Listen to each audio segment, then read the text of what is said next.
All right. What's Well, your favorite hero's journey, Jamie? the one we're about to go on right now. Hello, everyone, and welcome to another stream. We are joined by a very special guest, John Graham. How you doing, man? How's it going? I'm doing very well. Thank you for having me. Looking forward to this. This is cool. Yes, you're our very first guest on a stream. Yeah. How does it feel? Oh, that's awesome. Is Yeah. this like the first of like a live series you want to do? No, we've done streams on various topics before. We did one on Nope, the one on the movie Men. We did a response to a Philosophy Tube video, but always just us. You're the first special guest. Your special guest Oh, star. I see. Well, I'm honored. Thank you. That's awesome. It's an honorable position. Yeah. You should be proud. You should be proud Yeah, of this. I mean, I you were the am. only one that said yes.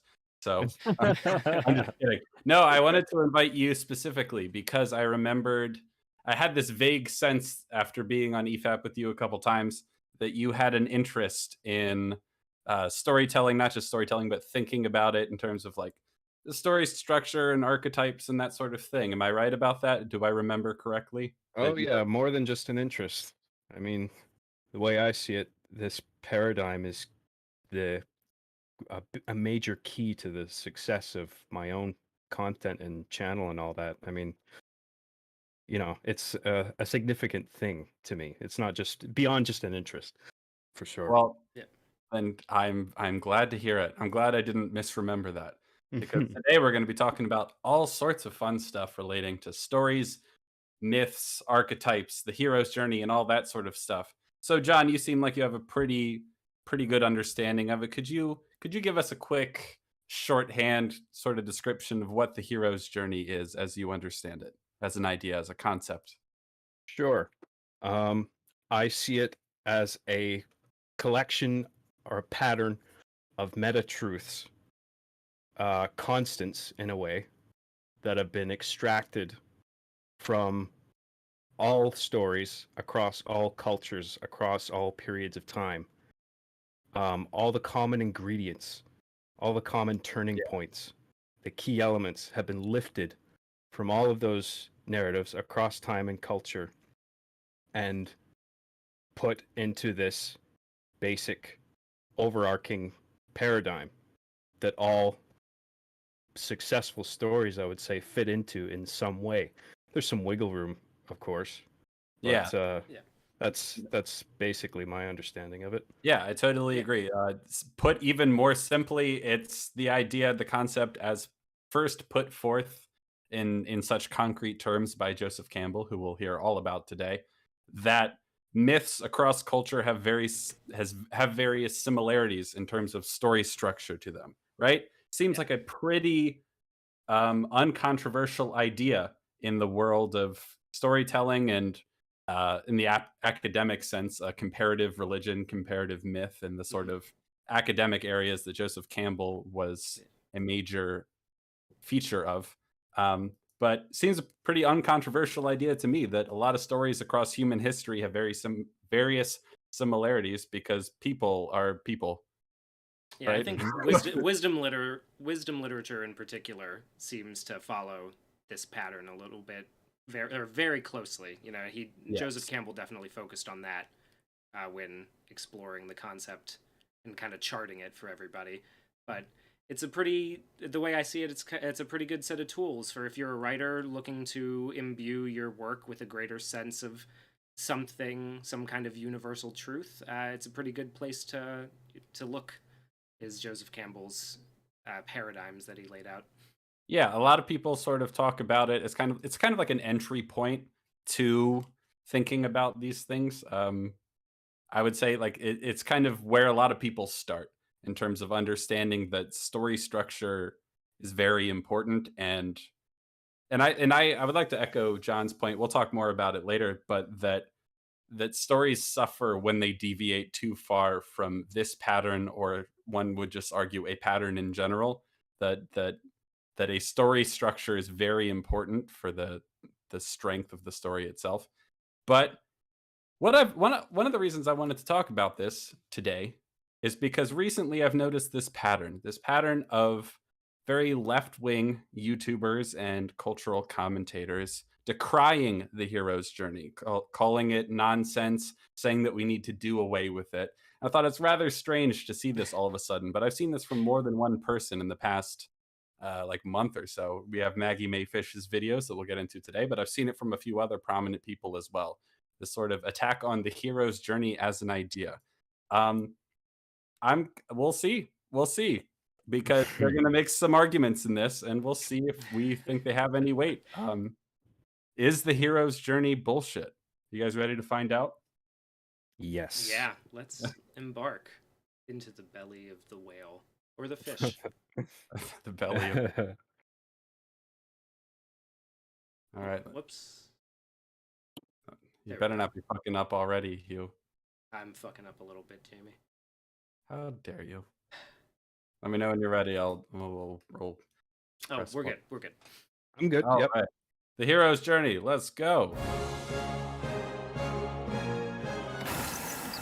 Hello there.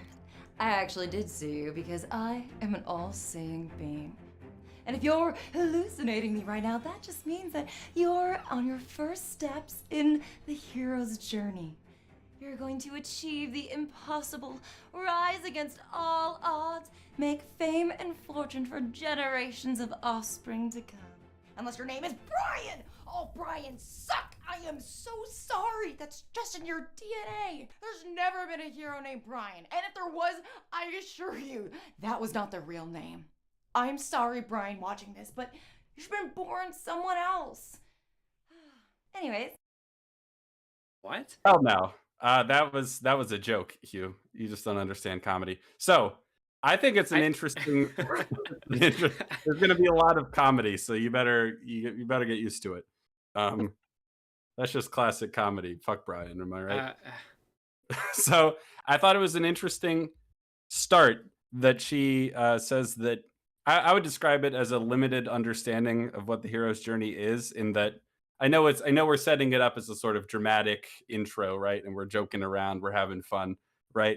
But the idea of reducing it to like the end goal of going on the hero's journey is to acquire fame and fortune and like reproductive success. It's kind of a weird way to put it, I would say.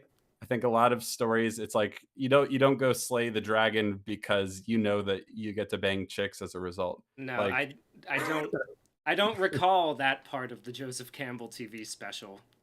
no. It strikes me as a very surface level understanding of the rewards involved. Like Yes. there's no nothing about the spiritual evolution, like personal transformation. She seems to just ignore all that. It's just about getting money and bitches, I guess. It's fame and fortune. Because every story about a hero is about someone who wants fame and Yeah. fortune, right? Yeah. You're exactly But right. it is kind of an interesting distinction to make, because a lot of stories about heroes, they achieve fame and fortune as a result, but that's not the goal, you know? Right. It's like Yeah. if we found out that they did it only for the fame, we probably wouldn't think of them as heroes anymore, Yeah. It's That like actually tends to be a pattern in some of the Greek myths that Campbell references, believe it or not, within the first 10 pages of his book, I think. So, it's The like hero's journey. It's all about rolling in a big pile of money and naked women at the end of it. yeah. yeah. That's how Going, you know yes, money, pitches. that's how you know it's only for men. No, but I'm just imagining Jesus coming, like if Jesus actually came back again and he was like, actually, I did it all for the fame. I just wanted everyone to like love me for a long time, and that everyone would be like, oh, Jesus, he was so cool. You'd be like, I don't know if that was all that I don't think heroic. that was. Yeah. I mean, isn't one of Campbell's favorite ones to reference the story of Buddha? I'm pretty sure that ended the opposite way of fame and fortune and women, right? You know what, Hugh? It was just a joke, all right? You're taking it way too seriously. I think she hasn't even made You're an right. argument Sorry, yet. you're right. I can't believe you specifically are being so pedantic. You're right. Let's keep going. How dare you? Do you guys know that clouds are made out of marshmallows? Yeah, I know you'd think cotton candy, but no. The store is out of cotton candy, so Oh, marshmallows. No. Is it just me, or is that a really strange joke? Because those aren't marshmallows, right? Like, am I crazy? Am I losing my just- mind already? Those aren't marshmallows, right? Now who's being too pedantic? No, I don't understand the joke. Those are Looks suspiciously like cotton balls on wires. Yeah, I'm not feeling an intense desire to put any of that in my mouth. that's probably for the best. Anyways, everyone else, you can go off heroing, except you, Brian. You're gonna sit there and think about what you might have done.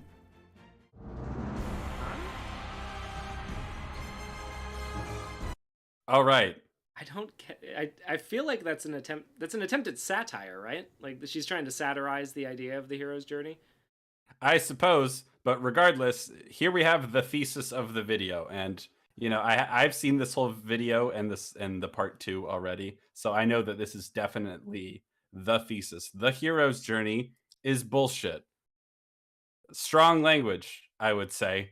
Well, to be fair, she bleeped out the last 4 letters. It could be anything under there. You know what? You're right. I didn't even think about that. The hero's journey is bullshit.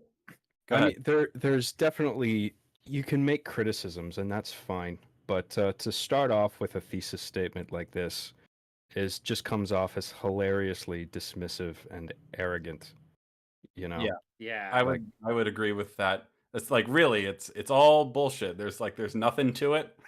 Right. Nothing It's to like it at all. Really. not charitable in the slightest. Yeah. Like this guy Joseph Campbell, a guy who literally traveled the world and studied a lot of text and stories across generations, and just giving no charity to the fact that he might have actually learned something in his journeys in his life, Yeah. and there might be something worthwhile to discuss.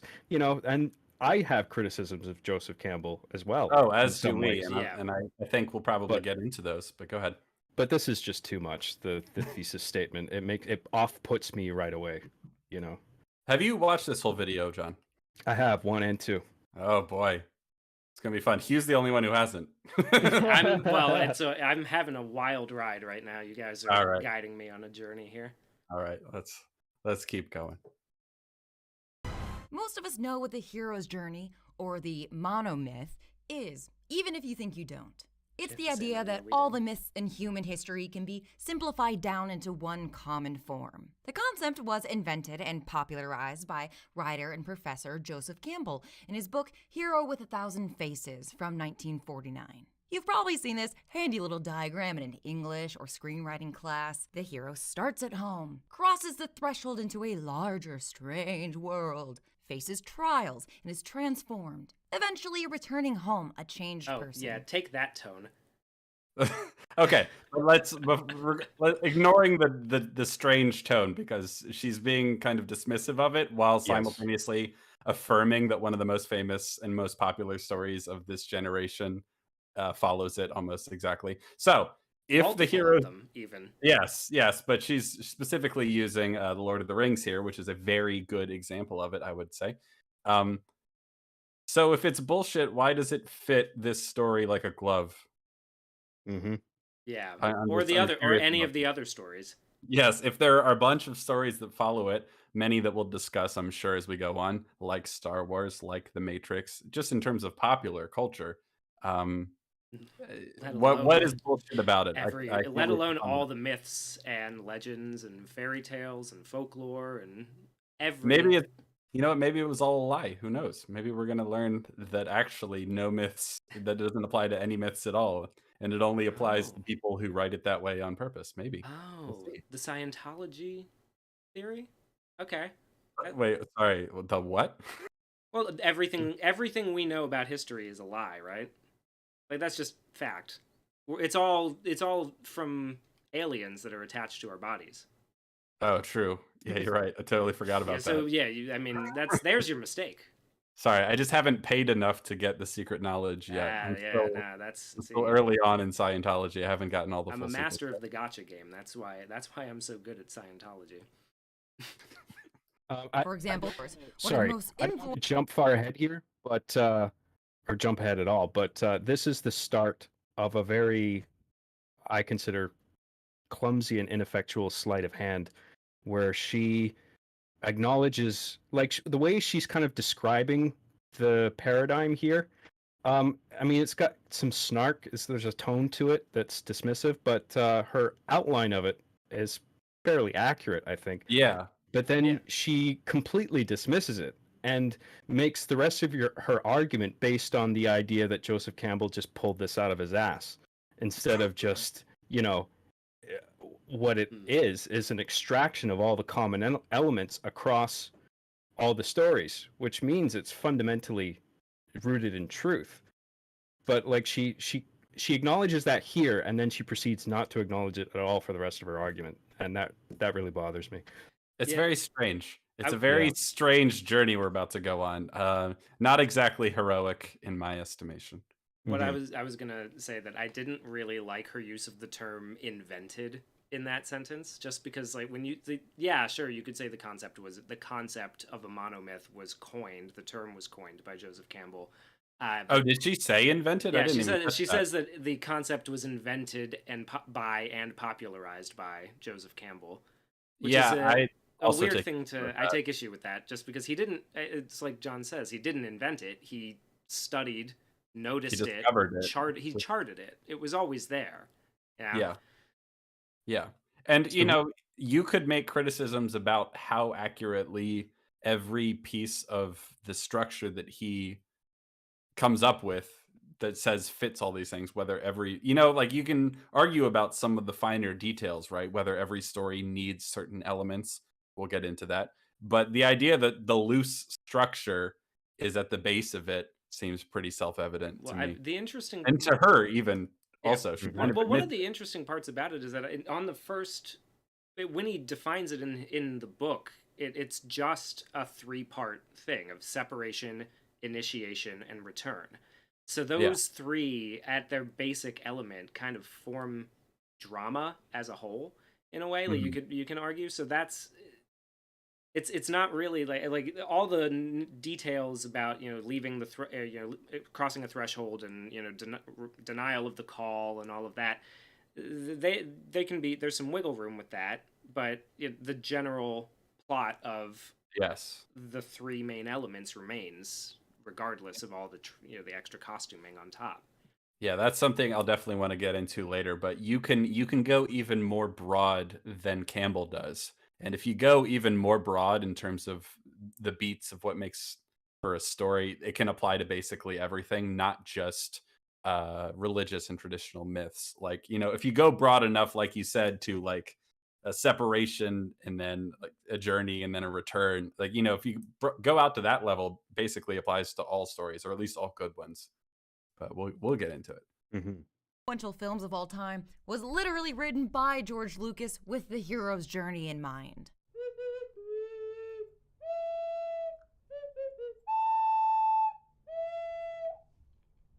I didn't have a harp. It's become the gold standard for how to tell the story of a hero. Campbell read thousands of myths from all over the world, all different time periods, and argued that all of them, that's right, all of them, can be boiled down into this series of steps. Well, that seems a little reductive, you might think. And to that I would say, who are you talking to? Me explaining Joseph Campbell's theory or Joseph Campbell's theory? Because the answer to your question is yes. That's the strangest part of the of an intro to a video I've ever seen. Because to be clear, she's like, his theory is really reductive, but I'm also presenting it reductively. It's like why would Yeah. Yeah, why would you admit do that that? You clearly know you're doing that. Why would you try not to avoid doing that? Like, isn't that the whole idea? It's hilarious, right? I mean, she's the one being reductive, really. And her Yeah. framing of Joseph Campbell reducing all these stories with the paradigm, I think, is an incorrect way of framing it. It's not a reduction. He's extracting all the things out of all of them that are true, and then And compiling noticing, them all together. and noticing what they have in common. Noticing what things have in common isn't necessarily reductive, because I mean, she'll claim that he's being reductive constantly through this video, but as we'll see, and we'll have quotes to back it up, he's constantly talking about how there are some differences culturally. You know what I mean? One that we'll get into is whether like what the call to adventure looks like can change, right? There's always a call to adventure, but what the call, how the like what kind of inciting incident occurs can vary culturally. Sometimes it's about a person deciding to go out and consciously go embark on a journey. And sometimes they're kind of forced into a new situation. And sometimes they're like lured or seduced into a new situation. So like there's a lot of variances, right? But the idea that there's a call to adventure is always there. He Yes. mentions deluge stories in one chapter early on in the book about how What that wait, sorry, what does that mean? like a flood, Oh, Noah and okay. the flood kind of thing, because those are pretty common across all mythologies in pretty much every culture. But he mentions how that is sort of a reversal of the traditional way that you would think of it, because something happens to them as opposed to them going out to have things happen, or like going out and making things happen. So Yeah, he makes concessions himself, which I don't think she's clearly not representing this to the point where I am already questioning whether or not she's ever cracked this book. Like actually, Well, the other odd thing is that she admits to presenting it reductively, which is I don't know. I don't know. I just wouldn't admit that if I were you. yeah.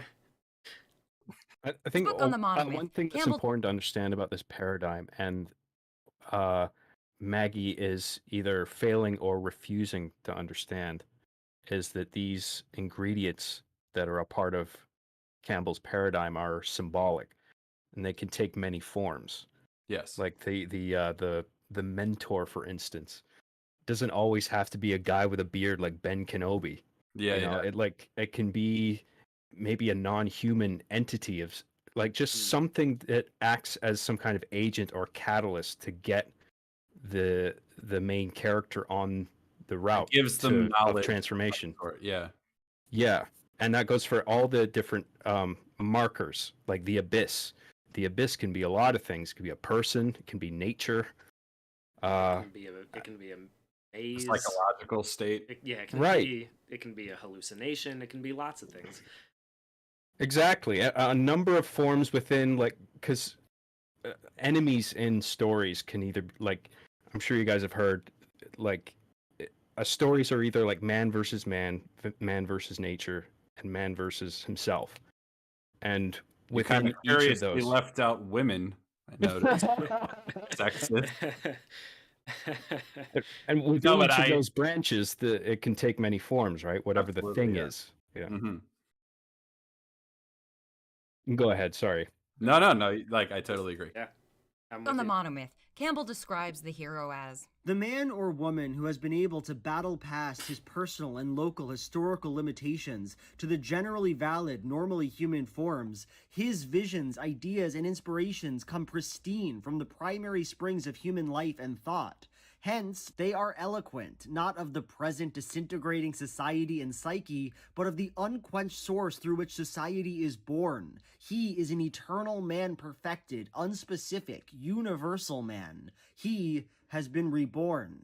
Campbell argues that we Okay, that is a mouthful. So let's take it back for a A second. lot there. Yeah. Yes. Yeah. So one thing, if you've never read Joseph Campbell, you will notice, and if you read people talking about similar ideas, they're very academic, right? Yes. They're not. It's they're not dense, writing in very dense simple- language. Yes, but one thing there's some weird. Campbell has some tendencies to like universalize things a little bit, you know, and I feel like sometimes it's evident in the language he uses.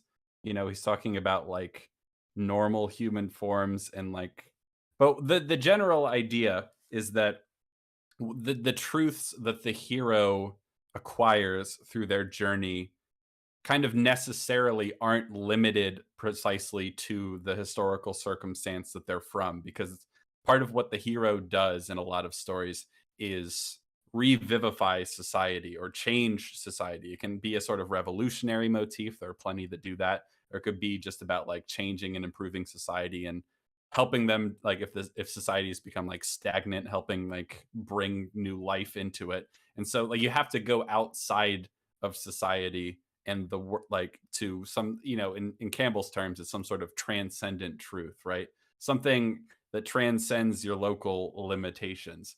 And like that's sort of what he's talking about. He's talking about the like the source of wisdom that exists outside of your own society. So when like what the hero does is sort of call upon some sort of greater universal human truths and sort of bring that down and bring it back from their journey so they can share it with the world, right?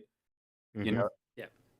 and she's gonna well, I'll just let her say what she thinks this passage means. Man perfected, unspecific, universal man. He has been reborn. Campbell argues that we can take a specific person, whether it's an ancient myth or a modern hero, pull them out of their time and place, and voila, they are all the same. No, What? that's not That's not what he he's said saying. at all. No. Hugh, what would you say he said instead? That there's an archetype of a heroic character, male or female, who goes on a journey. It doesn't matter what kind of journey. It can be a journey, like you can have a hero's journey walking the dog, you know, in a story, but it can happen. And they bring something back and that has changed them in a way that is considered like a spiritual maturity in a sense. It doesn't Yeah. have to be much of anything other than that. Is No, but basically what- specifically, what she's saying is that Joseph Campbell thinks you can take a hero out of any culture and time period, and that they're all the same. that's not what That's he not said what at all. I'm- That's not No. that's retarded. It's not that they're all the It's- same. It's that what makes them a hero is the same. Yeah. Like, the pattern of what they do that is heroic is the same. You know, because in every story of like of a spiritual leader from a different culture who like goes out into the wilderness and acquires some wisdom and comes back, the actual piece of wisdom they come back changes, right? You know, they don't. It's not always the same, right? Like I think Campbell talks in the PBS show that she's quoting from of like Buddha going out into the wilderness and achieving some sort of knowledge and facing all these trials, and Jesus doing the same. And when they come back, the trials they face aren't the same trials. What's the same is that they face trials. You know what I'm saying? It's like Yep. the pattern is the same. It's not that if you take any hero out of any cultural tradition that they're all the same removed from culture. Right.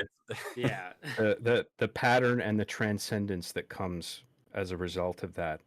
And people like Maggie Mae Fish, they hear Campbell saying things like the general human forms or whatever, and she thinks like everyone has to be Chris Hemsworth with a Chris Hemsworth haircut and 5 o'clock shadow. You know? Yeah. But Yeah. my it's like- heroes are different. No, They're but not like cultures, other heroes. cultures are different and beautiful and unique. And it's like, yes, no one said otherwise, actually.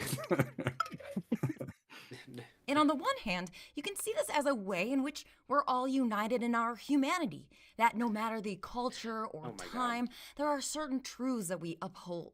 Yes. But the universal truths that Campbell suggests just happen to be dripping in his own biases, fantasies, upbringing, culture, and the now extremely outdated white hetero male Christian worldview of someone raised in early 20th century America. Ah. In other words, woof. Just that then.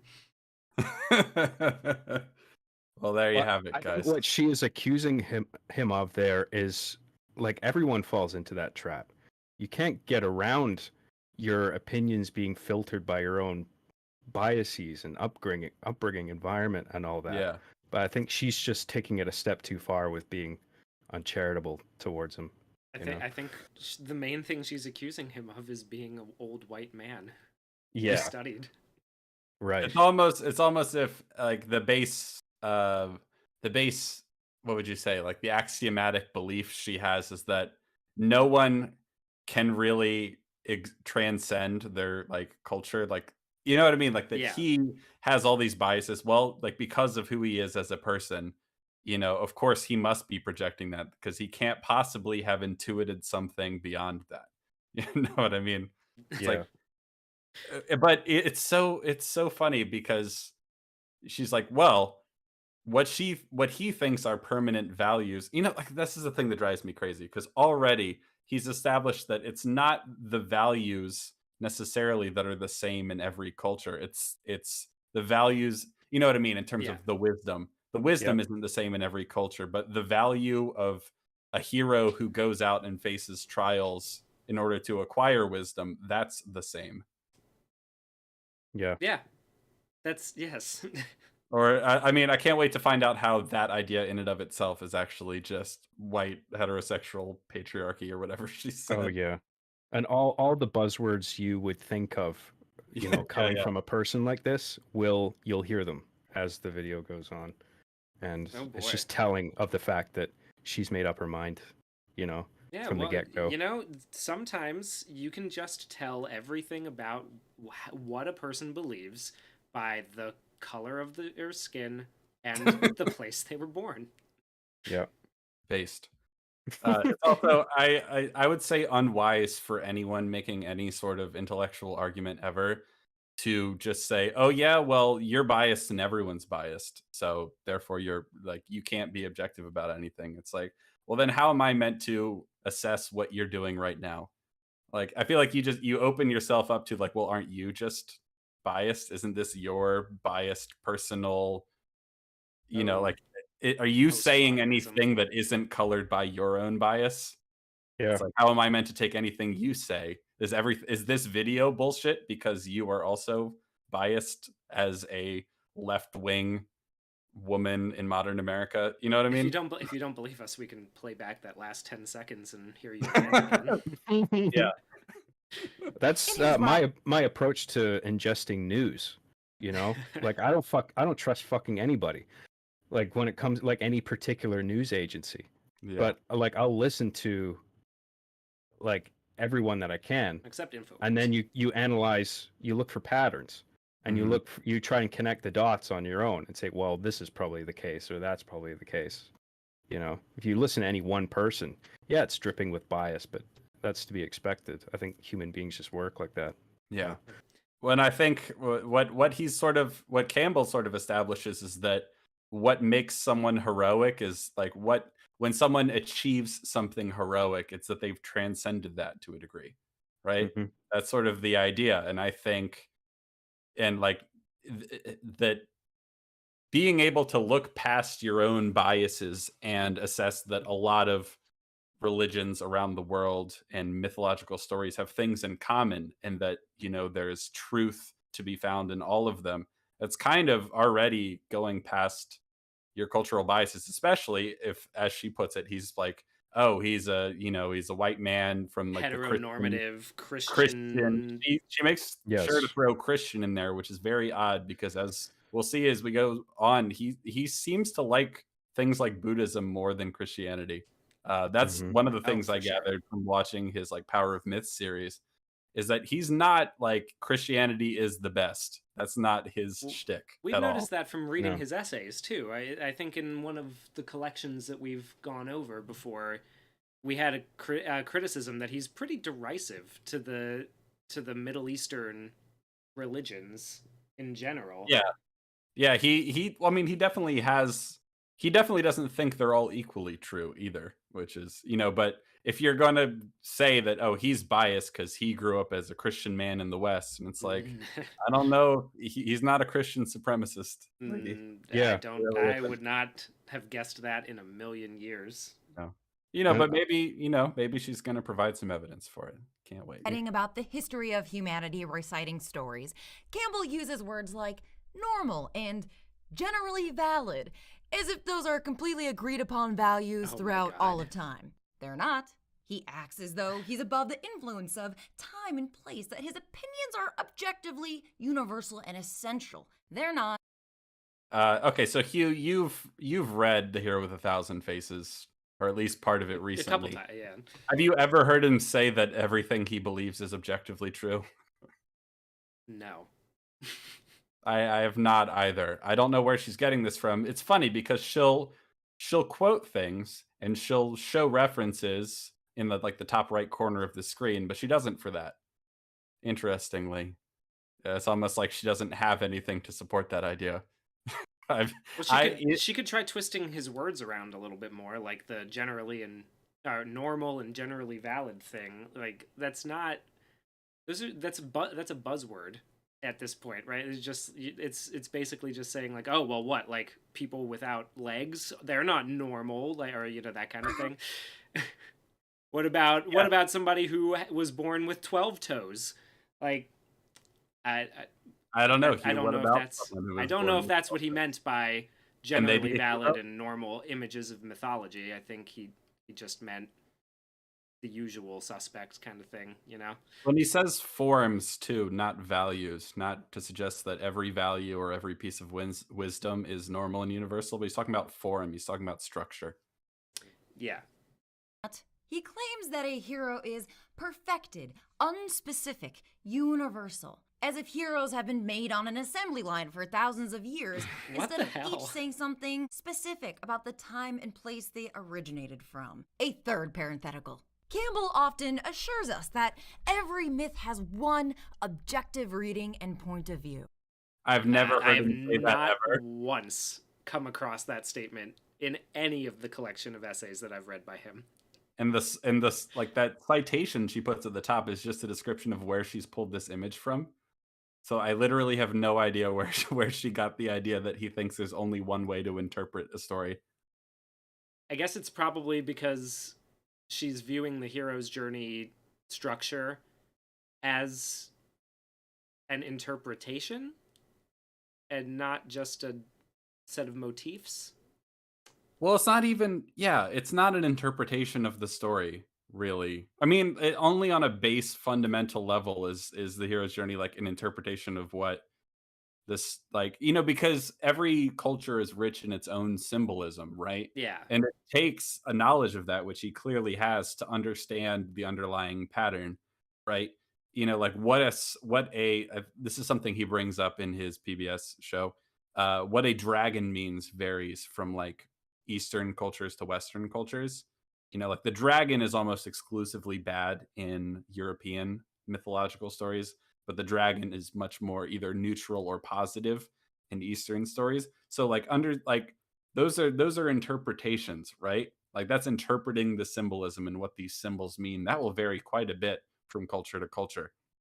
I've never heard him say in a million years that there's only one way to interpret, like there's only one correct interpretation of a story. And regardless of what he, I think she would probably cite that if he did say it, but haven't heard it. And so like, I mean, when it comes to myself, I tend to think about it like when it comes to interpreting a story, this is something we talked about in the last stream we did, that there are better and worse interpretations of like a piece of art, right? There is like you can be more or less accurate to what is actually in the content of the piece in your interpretation. If you say like the story of the Matrix is actually an allegory for the fucking Armenian genocide or something, you'd be like, I don't think there's anything to support that in the work itself. But if you talked about how, it's about, freeing yourself from certain societal constraints or whatever and realizing that certain ideas are meant to control you, whatever Yeah. interpretation you want for the Matrix, you go, okay, that's more accurate. You can have multiple accurate interpretations of something, like there isn't necessarily just one. That's what I feel about it, and I haven't heard Campbell say anything to the contrary. What I definitely don't agree with, and that I suspect that Maggie Mae Fish believes, is that there is no one correct there is no such thing as correct or incorrect interpretations of a work. That's what I suspect she would believe based on what I've seen of her work, and I don't agree with that at all. But I haven't heard her say it explicitly. Flashbacks to the undergrad English department. Well, I get that vibe. This is the core of the postmodern viewpoint, right? Where it's like Mhm. every interpretation is equally valid. And I mean, I don't subscribe to that personally. I mean, like you had a good example there. I was thinking of an example where like if I was watching Star Wars and I saw it as like Darth Vader was the real protagonist and he lost, and so it's like a downer movie. Like it's just like you tell that to somebody, to be like, no, dude, it's obviously about Luke Skywalker like triumphing. You know what I mean? Like, Yeah. it's like And look, you I could, believe there is a window of interpretation. Like there's a little bit of range there, but you can't go wildly off course like that and just Mhm. like anything is just on the table. Like no, it Yes. doesn't work like that. Yeah. It's a spectrum. There you go. It's actually Yeah. about Chewbacca's heroic journey. Yeah. But why didn't he get a medal at the end, Hugh? He doesn't need one. He sacrificed the medal and the pride and the fame and Yeah, renown. because the true hero doesn't need a medal at the end of the journey. Exactly. I understand. Yes. But even with a passing knowledge of Western mythology, you know that that is absolutely not true. I hate to pull this card, but it is rich that she's like, well, I have a passing understanding of mythology, so I know he's wrong. And it's like, oh boy. Oh, yeah. I don't. Yeah. The You guy know, who it's spent not- all his time, all his life, He mentions studying in these this video stories. that he studied thousands and thousands of myths. Now that doesn't necessarily mean he's right and she's wrong, but I love the idea that all you have to have is a basic like common sense tells you that that's wrong. I'm like, oh, is it really? But that's also not what he said. So Yeah, I don't know who I you're mean, it doesn't arguing even with. really matter. It's true. Oh, one of the most famous mythic heroes was a clever hero to the Greeks, but to the Romans, he was a deceitful villain, even calling him cruel Odysseus. The Greek playwright Sophocles portrayed Odysseus in completely different ways, even within his own plays. A commonsensical realist in Ajax, but a scheming sophist in Philoctetes. So, Okay.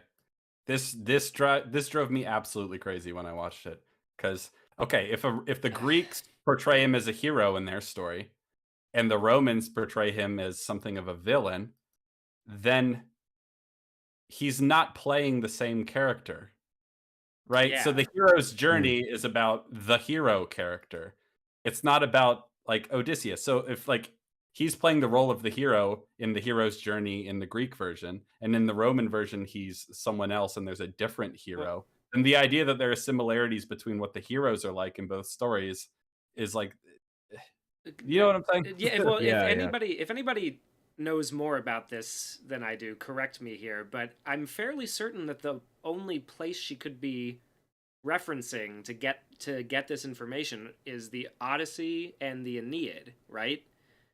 Which is Aeneas was the villain in the Iliad and then is the hero in the Aeneid because it's about him. It's about the Romans. They basically just switched the sides to give themselves a nice connection to the ancient Greeks. You know, they're founded by the Trojans. Virgil was a really, really good guy.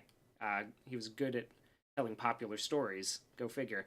So yeah, I mean, like you just take this popular character and flip. It's like when you write the guy who wrote Wicked. You know? Like he took the Wicked Witch of the West and made her a hero. Yeah. Like, And so you wouldn't it's happened all say over that- the place, but you wouldn't call you wouldn't say that it's like the villain's story. You're just applying the hero's journey to a character perceived as villainous before. It's not this is really what complicated. this is what she thinks it means. She thinks it means, oh well, in one story he's the hero, in another he's the villain. Therefore, the hero's journey is bullshit. And it's like, no, well, Yeah. if he's not the hero in another story, then he's not the hero. He's not the same character. You would have to compare him to the hero in whatever the Roman version is. The Rock and in if they have WWE is different from the Rock and Scorpion King, and that means the hero's journey is bullshit. Okay, Yeah. that's what we're getting at here. I suspect that she's basing her view on the fact on the idea of hers that the transcendent hero is incorruptible. But I don't think that's the case. I mean, the reason the hero goes on the journey is because he's flawed. And that just because he's won a victory of some kind, he's achieved some level of transcendence, that doesn't mean he's not prone to stumbling again.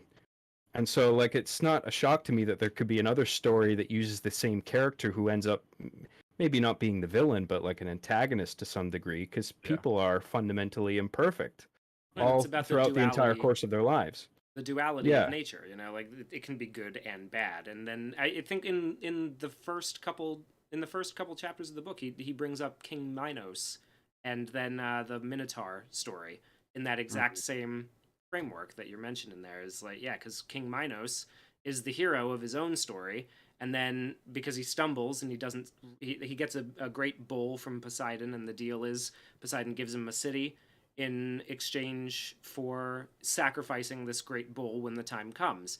And instead, King Minos says, no, I like this one too much. I'm going to just give you one of these other ones. And he keeps this one. And then he ends up with a Minotaur for a son, because that bull cucks him. And so now we have the Minotaur in the labyrinth, and I don't remember who has to go in and fight the Minotaur in the labyrinth, but there's another hero's journey. The same is true for most of the kings in the Old Testament, right? They like do something heroic, they become king, and then they end up corrupt later and have to be, you know what I mean? Like there's a lot of that sort of thing where they're a hero in like the first part of the story, and then later they sort of fall. But to argue that the fact that a character can play that the same figure can play two different characters in two different stories is like, oh, a refutation of the idea that there's something universal about the hero's journey. It's like, no, you'd have to compare like Odysseus in the Greek version to whoever the hero is in the Roman version, and I bet you they have a lot in common because they're Right. both heroes. Yeah. Which one is the objective truth of the myth of Odysseus? Oh, Okay. so frustrating. Okay. So frustrating. Ironically, one of the actual consistent themes of the Odyssey is that there is no objective retelling of events. It is the storyteller who is motivated to tell the tale in a specific way, for a specific reason, to a specific audience, with a specific goal in mind. Man, you sure showed him, even though he didn't say that, and you have no evidence of him saying that. Can you rewind that for just a second? I want to hear what she said again.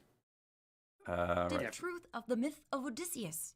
Ironically, one of the actual consistent themes of the Odyssey is that there is no objective retelling of events. It is the storyteller who is motivated to tell the tale in a specific way, for a specific reason, to a specific audience, with a specific goal in mind. That's a theme of the Odyssey? I don't know. Okay. I haven't read it recently. I haven't read it since high school, so I'm not. I don't know. That seems. I don't remember the Odyssey having a Rashomon theme. You know, like that. There's no objective truth, but I could be wrong. Let's just say she's right because I don't remember. Yeah. If she is, then that would disprove the idea that there's only one correct way of telling a story, which is fine, all well and good, because I've never heard Joseph Campbell say that, and I don't think she has either. It's like, I'm not sure who you're arguing with exactly. But all right, point taken that there's more than one way to interpret a story. Cool. And although Joseph Campbell likes to see himself as the ultimate objective voice speaking for all of humanity, at the end of the day... What? You're just pulling this out of her ass. Are you shitting me? He likes to see himself as the ultimate objective boy. What? He's like Mahler in that way. What?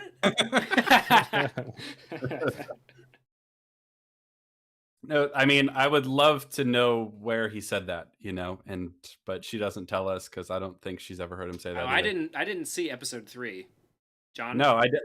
No, I've seen episode 3. She does this a lot. She just uses visual references of him talking. Like that, he is not currently in this clip. He's not mouthing the words, "I'm the biggest objective boy. Look at me." That's not. Oh, so it's like it's almost because when she cited the picture before a reading from Homer, and she was saying the thing about it is the storyteller who decides what truth is. Basically, I was like, she's not reading from the Odyssey there, right? Like, no, but she's referencing so this is just visual citations. Yeah, it's just visual references, and then the citation just tells you where the visual comes from. It doesn't actually. Is she gonna put any actual source in here, like apart from that? Well, she will. She will quote some things directly, and so we'll get to that. So the fact that she does quote things later means that she didn't have a quote for this. Well, that's what it tells me, anyway. I do appreciate the quotations, but there are some claims made that have no accompanying quotation, and that frustrates me in contrast, Yes, exactly. Today, he too is simply a storyteller, motivated to tell his tale in a specific way, for a specific reason, with a specific goal in mind, with all of his biases and motives intact. Okay. She makes him seem quite nefarious here. That's Oh, it gets worse. So my first thought is, okay, I could just say the same thing and dismiss everything you're saying as well, because you're just a storyteller presenting the information with a goal in mind. And it's like when everything is just biased propaganda, you give yourself the freedom to just engage in it yourself. And so that's how it seems to me.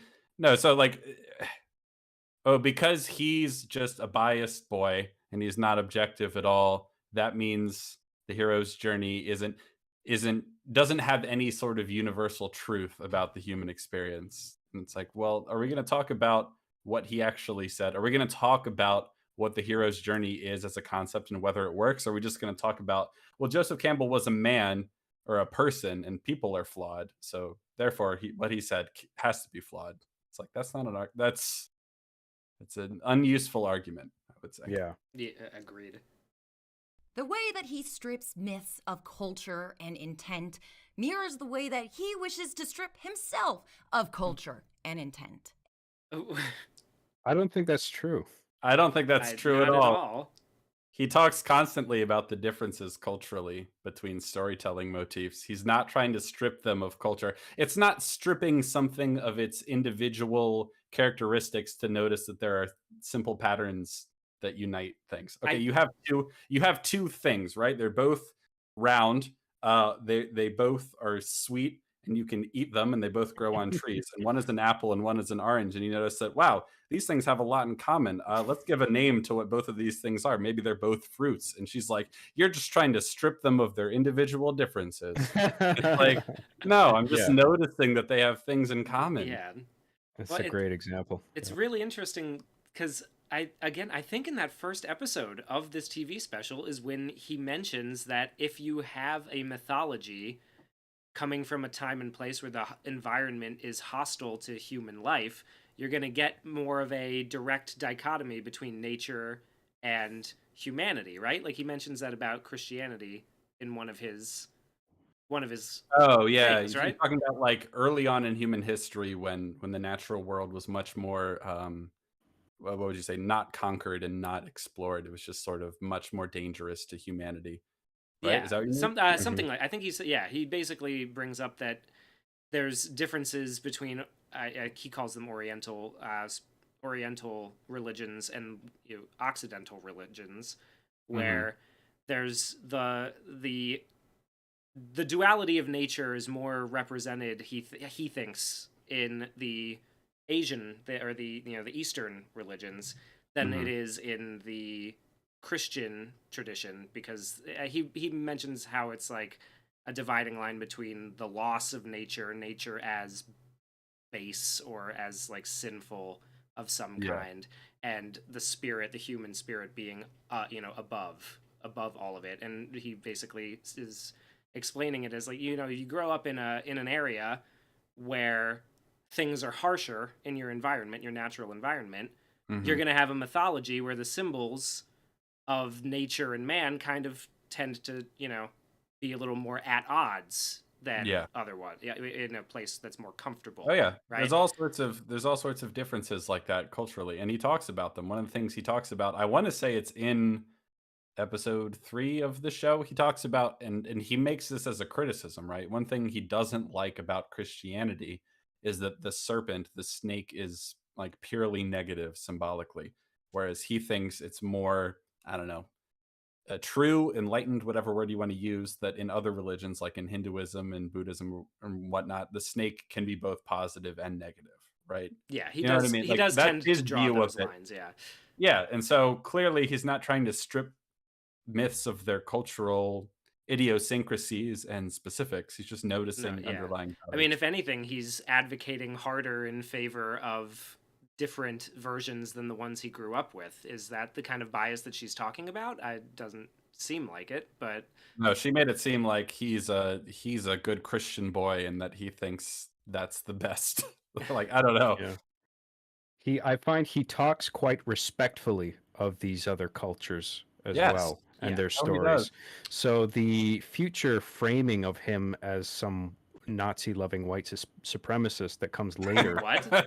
is particularly infuriating. Yes. Wait, what? Are you kidding? Wait, what? No, I'm not kidding. What? That is. We'll get there. Oh, she's not quite that explicit about it, but that is clearly what she's inferring.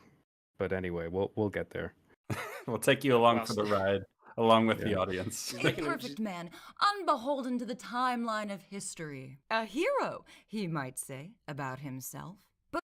Okay, this really annoyed me because I actually watched the show that she keeps using as visual references. And there's a part in it, and I know she's seen this part because later in the video, she'll pull a clip that comes immediately after it. So she just said that he's self-aggrandizing and pretentious because he kind of considers himself a hero, right? That's Yeah. that's the idea.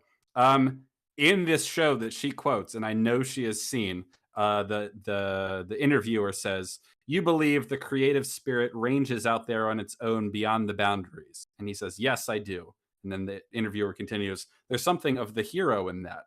Now, I don't mean to suggest that you see yourself as a hero." And Campbell says, "No, I don't."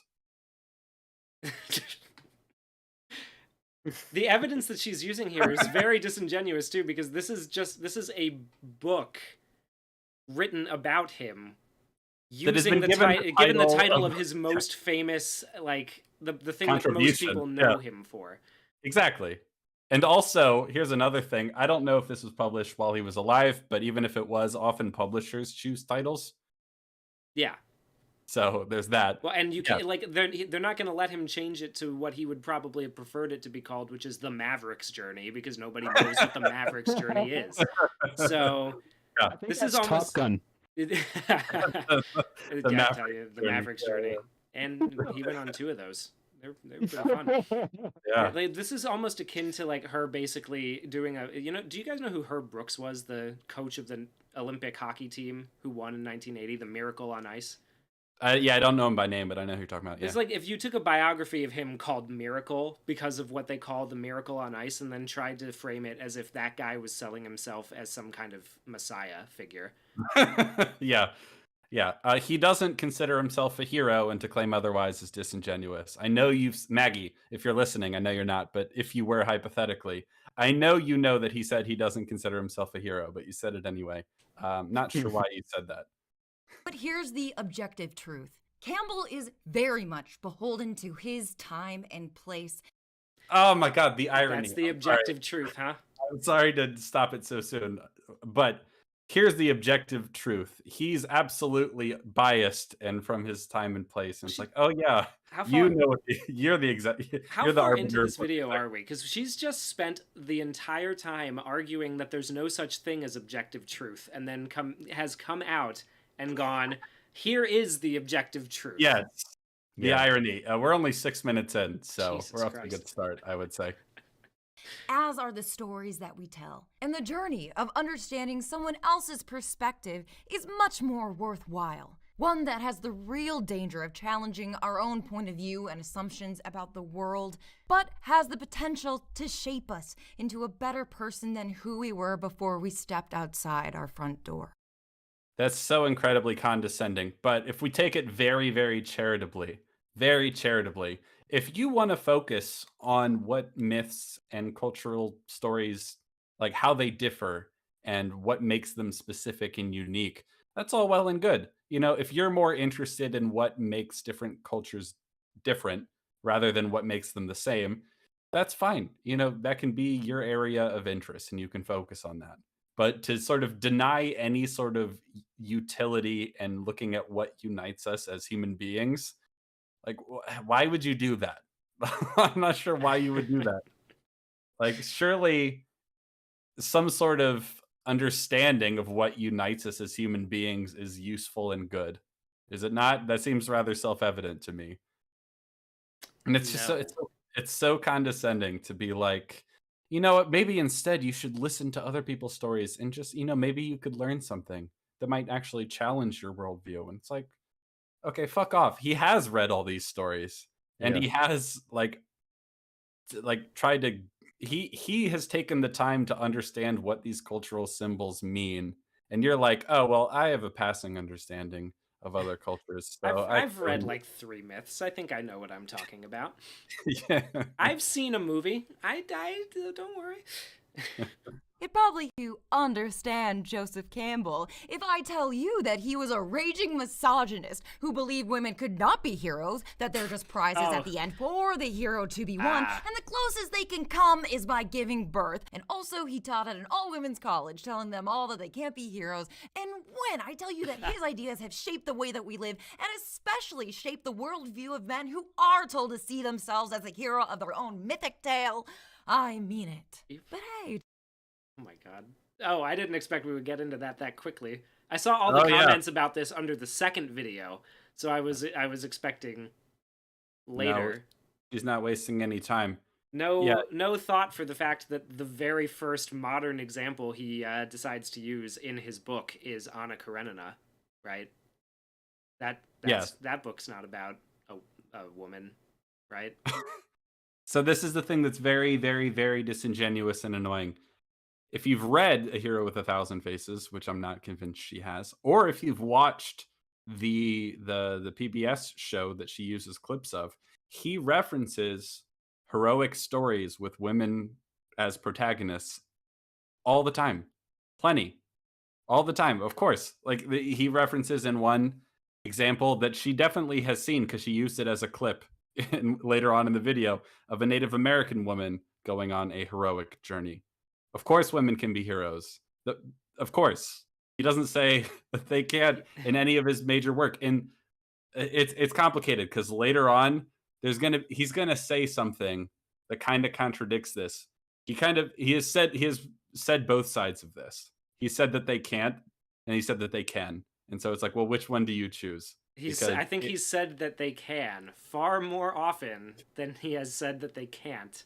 I would choose to err on the we'll get into it, but the doubt. basic idea she's going to bring up a quote of him saying something to the effect of that, like, women are the prizes to be won by the heroic characters, the mother of the hero, and things like that kind of dismisses the idea that women can be the central hero.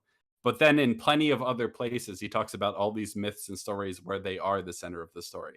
And so it's like, he seems like he doesn't really know. But if we're going to choose one, right, she's chosen the one that makes him seem worse and ignore the part that makes it seem like, I don't know, he's just got some conflicting ideas about this.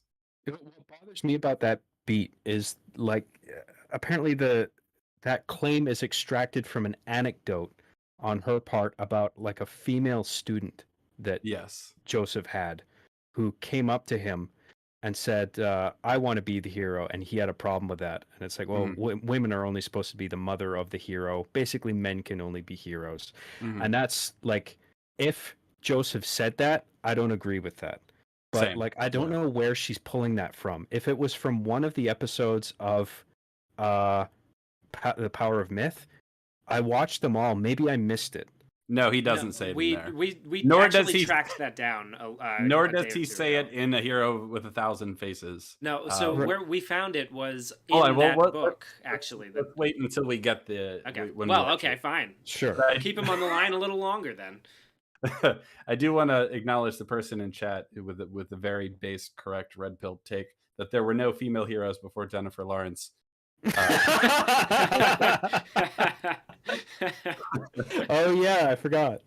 Yeah. Thank you, Jennifer, for clearing that up. Yeah.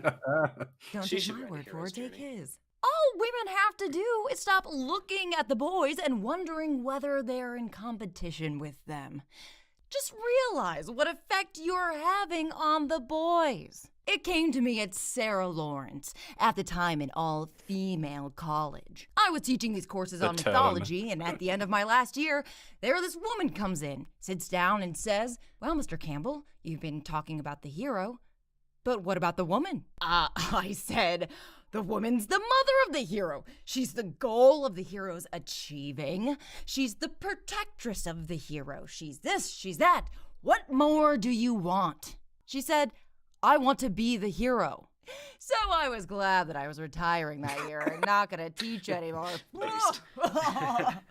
Okay, so that's the quote, right? Yeah. And that comes from the book that's called The Hero's Journey, Joseph Campbell on his life and work, right? The one that she thought was pretentious for calling himself a hero. That quote That is a real quote that he is telling this story in hindsight, right? And that Right. looks pretty bad. I don't agree with that at all. Mm-hmm. But Well, okay, so yeah, and then we went and tracked it down, and it's an Mhm. interest because it's not it's him responding to an interview question where somebody asked him a question about it's about the women's lib movement. yeah He's talking at the time about women entering the workforce and women taking on more traditionally male roles in society. Like that's the conversation, and that's what he brings us up in response to. It's a weird quote. If we're taking it on face value, I don't agree with it. What's really interesting is that elsewhere in his work, he freely contradicts this all the time. In the books that he's most famous for, The Hero with a Thousand Faces, in the PBS thing, he references women who go on the hero's journey all the time. So it's weird that he says this here. What if I'm being so like what do we choose, right? Which one do we take as what he actually believes? well, and You know, I don't see him. I don't know. It doesn't seem like the kind of statement that couldn't have another more nuanced context to it. You know, like yeah, if I'm bending over backwards for him to read this as charitably as possible, he seems to be saying that women shouldn't seek to just be a masculine hero in a masculine hero story, right? That like, that there's like he would it's if Joseph Campbell would probably decry the idea of the pattern that we see a lot in modern culture where they just replace action heroes in stories with women, and there's no meaningful difference between them and the men. It's just that they're a woman now. Like Mhm. if I'm reading it charitably, that seems to be the sort of thing well, that and but he. then later on in that interview, because we scrolled down through it trying to parse out what it is that he could mean. We can't come up with anything super like incredibly charitably to view this through. But one of the later responses that he has is he basically says that he of course believes that women who enter the workforce on like and are doing the same job as men should be paid equally for the job and everything. He acknowledges all this, and then he says Mhm. something about how there's a tendency for modern women to sort of forego, like to basically stop having, to not have children or to have children later and to forego motherhood for a while in pursuit of a career. And I think you could almost read it as him saying like, you don't have to be the You don't same at have to be everything. men. You You don't don't have have to to be literally be men. men. You Yeah. don't you can be equals and be women as well, is basically what he's trying. It seems like that's what he's trying to get at, Yes. but like, it doesn't look. It's hard to parse through because it's a weird statement.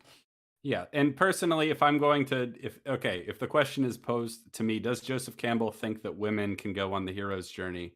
The answer is yes. The answer is yes. Unequivocally, yes. Everywhere else in his work, and it's weird that he said something to the contrary here. But even if like he did, if we take this at face value, it's just like, yeah, well, he's wrong here, but he's right everywhere else. So why are you ignoring that? Like Yeah. Maggie, why are you ignoring all the places where he says something to the contrary? I know you know that they exist. He brings up female characters all the time.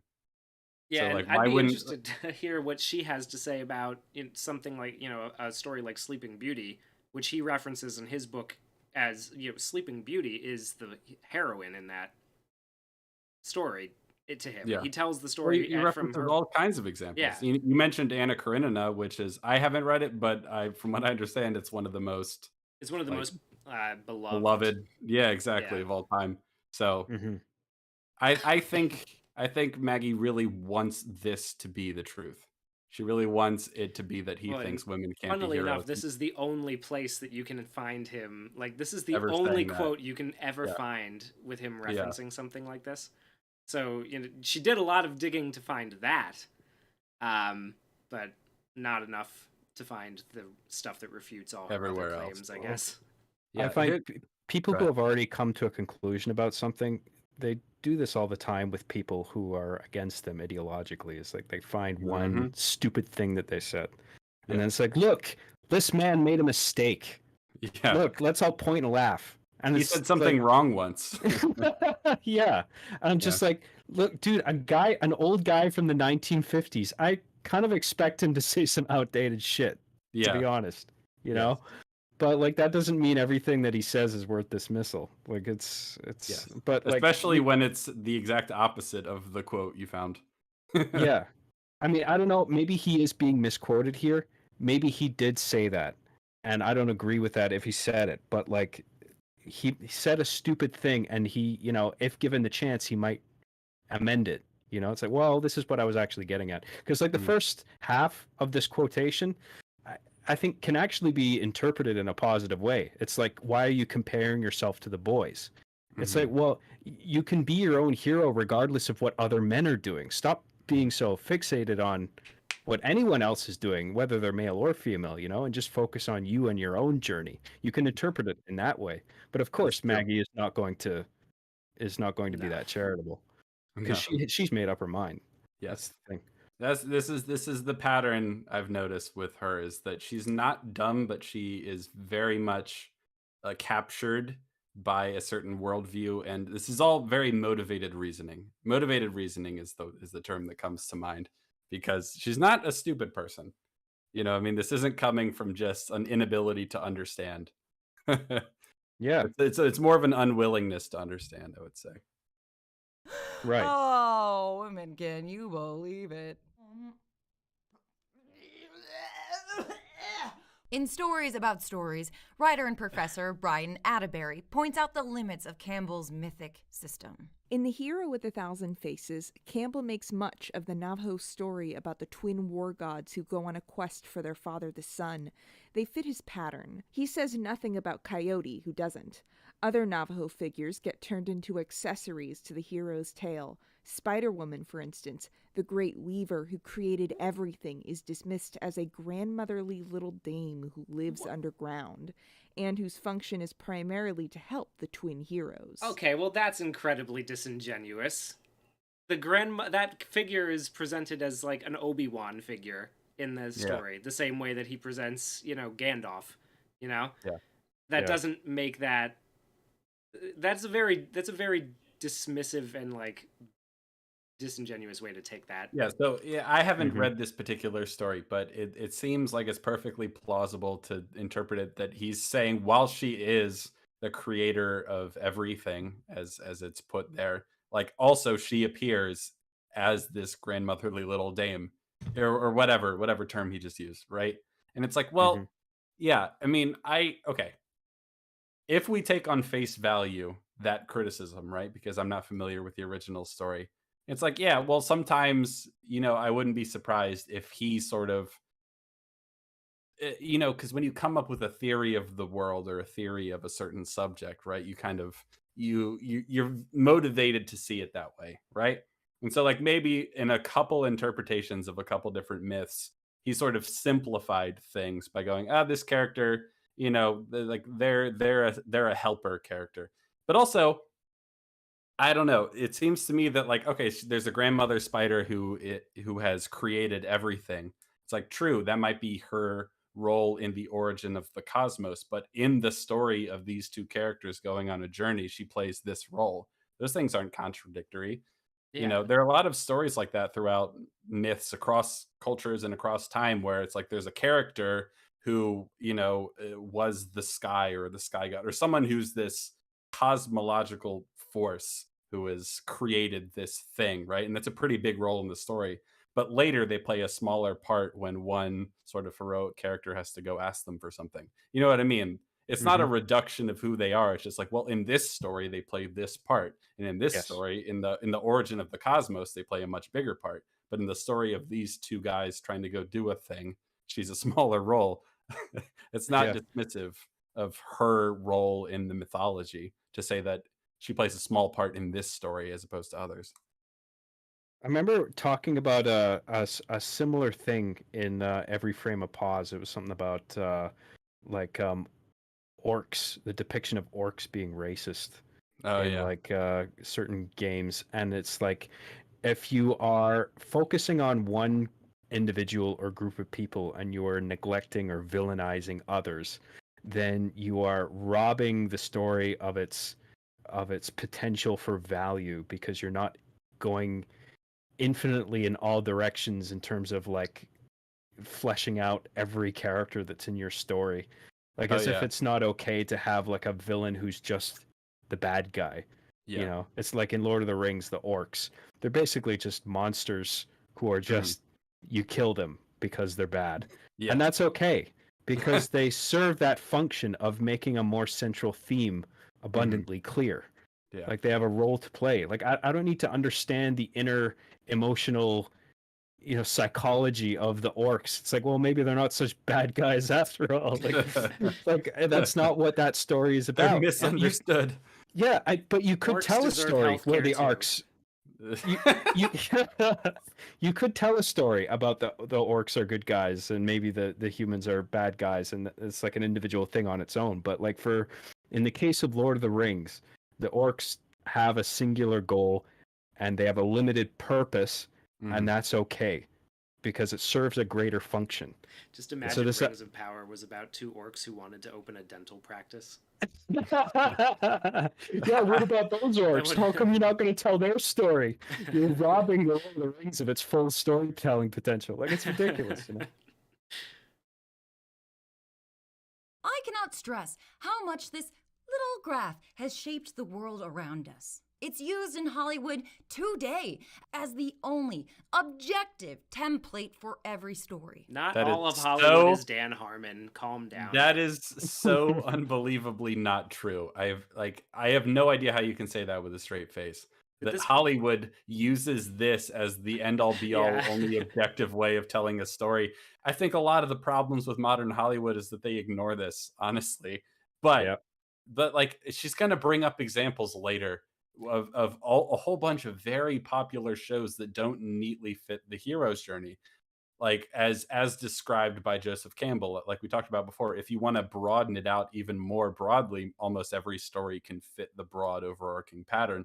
But the story of the hero's journey is a pattern that fits stories about heroes. Not every story is about a hero. You know what I mean? Not every story is about someone doing something heroic.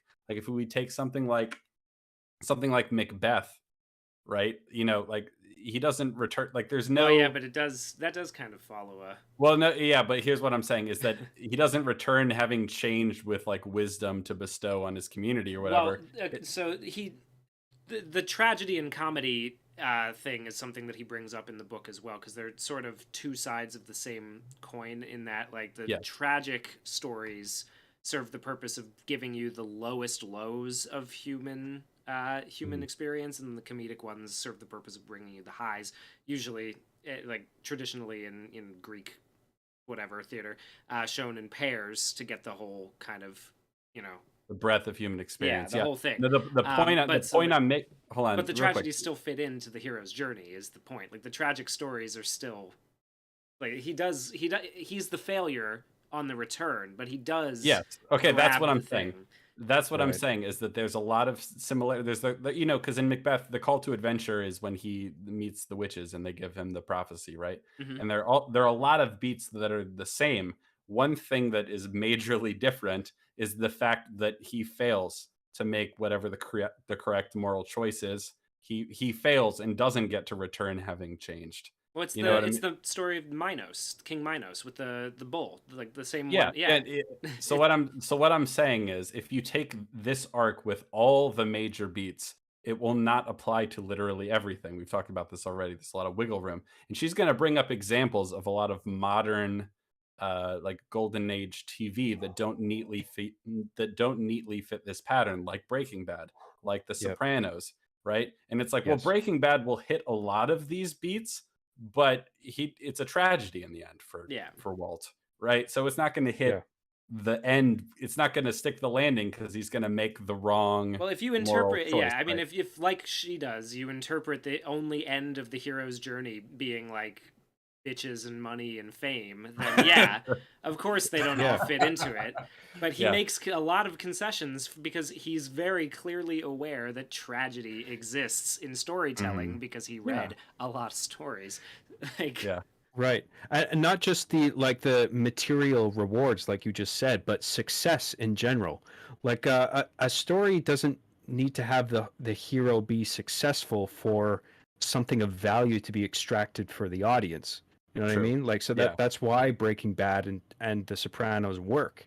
Those Mhm. people don't succeed in the end, but Yeah, that doesn't but mean there's hopefully nothing to extract there.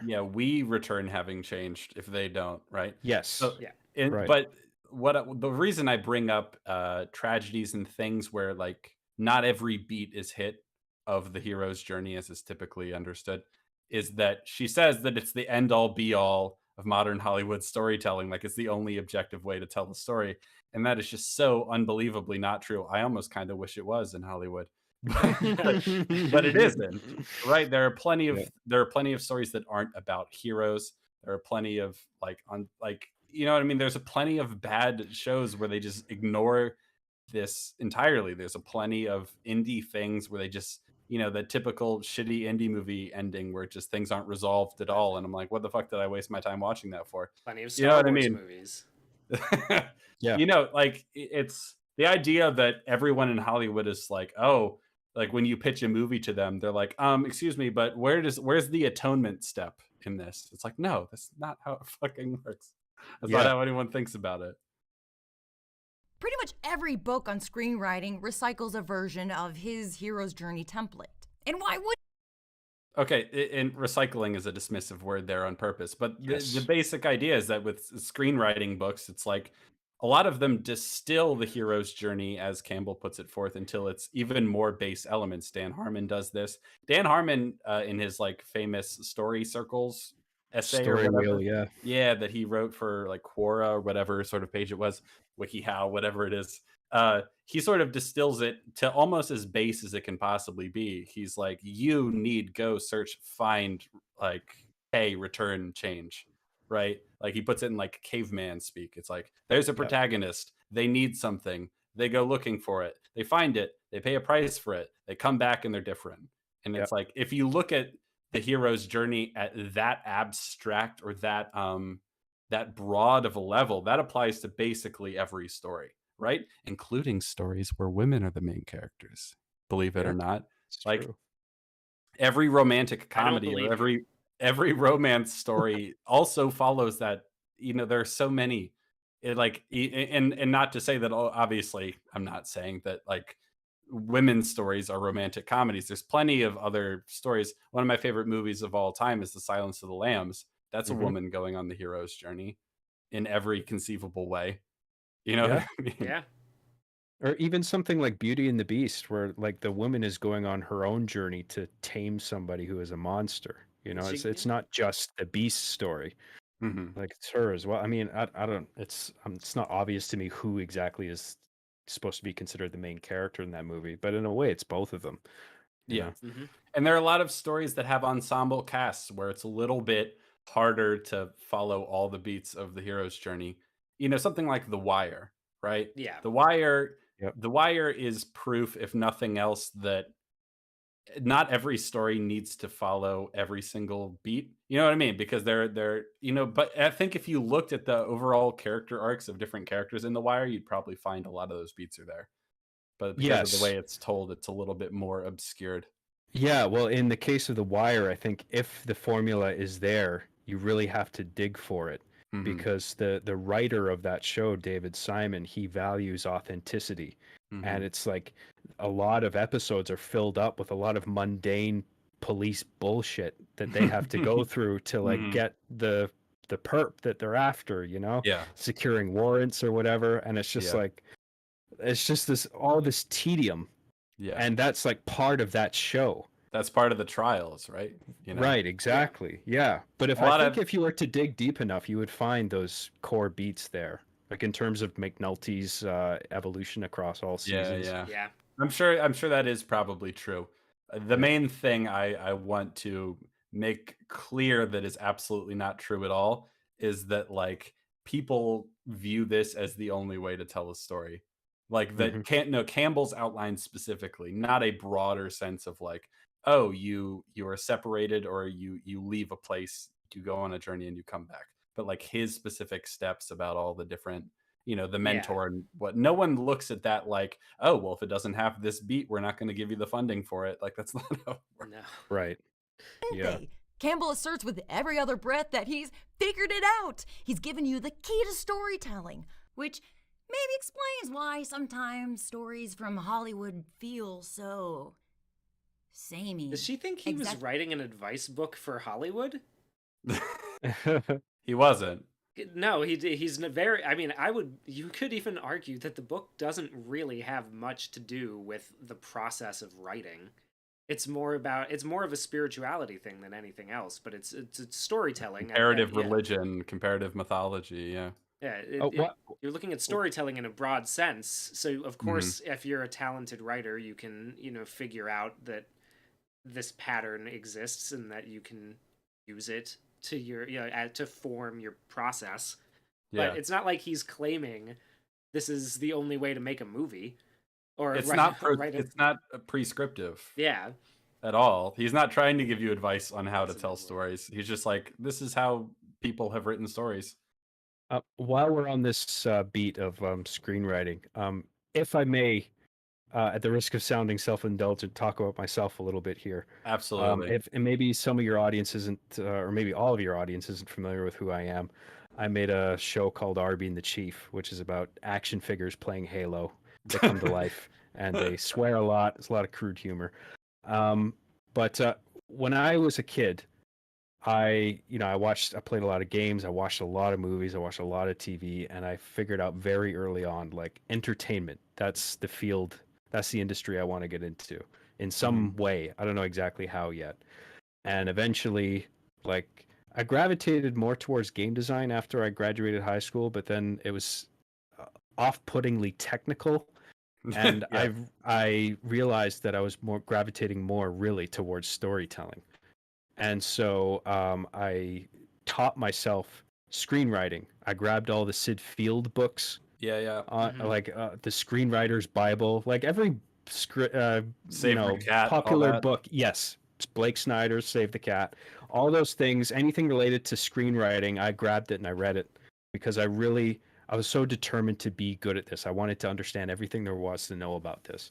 And I studied the paradigms outlined in those texts. And at that point, I wasn't familiar with Joseph Campbell or the hero's journey, really. I mean, in a vague sense, maybe, because I was a big fan of movies. But once I discovered Joseph Campbell and his paradigm, I thought, like, oh, this is the same thing, right? Like the screenwriting books were teaching. It's like the 3-act structure, this rule of threes that you just can't get out from under, whether it's stories or your own life, right? It's just like 1, 2, 3. Birth, death, transformation, or rebirth, or there's a number of different ways of naming each of those 3 things in the broad pattern. You go wander and then you come back, whatever. Yeah, known, unknown, and then like the known again, but you have a new perspective.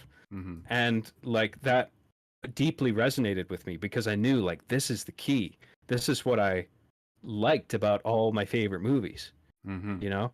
And so I'm just like, there's something to this that's like correct. And I used that for my own show, R Being the Chief. And I went to film school, but before I went to film school, I had already made 5 seasons of R Being the Chief at that point, including like my 5th season, which was heavily serialized. And so I knew I was very familiar with the 3-act structure. And like I basically went to film school for all like the technical aspect of filmmaking, and I learned a lot in that regard. But wasn't R Being the Chief just a remake of Waiting for Godot?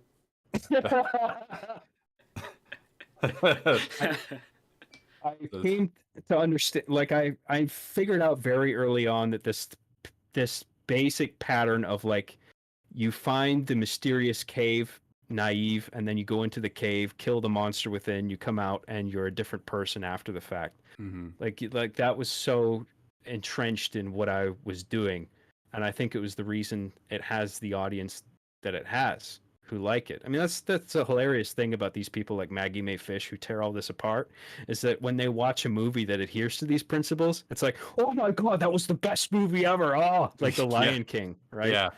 Yeah. I mean, it's just like what it's I done mean, right. It's like, yeah, you see why it's good, right? But then Yeah. you go right back to making these arguments about how it's all bullshit, and it's like, you're not. What it is? What is it with you that you're so desperate to like tear apart what is like traditional, conventional, whatever, Mhm. because you think adhering to this broad pattern is somehow you're being misled from other satisfying methods of storytelling. Yeah. And the fact is there isn't one. This is it.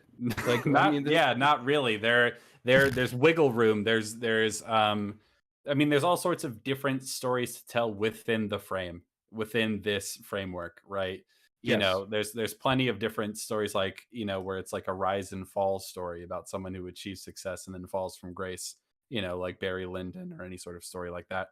You know, there's all sorts of different, there's tragedies and there's ones where the heroes win in the end, you know, but the beats are the same for a reason. And yes, you're absolutely right that when she watches a movie that has these things, she likes it. She mentioned in the part where she was condescendingly saying like, "Oh, maybe you should watch stories to like learn about other people instead of imposing your own worldview on them." One of the examples she puts on screen is The Matrix. The Matrix is the most beat perfect adaptation of the hero's journey I've ever seen in my life. hmm, It's like Yeah. people reference Star Wars a lot. The Matrix is beat for beat every single stage. It's like, yes, and it's my go-to example when I, if I ever have to talk about the hero's journey, just because every aspect is there. Like it's like beat perfect. It's one of the most beat perfect movies I've ever seen in my life. It's just the pacing and everything in The Matrix is so incredibly good. And it's because it hits all of the beats. Everything is there. Everything is in its right place. Everything, it just moves along and just has this. I mean, one of the most important things for me when I'm thinking about any sort of movie or any sort of like time based medium like movies or shows or music or whatever is like momentum, right?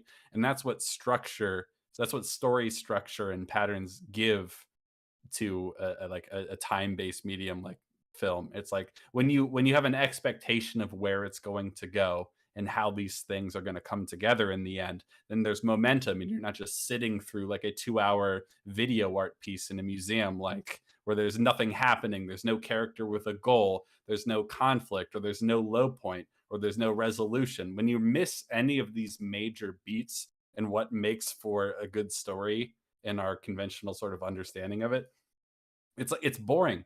It's boring and it's uninteresting. You know what I right, mean? Yeah. And that's what it's almost like that's what a story needs to have for it to be a story, right? It has to have like one of the sorry, the frame that we learned when I studied screenwriting. We Hugh and I Yeah. also went to film school. That's how we know each other. And one, like our screenwriting teacher, he thought about it like this. They're like, there are 5 major plot points you need to have. You know, he didn't talk about act structure in terms of like how, what percentage of the movie it happens in. He didn't talk about anything so granular like that. He was like, it needs to have these beats. There's like, these are required. They have to happen. Some can be shorter than others. Some you can spend a lot of time on, but there needs to be an inciting incident. There needs to be action versus obstacles. There needs to be a low point where they're furthest from their goal. There needs to be a final push where they try to realize their goal. And then we need to find out whether they achieve their goal or not. Boom. Like that's it. If it doesn't yep, have any of these 5 major pieces, it's going to suck and people aren't going to like it. right, And it's so true. I you watch plenty of badly written things where it's like they don't, it's like the low point isn't actually a low point, where they're not really furthest from their goal, and it's like it's kind of unsatisfying, or we don't really find out whether they achieve their goal or not. Like that's one of the major criticisms I had of Nope when we did a stream on it. Hmm. Is that, have you seen Nope, John? yes, I have. You know how in the end we don't really find out whether they managed to get proof of it. They get that picture, but it's kind of a shitty picture. Like we don't actually, they spend the whole second half of the movie trying to get it on camera, and then we Yeah, don't actually see whether the camera survived or whether it was destroyed or not. And it's like, right, how are you not going to resolve that? It drove me crazy. Anyway, Well, I mean, we want to know if they managed to save their farm, you know, and then we never yeah. find Oh, out. that's the thing. It Right. ends Yeah. right before, or not even right before. They get the picture, but you never find out if it actually helped them save the Yes, farm or anything. It's his just goal over. is to save the family business, and then the end, so if the inciting incident is like, oh, this weird thing is happening, and I'm gonna try to use it, I'm gonna try to capture it, and I'm gonna try to use this to save the family business, and then at the resolution of the story would be, well, did you save the family business? And nope, it's like, I don't know, who's to say?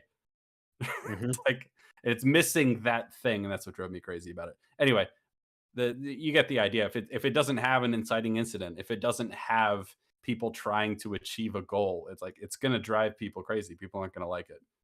You know what I Right. mean?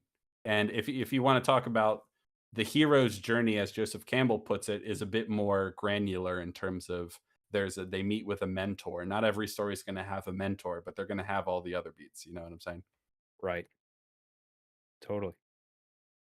Let's keep going. Executives, producers, all the way down to your professors and fellow creators are giving feedback and notes based off of this guy's ideas from the 1950s.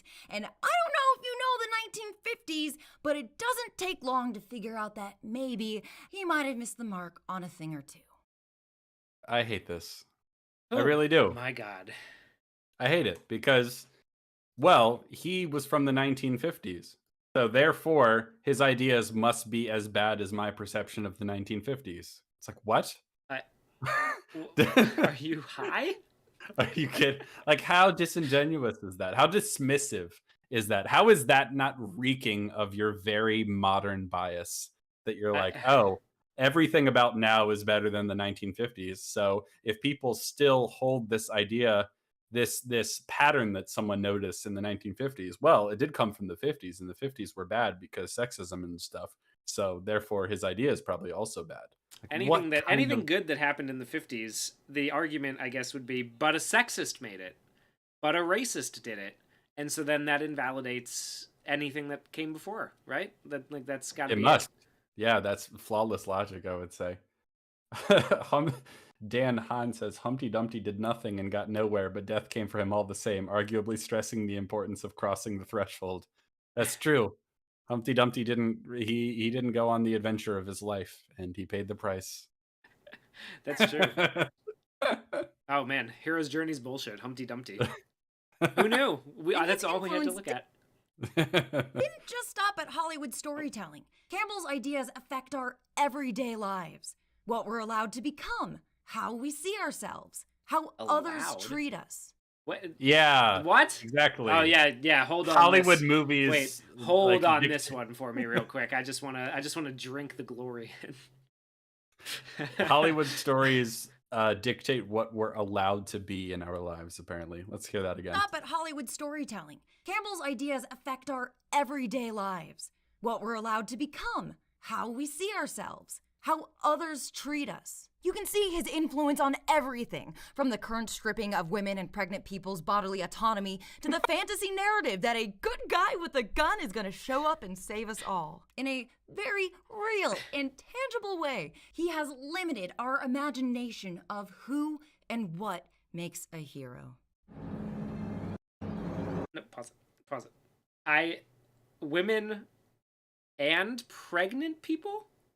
Yeah, well, let's get to that in a second. First of all,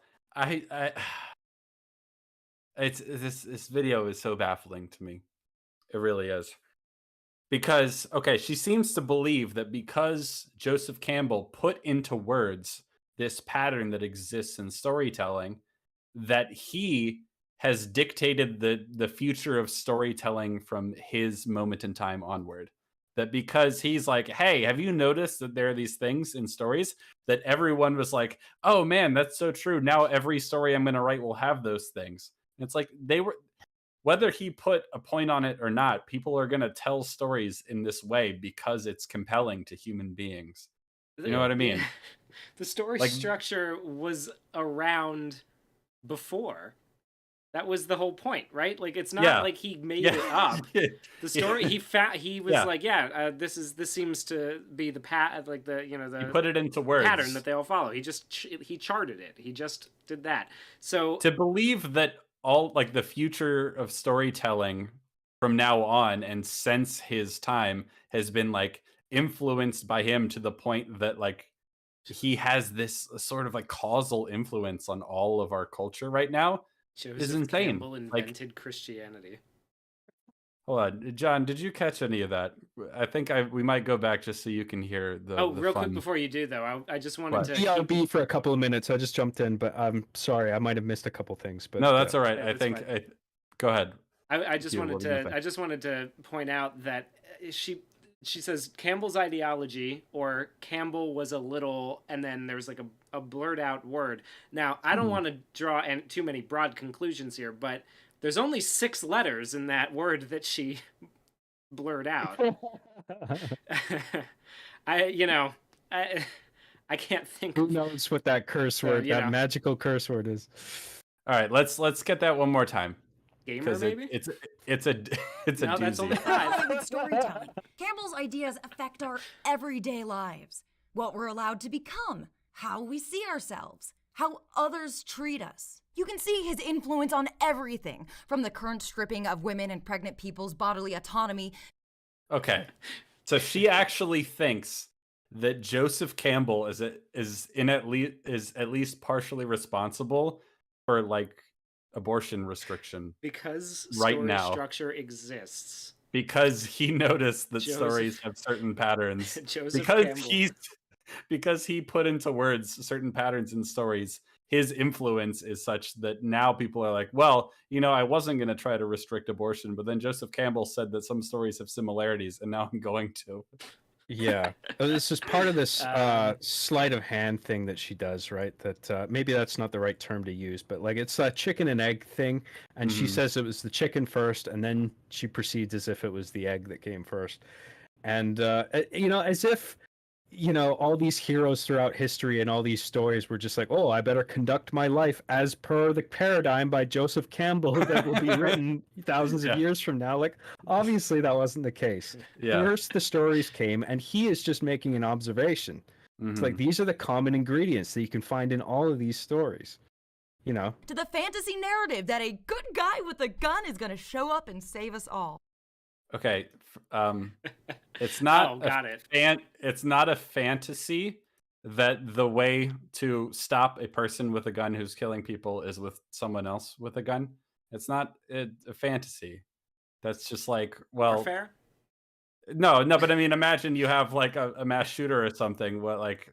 It's a game It's of like, cops what- and robbers gone a little. Yeah, wild. the cops are just gonna run up to him and all bear hug him until he stops.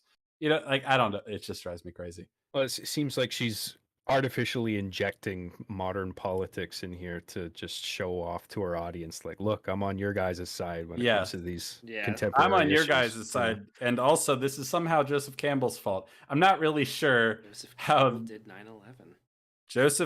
It's Joseph Campbell's fault that some people think that guns are good.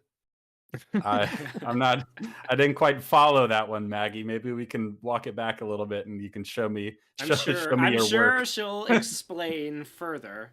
I need to see your work. I need to see how you arrived at this conclusion. In a very real and tangible way, he has limited our imagination of who and what makes a hero.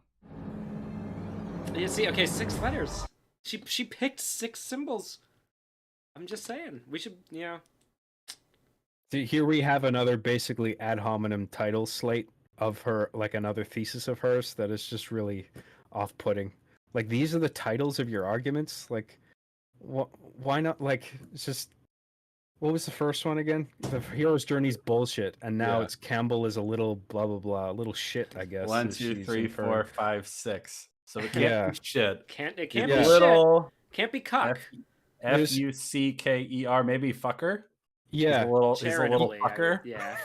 From either of these thesis statements, you can't really extract I'd like anything to buy other an than N, please. Yeah. I don't like Campbell because he's a poopy head. That's basically what it is.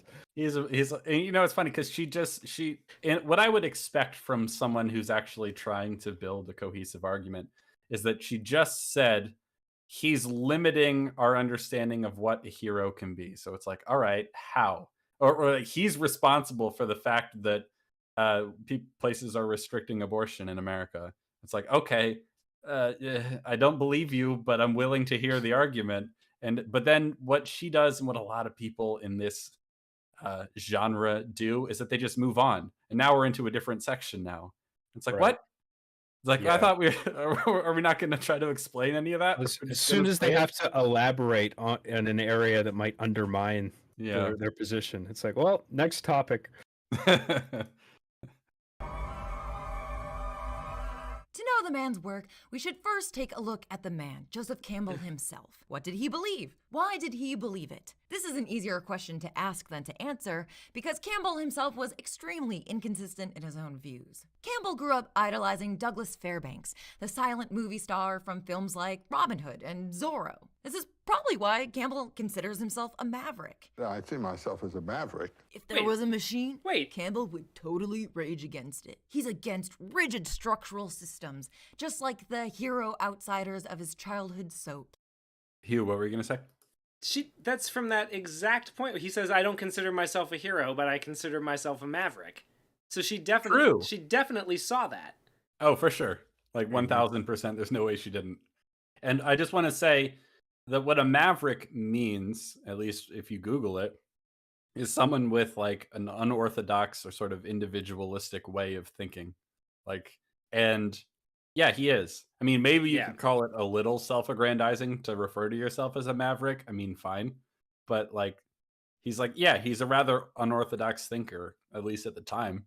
It's part of why he's famous now. It's part of why we're talking about him. Like, he is a maverick. He doesn't consider himself a maverick simply because he liked, Robin Hood growing up.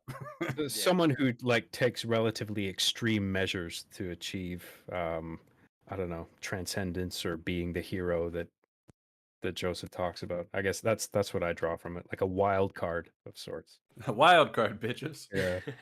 How in heaven's name are you going to find your own track if you are always doing what society tells you to do? I also spent a year teaching in a boys' prep school. Those who followed their zeal, their bliss, they have led decent, wonderful lives. Those who did what dad said they should do because it's safe, found out it's not safe. It's disaster.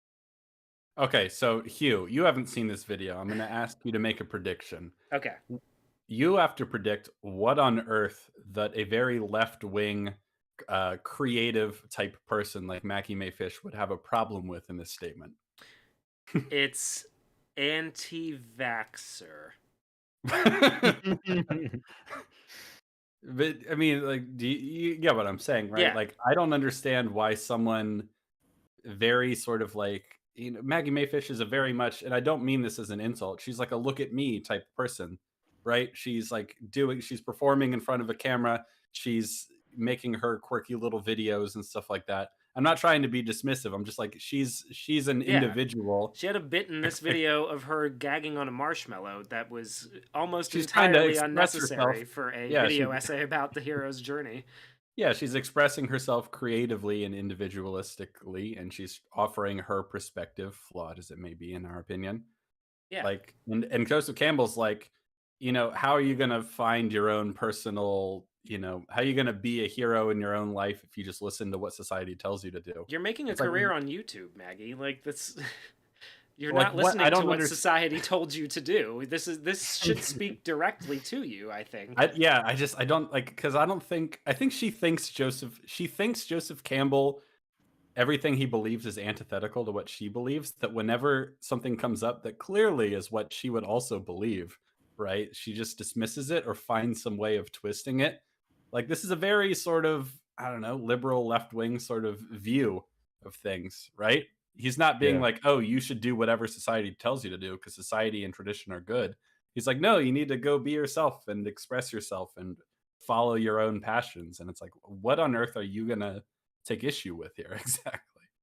I did watch this video, and like, I can't remember exactly what she says after this, but I suspect that she's going to be conflating the idea of like doing whatever society tells you to do with following conventional wisdom, as if they're both the same thing. And it's Well, then just like, wouldn't you she can listen to agree that you anybody. shouldn't always do that?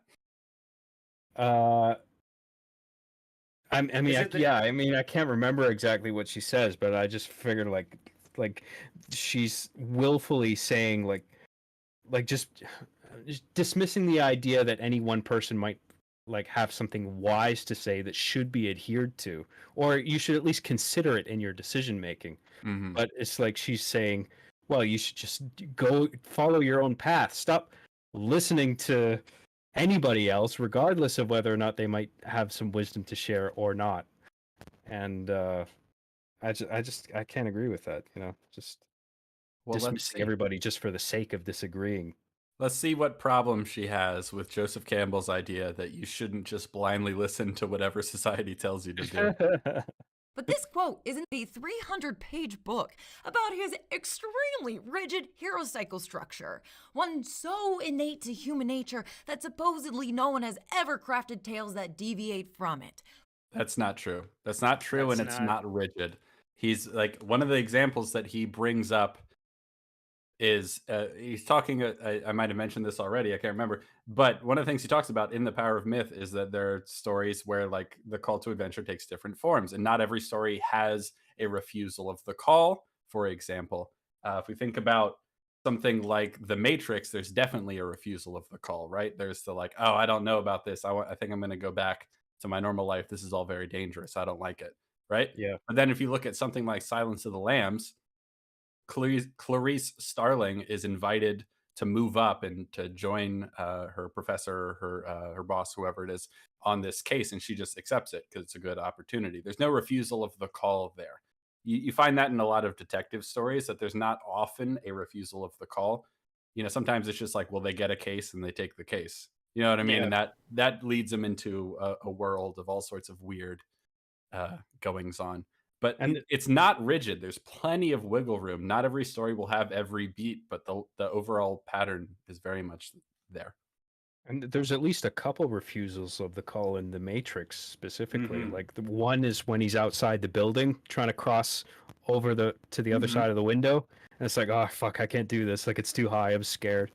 And then like there's another part where he makes it to the real world and he vomits, and it's just like, this is too much. Like, oh my god, I Yeah, wanted the truth, but like I can't deal with this. yeah. You know. Mhm. So like you can have like one or multiple occurrences of a single beat. I think it's just whatever works for that particular story, because that does make sense to do that in The Matrix, where it's like Neo gets what he wants. He's in the truthful world, and he's just like, fuck, I didn't know it was gonna be like this. This sucks, you know. And then he has Exactly. his own little rejection of that as well. Yeah. Anyway, yeah, that's it. Yeah. No, it's absolutely true. And these aren't rigid. He talks about that constantly.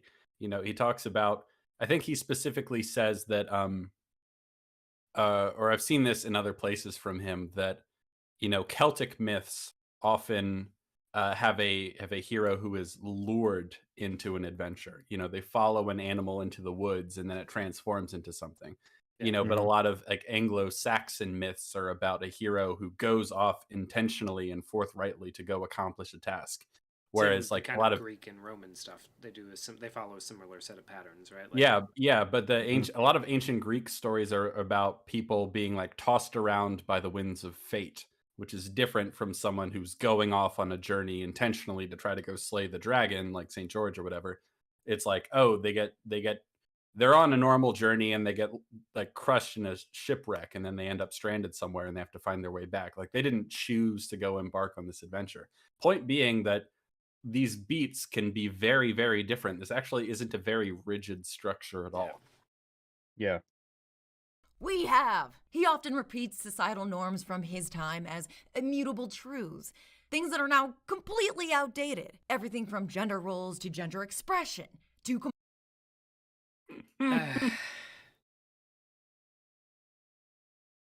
Hugh, did you know that gender roles as a concept are entirely outdated? I had heard that. No, they're not useful or to anyone and anywhere in the world right now.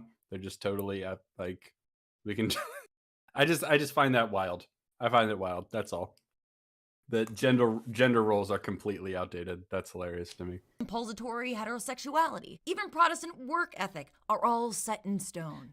He insists one of these. that Got he it. and the heroes that he recognizes should rebel against these systems, while also reassuring himself and the heroes that he recognizes that the world is actually perfect and doesn't need to change. What? Here's Campbell saying as much. Okay, Yeah. wait, let it play. I want it because I want it. From The Power of Myth, the PBS series that did a lot to secure his place in pop culture infamy. When people say to me, do you have optimism about the world, how terrible it is? I said, yes, just say it's great. Just the way it is. Oh, yeah, because this is the section that I texted you about earlier when I was watching it. This is sort of when he goes off on his Unitarian rant a little bit, where he basically gives as an example to the interviewer that there's Jews, Christians, and Muslims in this one city somewhere, all fighting over which set of metaphors is the right one for the interpretation of the same Well, God. I have to cut you off because that's not really what this part is about. What this part is about, and because I think it's quite simple, we can make the point very effectively. What the point he's talking about here is he's talking about the idea that people reject the world wholesale. Let me give you the context. Oh, right? yeah. So what she just quoted is him saying the world is perfect just the way it is, right? And you might go, huh, that's strange, because surely it isn't, right? Right. Yeah. And it's like, the claim being made is that he's saying that, the hero needs to reaffirm the status quo and that they should never try to change the world. Not true at all. So in this Power of Myth, episode 2, he's talking about Schopenhauer. And he says, Schopenhauer says, quote, life is something that should not have been. It is in its very essence and character a terrible thing to consider. For example, this business of living by killing and eating. I mean, it's in sin in terms of all ethical judgments all the time. And then the interviewer says, as Zorba says, trouble, life is trouble. Only death is no trouble. And Campbell says, that's it. When people say to me, do you have optimism about the world, how terrible it is? Say yes, just say it's great just the way it is. He's talking about rejecting the natural world as it exists. He's talking about ideologies and myths that just refuse to accept the nature of being in the world as it stands. And he's saying, no, don't reject the natural world, the way of things. Just accept that the natural world is the way it is. Yeah. And then Okay. Yeah. I accidentally closed the book. I didn't mean to do that. And then he said, the interviewer puts forth the critique that Maggie is making. The interviewer says, well, if one accepted that, isn't the ultimate conclusion to say, I won't try to reform any law or fight any battles? And Campbell says, I didn't say that. And the guy says, couldn't one draw that conclusion, the philosophy of nihilism? And Campbell says, no. He's not saying that human society is perfect the way it is, that the Christian heteronormative worldview, patriarchy, blah, blah, blah, is perfect the way it is and shouldn't be changed. He's saying the natural world is you should just accept it the way things are, that life feeds on life, that they're the Buddhist idea that life is suffering. You shouldn't kill yourself. You should participate in it. You should accept the world as it is. And that he says it's beautiful even though it hurts. That's what he says later on in that. That's what he's talking about. And he specifically says that he's not talking about the idea that you shouldn't try to change society. And she's like, he's saying you shouldn't try to change society. Yeah, I think you hit the nail on the head there with what I think he's saying here is that you accept the world and the pain that it offers, because with pain comes growth, and growth, the opportunity and transformation for growth, absolutely, is the key to everything. Yeah, because if life would truly be pointless if we were all here to just basically flatline and not go through any kind of journey or transformation at all. Mm-hmm. Yeah. If we're all just supposed to maintain exactly what we are at all times, what is the point of it all? At least you find some meaning in growth, which only comes from facing adversity of some kind. And his argument is being put forth in opposition to the idea that life itself shouldn't have been, or that it's a bad thing that the world exists, which is what Schopenhauer is saying. And he's like, well, what fucking utility is that? You got to just accept that the world is and then participate in it. And it's going to be painful, but you just need to accept that. And then you can try to be heroic. And, it's funny because she's like, oh, he thinks of himself as a maverick, and oh man, he's totally gonna fight this system. And then meanwhile, she's like, he's saying that you shouldn't try to change the system. It's like, well, which is it? Yeah. Is he kind of self-aggrandizing for considering himself like an iconoclast against the system man? Or are you saying that he thinks everybody should just accept the system as it is? It's not the Right. latter, I'll tell you that. Yeah.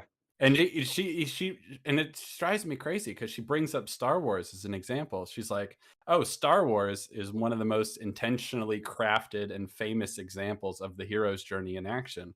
And in The Power of Myth, Joseph Campbell talks about how good Star Wars is in his view, the Yeah. original series, right? Yeah, yeah, because Luke, What Luke is was Star fighting Wars to uphold the about? Empire.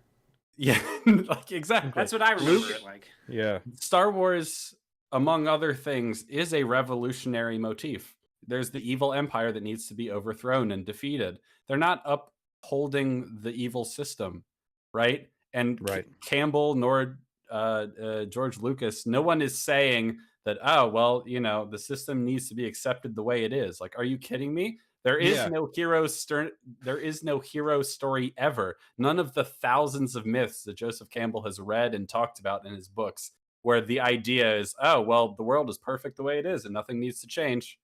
Yeah. As if he's How- condoning evil. Like he's Yeah. like Maggie isn't willing to admit that Luke becomes what he becomes because the Empire is there. Like that's what gets into this idea of like, you need the negative there to like there's the yin yang thing of like both sides feed each other and both sides grow as a result, and one interferes with the other in like a ebb and flow sort of way that's inevitable and everlasting. Yeah. And it's like people like Maggie take Campbell's position of like, you accept the world the way it is, and as if it's like, oh, you're okay with children starving to death, you fucking asshole. Yeah, you're okay with the fact that there's Yeah. corruption in the world? Oh, it's perfect the way it is it? Yeah. So you're saying you're giving the green light to all that stuff, right? You think that's cool? You might as well be starving those children yourself. Like it's just it's so Exactly. hilariously uncharitable. And in the interview, the interviewer, much more charitably, is like, well, couldn't that lead to the conclusion that Maggie draws? And he goes, no, I'm not saying that at all, actually. And she's Yeah. like, he's totally saying that. Well, you did. People like him should work within the systems. I don't think it would help you to change the system, but it would help you to live in the system as a human being. That's This is so. that is this is what unbelievably uncharitable. Of a well, it's so wow. disingenuous, and it leads me to think that she absolutely knows what she's doing, and she's doing it intentionally. I have a hard time drawing another conclusion because she just got done talking about how he thinks you shouldn't just listen to everything society tells you to do. She was mocking that, that he was like, oh, if you just listen to whatever dad tells you to do, it's a disaster. And now she's like, he's saying that you should just listen to whatever dad tells you. It's like, I know that's not true. You just quoted him saying the opposite. What he's saying here, and I looked it up, is the interview asks, would this book, The Hero with 1,000 Faces, help you learn how to change the system? And he's like, it's not a revolutionary text. It's not a prescriptive thing about how to improve society with policy. It's a book about, it's a book about the structure of myths, like overall, essentially. Yeah, and he's like, I don't think it would help you. I don't think the book specifically will help you change the system, but it'll help you to live in the system as a human being. And living in the system as a human being might mean not listening to what the system tells you to do in some cases, or listening to it in others and finding your own individual path. Much in the Like, way he did here. She quotes it as if he's saying, in general, I don't think it would help you to fight the system. Just don't bother. It's like, how on earth could you actually sincerely draw that conclusion? Like, it seems so deliberate to me. Join the dark side. It's easier. Exactly. You know what? I don't know if it would really help to try to like fight us. Maybe you could join me, Luke, and Yeah, okay. The end. Yoda's- This is like saying that at the end of Star Wars, Luke should have joined the Empire. Right. Well, there we go.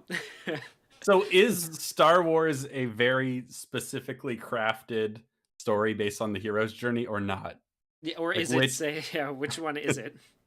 The fact that he doesn't join the Empire and George Lucas based this all entirely off of Joseph Campbell's work, and now you're here like Joseph Campbell says he should have joined the dark side. What? Yeah. What? Are you insane? Which, bold move, Cotton. His mantra, which you've probably heard not knowing that it came from him, I certainly didn't, is follow your bliss. If you do follow your bliss, you put yourself on a kind of track that has been there all the while waiting for you. And the life that you ought to be living is the one you're living somehow. If you're following your bliss, I mean, you're having that joy, that refreshment, that life all the time. Which does sound nice. It sounds like he's saying, know yourself intimately, follow your heart, lead with bravery, and good things will happen. What part of Follow that? your bliss. I mean, find where What part of it that tells is her and that don't be he isn't afraid saying this? If the Good work that question. you're doing is the work that you chose to do because you are enjoying it, that's it. But if you think, oh, gee, I couldn't do that, you know, that's your dragon locking you in. I don't. So he's saying you should pursue your individual passion. I thought he said that you should just do whatever the system tells you. Let's see what she has a problem with in that. Looking at the current state of things, seeing all the unionizing and workers coming together, having to fight for basic human decency, it's clear his point of view comes from a place of extreme privilege. Oh, you didn't quit your job to live in your van? You must not be brave enough. Never mind that you have a kid. What? Probably need to keep your health insurance. Yeah. What the fuck? The term I would use here is bad faith. You could make a criticism of the advice that you should blanketly like follow your bliss and just follow your heart, follow your passions. Like you could say that's a little naive, right? Yeah. You know, there are plenty of other considerations to take in life, and and the opposite claim could be said. I don't know if he came up with this at all, but I heard it from him. Mike Tyson is talking about self-discipline is doing what you don't want to do like you love it. Right? It's like what you need to do, but you don't want to do at all, and doing it like you love doing it. Right? That's not quite the same as following your bliss, because if you follow your bliss, at least in a surface level understanding, you might not do the things that you need to do. Right? So like you could make criticisms of the advice that people should like follow their heart and follow their passions, like, and that's it. Like that's the whole advice. Right? But she's like, oh, well, if you don't quit your job to live in your van to pursue your like Etsy career, then you're not being brave enough. You're not selling little dolls painted like specific scenes from Seinfeld on Etsy. You're not a hero. Yeah, if that's what you want to be doing and you're not doing it because no one wants to buy those, then you're not brave. That's not what he's saying. That is no. That's not what he's saying. And you could make a good faith criticism of the whole follow your bliss thing, but this isn't it. Yes. And I really like that Mike Tyson quote, because like I think you can find bliss in doing things that you in the moment don't want to do. I mean, that's the exact approach I take to working out. I fucking hate working out. Exactly. I hate exercising, running, doing push-ups. I mean, I'm not running these days, but I'm lifting weights. And every time, like my cue for like lifting is like, the trigger is like, oh, I don't want to do this. And then I use that as like okay, that now's the time to do it. Like that specific feeling. And then I know that once I do it, I'll feel good about having done it. Yeah. Right. So like, it's not just about like the present, about whether or not it's going to make you feel good. Like, cause I'm not happy in the moment of working out, but after it's done, I'm sure as hell happy.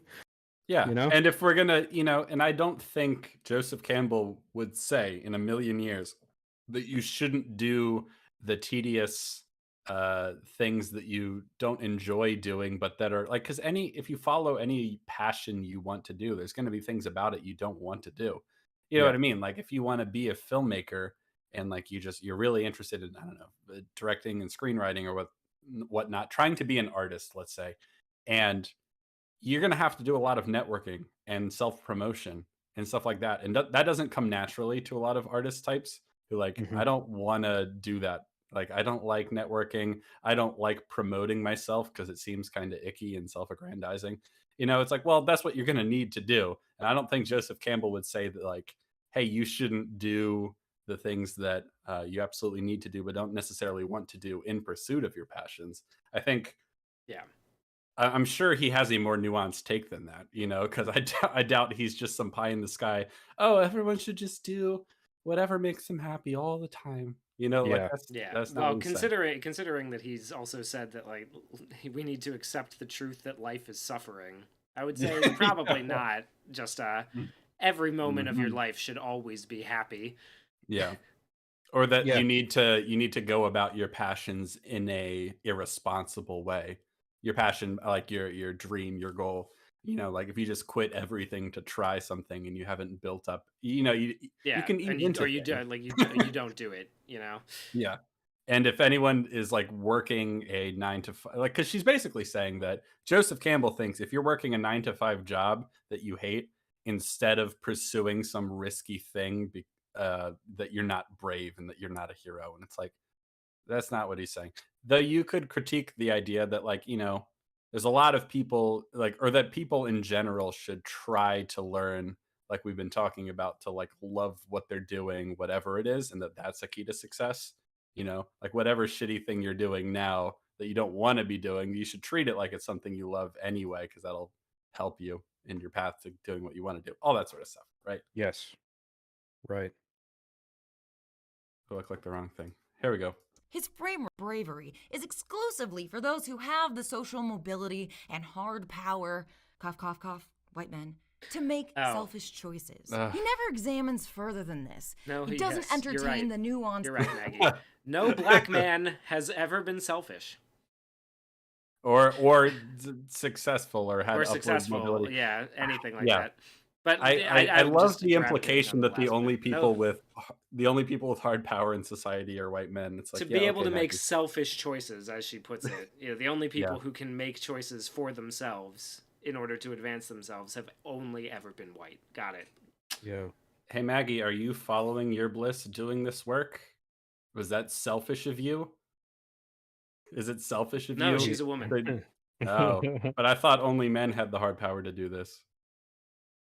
I've seen all of this, all the episodes of this Joseph Campbell series, and not once did I get the impression that he was fixated on any particular race Mm-hmm. as being superior or whatever. So when people No. like Maggie constantly bring in the term whiteness to frame the argument, it's just like, you are the one obsessed with race here. And it's such an American centric view of things too, because like Mhm.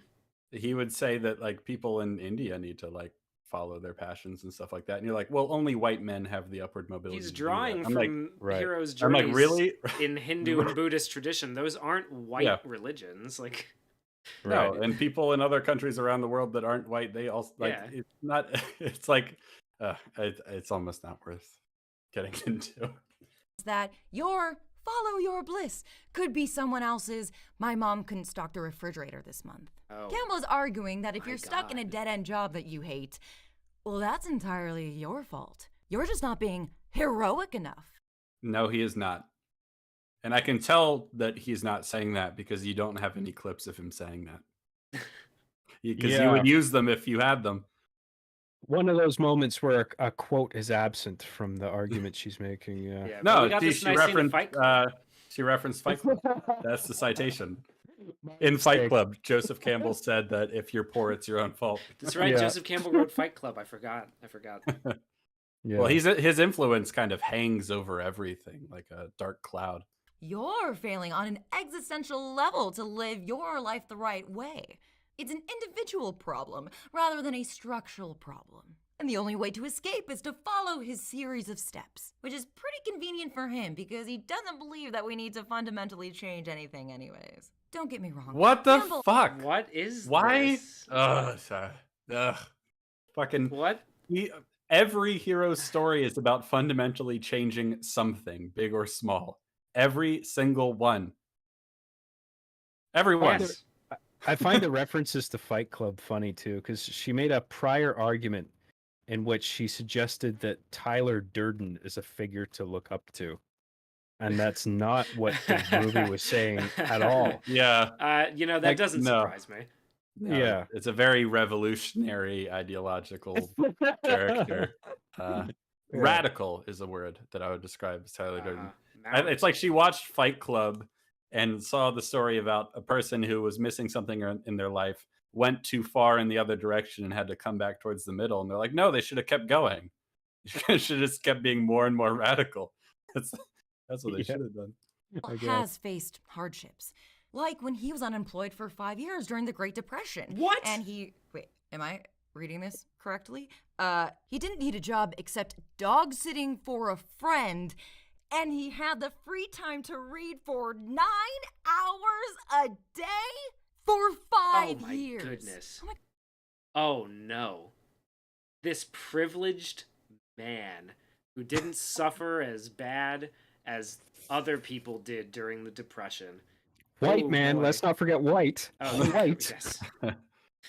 My mistake. How could I forget that? Yeah. Gosh, that's so cool. I did YouTube. I also dog sat as one of the 7 jobs that I had so that I could just pay my rent. Oh my god, I'm so sorry for you. You'll see this more and more, Hugh, as we go. There seems to be a lot of what's the word? Resentment and bitterness at I just the don't world quite itself. understand how it's just Yeah. like Joseph Campbell had a job during the Great Depression. Wow, that's nice. I had 7 one time. Like, okay, like, is that the point? Like making it about Well, yourself? you see, Hugh. Therefore, because he actually, was doing kind of okay during the Great Depression, therefore all his theories are bullshit. Oh, Hmm. You argument see, one. it follows. His description of this time sounds exactly like a celebrity recounting their daily routine. His advice to other people is that he created a schedule, which, like, good for you. I guess you didn't have ADHD, let alone another human.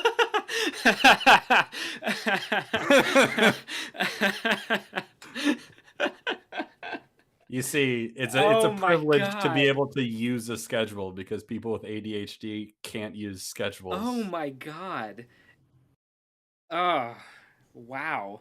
When to We're take a care few of, minutes away from or her a just being police- like, "Oh my god," and he even had time to take a dump on his shift.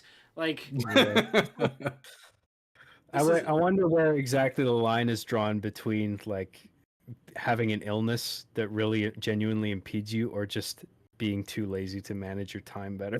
Yeah. that's a great Yeah. question. Or you And I use. used to, it took me a while to pull my shit together. I used to Oh, for sure. be forgetful of things, be late for things. And then one day I decided like, you know what? I'm going to have like a list, like an agenda. Whenever I make a dedicate myself to something, or I say, like, I'm going to be here at this time to do this thing, I'll make sure that I do it. And Well, lucky for you that you don't have ADHD, because people with ADHD People with are ADHD might have incapable. had a harder time. Yeah, no, incapable, I would say. Oh, yes, exactly. Sorry, it's like a full-on disability. Yeah, no, I mean, like, I think that's a great point. The most practical way to change who you are is to change what you do. Like, Yeah. that's just what it boils down to. yeah. And also, she makes it seem like he's proselytizing like a self-help book, and it's like, this is just a book about his life, and he's just saying what he did. Mm. It's like Yeah. this. Like, this isn't Jordan Peterson's 12 Rules for Life. He's not going. He's not. And like, I'm not saying that Jordan Peterson's at all like Andrew Tate, but he's not like going around telling people, "Oh, this is what you need to do to be a man and to be successful." It's just like, no, this is what I did. This is my life. This is what happened to me.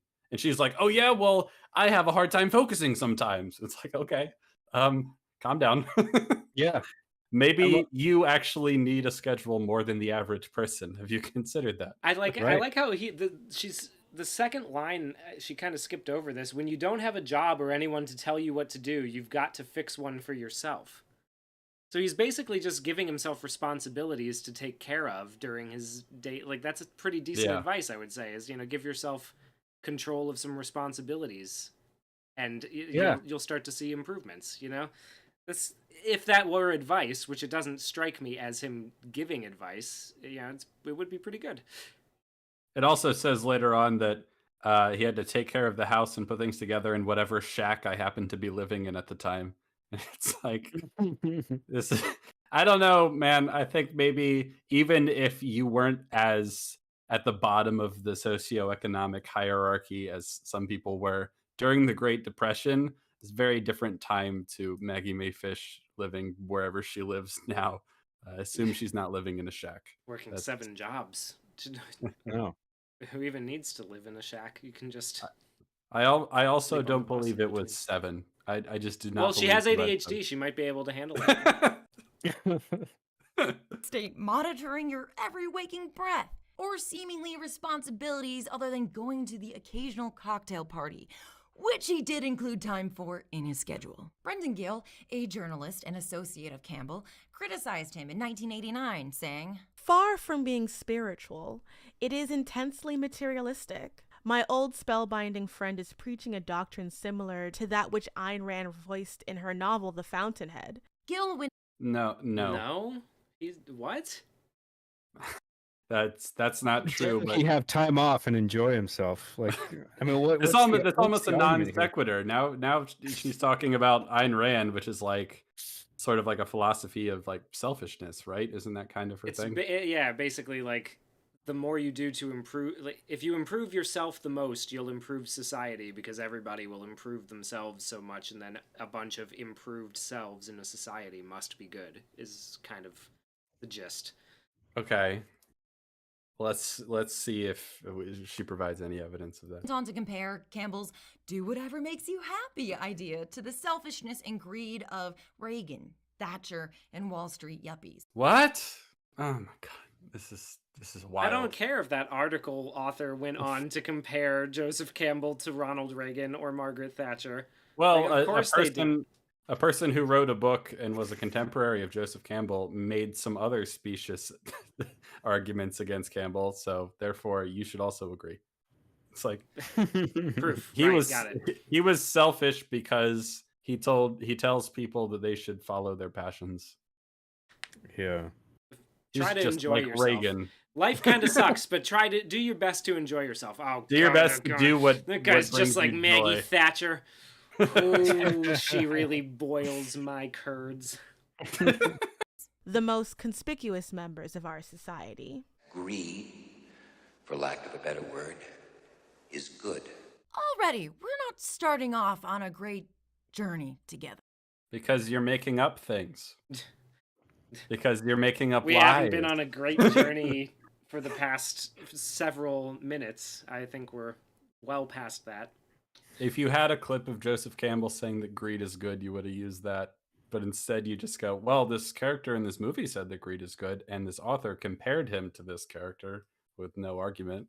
So But not only the big ideas that Campbell contradicts himself on constantly. It's even small details like, are computers good or bad? He recounts this tale of President Eisenhower going into a room full of computers. He puts the question to these machines, is there a God? And there's all those lights flashing and wheels turning and things like that. And after about 10 minutes of that kind of thing, a voice comes forth and the voice says, now there is. Ooh, spooky. What? But moments later, he starts talking about how those little microchips, well, they're angels.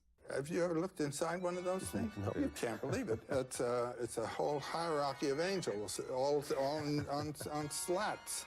Those are miracles. Those are miracles. They are. A man who was famous for expressing his belief in the duality of man and nature Yeah. expressed his belief in the duality of machine.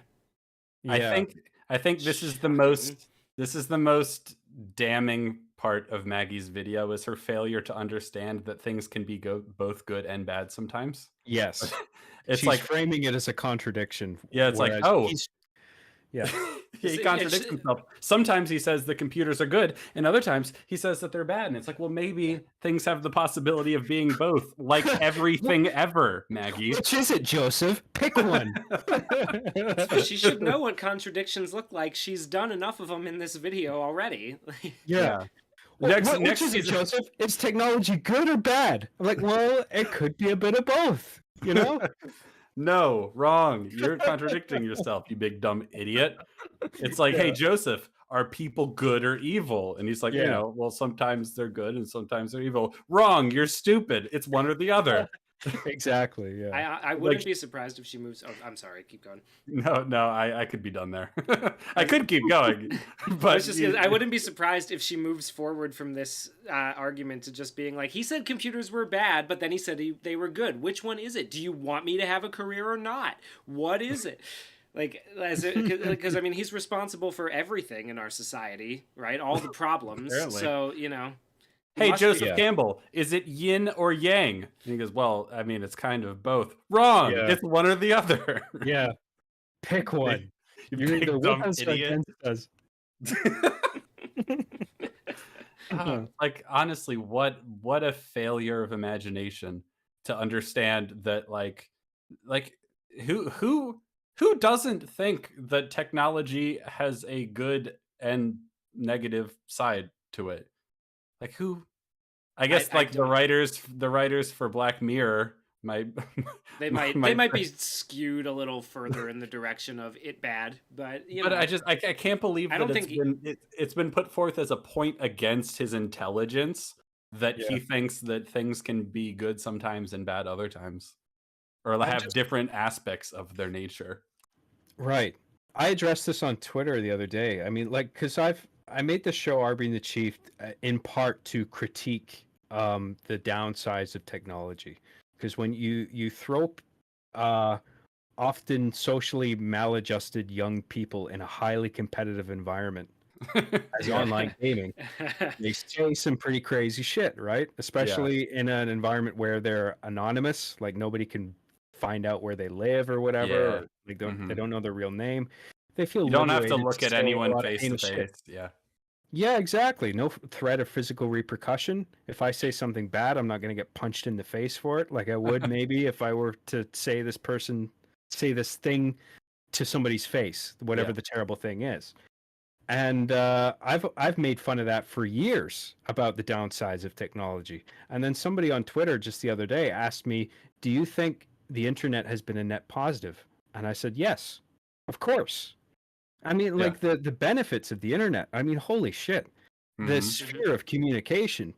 Yeah. All of a sudden enlarged from just individual small towns, communities, families, to the size of the globe, where somebody can make an issue apparent to the entirety of the rest of the planet in an instant over Twitter. I mean, you'd have to be silly to not acknowledge the net benefit of that, right? Or the metaphorically miraculous nature of something like that.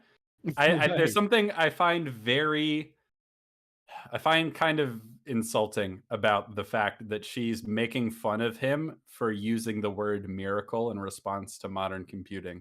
It's like you were born into an era where either computers were being invented when you were like 4 or younger or something like that, right? And you're talking about a guy who was born in like the early 1900s who for like, to him, this is like an amazing technological achievement. And he's looking at like the inside of a computer with all the wires and like the patterns and stuff and go like, wow, that's such an amazing accomplishment. And that thing can do math? Like yeah. And it's like, oh, well, I grew up around computers, so I know that they're not miracles. So this dumb idiot thinks a computer is a miracle. It's like, fuck you, honestly. Right. You know, there's going to come a time in your life where a technology comes about that you're just like, holy shit, that's insane. That's insane that we can do that. You might not use the word miracle, you know, because you're a very, you know, secular person, but like that's the way he speaks about things. You know, Yeah. he doesn't literally think that they're manna from heaven, all right? He thinks it's such an amazing feat that he could never have envisioned, all right? Yeah. Well, I think those people are using the term miracle to imply that the thing they're describing is inexplicable. I mean, because like if you Yeah, analyze computing, you can boil it down to a science. It's like yeah. this chip is communicating with that chip, these Mhm. conductors, these transistors do this thing. There's a scientific foundation for it all. But what it's accomplishing is a sort of miracle, Yeah. right? Where all of a sudden, somebody on one side of the planet can communicate instantly with somebody on the other side of the planet. That's Yeah. insane in the like relatively speaking in the grand scheme of human history. That's an insane progression, you know. I feel really lucky in particular to like for that to have been within the span of my lifetime, you know what I mean? Because I Yeah. remember pre-internet life and post-internet life, and it is like to still to think about that to this day is just like holy shit, man, that's crazy. Well, Mhm. is it a net? Is it good? Is it exclusively good or is it exclusively bad? The internet. If you don't pick one, it's because you're contradicting yourself. Yeah, I guess. So, are computers good or bad? Well, if they're challenging my worldview of a God in heaven, they're bad. But if they're doing what I want, they're tiny, tiny little angels. That's That's so so not what he said. no, Yeah. not at all. He didn't even say the thing like the computer saying that there is a God now. He didn't go, "Oh, it's challenging my world." He just said it. Like, isn't that kind of a crazy thing? You know, that the AI came up with that. I don't know. It's just like it's so bad faith. It's so incredibly bad faith. Like you can't just admit that he is simply saying that like computers are a technological marvel and the futures of artificial intelligence have some scary possibilities to them. Of course they do. People have been talking about the scary potential future for computing and artificial intelligence from like I don't like decades now. Like Sure. everyone knows that AI could be a huge problem, right? But you're Yeah. still gonna use your iPhone because it's very useful. It's like, well, which is it? And it's like, Yeah. yeah, computers are bad when they're used to do bad things, and they're good when they're not. Like this isn't an own. Like, what are you Yeah. talking about? And a discussion really recently that's cropped up is the issue around like AI generated art, Oh right? yeah, Which I don't know if I'd frame it as like a bad thing right away. But like it not is exclusively. Yeah, for sure. no, but it is concerning to a Yeah. degree Oh, fun because like fact: our two icons are like AI generated Siskel and Eberts oh really? that I made with Midjourney. Oh, that looked like Roger Ebert. Is that who that is? I wasn't sure. Yeah, Yeah, our it makes a original lot of icon sense is just a picture of Roger and Ebert with not Roger and Ebert, Siskel and Ebert with lens flare eyes, and I'm like, oh, I wonder if I can make them in now. Oh, Midjourney, and it kind of sort of looks like them. it Anyway, does. Yeah. yeah. So clearly, I've played around with AI art a bit because I find it interesting. I'm not ignorant of the potential harm it could do eventually, but it's a dual thing because of course it is. It's not exclusively good or bad because it's super fun and strange to play with to like play test and be like, oh, what happens if I give it a prompt that isn't like doesn't have an obvious visual correlation? If I type in like the square root of 2, like what sort of weird image is it going to pick up? You know, stuff like Right. that is really fun to like the equivalent of being the Boston Dynamics guy that kicks the robot to see if it can survive it, right? You know? Absolutely. But then I've- of course that like yeah, if AI gets to the point where it puts artists out of business, that would really suck. And so it's both things, and anyone who says it's one or the other is being sort of reductive. And here she is advocating, well, you need to pick one. Yeah. I'm troubled by the idea of not being able to tell the difference between one and the other, you know? Yeah. Mhm. And to your point where it's like it's going to put artists out of business. If a robot can do the exact same thing, then what's the point of artists? And that I, It certainly could. You know, it's really I think a lot of people are especially freaked out about it because it's hard to know the direction it's going to go. You know, like a lot of things with the internet and like leaps forward in technology, it's going to take a while for like laws to catch up. You know, yes. with sort of like copyright, obviously on the internet is a good example of that. But like, Yeah. and so like, are there going to be laws eventually to like outlaw this sort of thing? I don't know. It could go in a Yeah. million different directions. It's very uncertain, but there's obviously I also made, as someone pointed out in chat, I made this sort of like AI generated music video for a piece of music I wrote, where like I took Midjourney, right? Midjourney creates images for you based on prompts, and Mhm. if you upscale to max, like the max resolution, if you do that more than once, it creates slightly different variations in the image. And so I'm like, oh well, if I do that over and over again, I can like line them up next to each other in like an animation, and it sort Yep. of gives like movement to these kind of, otherwise still images. They kind of flicker and move and twist, and I'm like, oh, that's really interesting. Like I found it really interesting to play around with, and then I set it to a piece of music, and I think it's pretty interesting.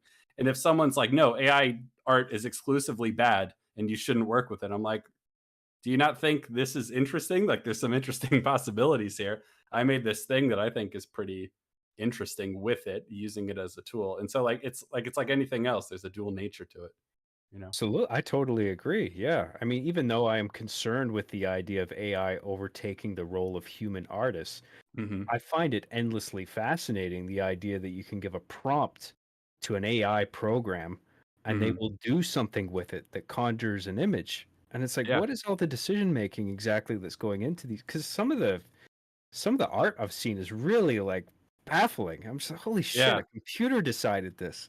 Yeah, Like, it's really strange because sometimes it's more obvious, right? If you're like the Mona Lisa cubism, it'll go, okay, something that looks like the Mona Lisa, but it's in cubist style. That's more yeah, obvious. But if you type in something like I was playing around with like the square root of two, and it's like, okay, I know two is like a math thing, but roots are like on a tree. So like if I do like a sort of abstract tree against this backdrop that kind of looks like it has chalkboard scribbles on it, that's like math, right? And I'm like, yeah, that's such a baffling decision, but it's so cool looking. You know what I mean? I just like right. couldn't believe that's the direction it took, but you can kind of see the like steps it took to get there. It's so strange. And I'm like, I don't like it when people are like, no, you shouldn't play around with it at all. I'm like, no, dude, it's so fascinating. Like you have no idea. Dude, It's it so is strange. fascinating. Yeah. Even the stupid prompts, that are Yeah, intended to yeah. produce like a meme that's just like funny. But Yeah. even just the analysis of that, it's just like, oh my God, the level of decision making that's going into like the AI that's deciding to conjure this image is really interesting to think about. There's like it's so complicated. But yeah, I agree. But according to Maggie Mae Fish, if you like technology when it does good things and don't like it when it does bad things, you're just contradicting yourself. So Yeah, I guess. get fucked. Deserve. Are you an angel? Is the machine of society bad? Or is it proof of man's greatness? While he criticizes the machine and speaks of the individual fighting against the state, And this is the threat to our lives. We all face it. We all operate in our society in relation to a system. he also romanticizes the massive New York skyscrapers that epitomize the cold, inhuman machine of American capitalism. You can tell what's informing the society by the size of what the building is that's the tallest building in the place. The temple was built right in the center of the city. Yeah, I mean, this was the proper organization. That's the spiritual center from which all flows in all directions. And then the Capitol was built right beside the temple. And now the biggest thing is the office building that takes care of the affairs of both the temple and the political building. That's the history of Western civilization. I really cut this down because he keeps jizzing about skyscrapers. In New York now, the debate is over who can build the tallest building, not to praise, but to build the tallest building. Yeah, and they are magnificent. We are a financial power center, and look what we can do. It's a kind of virtuosic acrobatic stunt. How do you take that and spin it into something? Oh, I see. You put Trump on the building. Never mind. Problem solved. I No, get it. it's the same thing again. It's a total failure of imagination on her part. It's a total failure, deliberate or unintentional, to understand that like, yeah, things can be good and bad sometimes because life's complicated. Like that's how it works. Like he's Yeah. clearly critical of you know, like she's like, well, what is it? Is the system good or bad? And it's like, well, it can be both, you idiot. Like, Yeah. of course it can be both.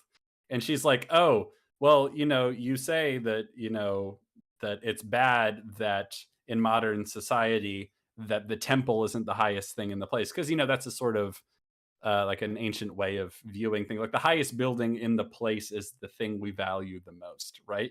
So like the Right. church in a lot of medieval towns is the highest thing in the place because that's the in their view the proper organization. And she puts that on screen like it's an obvious bad thing. But it's like the highest thing in the place is symbolically significant of what you value the most, right? You know, and it doesn't have, Yeah. you know, if it's not religion for you, it's going to be something. Like everyone has the thing they value the most, right?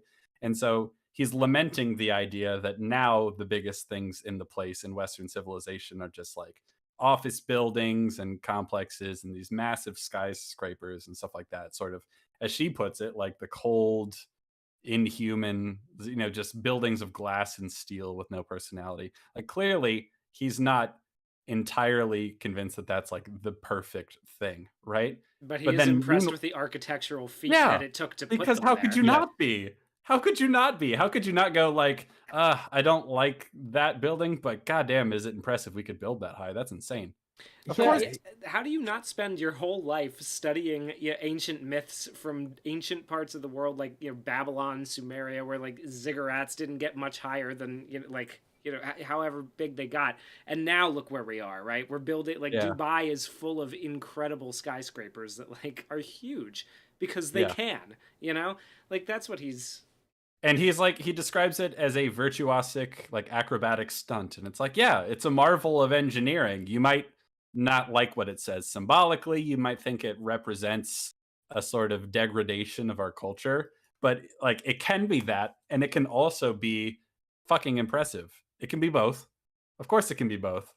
Yeah. But I would like to point out someone in the chat who said, I think I might be the highest thing in this place. It's like it's a total failure of imagination to like even conceive of something that can be both good and bad. It's like it's a contradiction that you see two sides to an issue. This filthy centrist. Like I don't know like where this is coming from, but it's ridiculous. Well, first of all, that chatter's based 420 blaze it. But I do appreciate, like, Campbell was making a very respectable observation there about, like, you know, the church came first as like the spiritual center of like a city, and then almost inevitably, or perhaps inevitably, period, a larger building that's intended to act as like a bureaucratic entity to oversee the spiritual and like whatever the other building was secondary to the church. I can't remember what it was, but it's the capital. Yeah, so right. like the government, the state, the church religion, and state. the law. And Yeah, then, so the like money. embodiments of church and state, and then you have a third building that's taller than both, that's intended to oversee both in a bureaucratic way. That was an interesting thing. But then Maggie frames it all as him, quote, jizzing over skyscrapers, as if it's just him saying, "Oh, look how tall this building is." But then look at this building. Look how tall this building is, as if that's all there is to it. And it's like that's not all there is to it. And you're just framing it that way because you don't like this dude. Like, it's annoying. It's really annoying. Very annoying. Ah, yes. I am so inspired when the beautiful Chicago skyline is interrupted by a phallic Trump tower blocking the view of Lake Michigan. Brendan Gill. I'm sorry you don't like the placement of that building. Do you actually think that there's literally nothing to be said about the achievement of building a building that tall? Like that there's literally nothing. I kind of think that building looks pretty. I don't know, like as far as buildings go, that one looks pretty cool. I've seen worse. Yeah, that's for sure. It's not like amazing, but it's. I'm sorry, it says Trump on it, Maggie.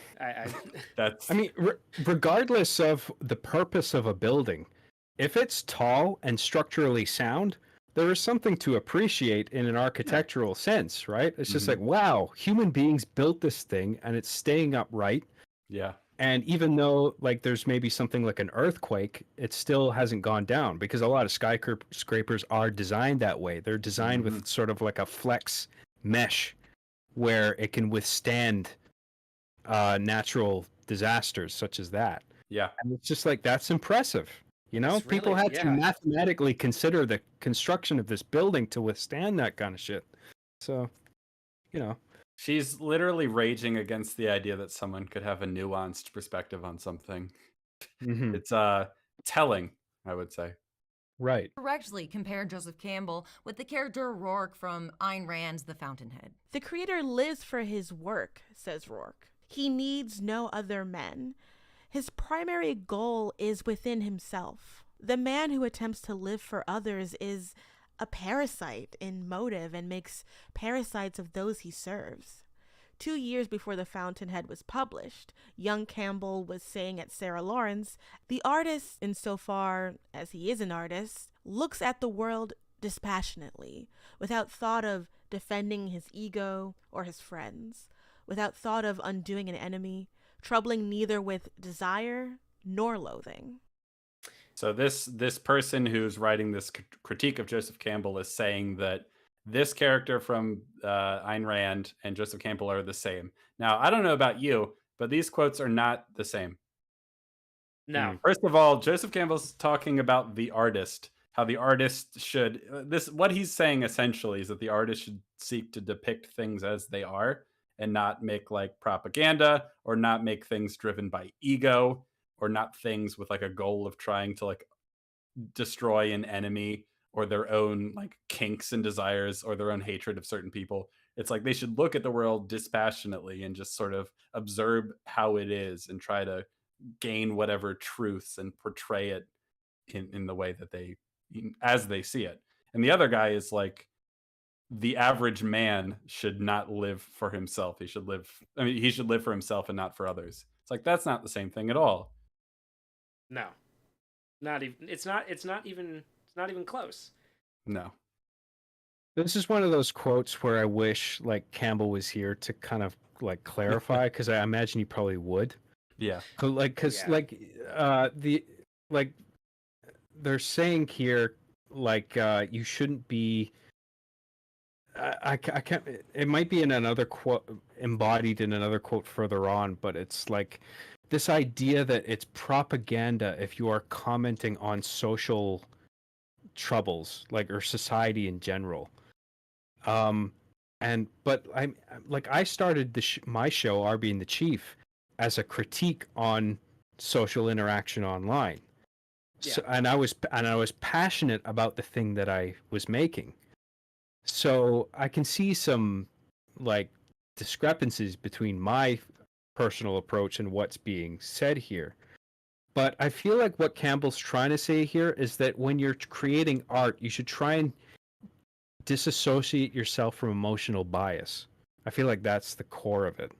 That's what he's trying to say. I agree with that. It seems like he's taken a very Zen mindset towards it, right? Like absorb yourself in the work without thought of, pride or, you don't have to defend your own ego. You're not aiming at any one particular thing. It relates in a way, I think, to what you're saying about starting your show, is that like you were seeing this kind of this issue with social interaction online, and through this passion that you have for telling stories, you kind of took that and you made something of it. You observed through your art, and yeah, I think the way that she's spinning it, in the way that it's going in this first quote up here from Ayn Rand, is that she's comparing that philosophy of Campbell's with the idea that like being incredibly selfish and only focusing on your own thing is for the good of the community, because living for others means that you're just leeching off of other people's goodwill, essentially, and you're not, like, it doesn't relate at all to what Campbell is saying or to your own process. I think your process is pretty well embodied by kind of what he's sort of getting at, just a dispassionate passion for the craft, and for saying something through the craft.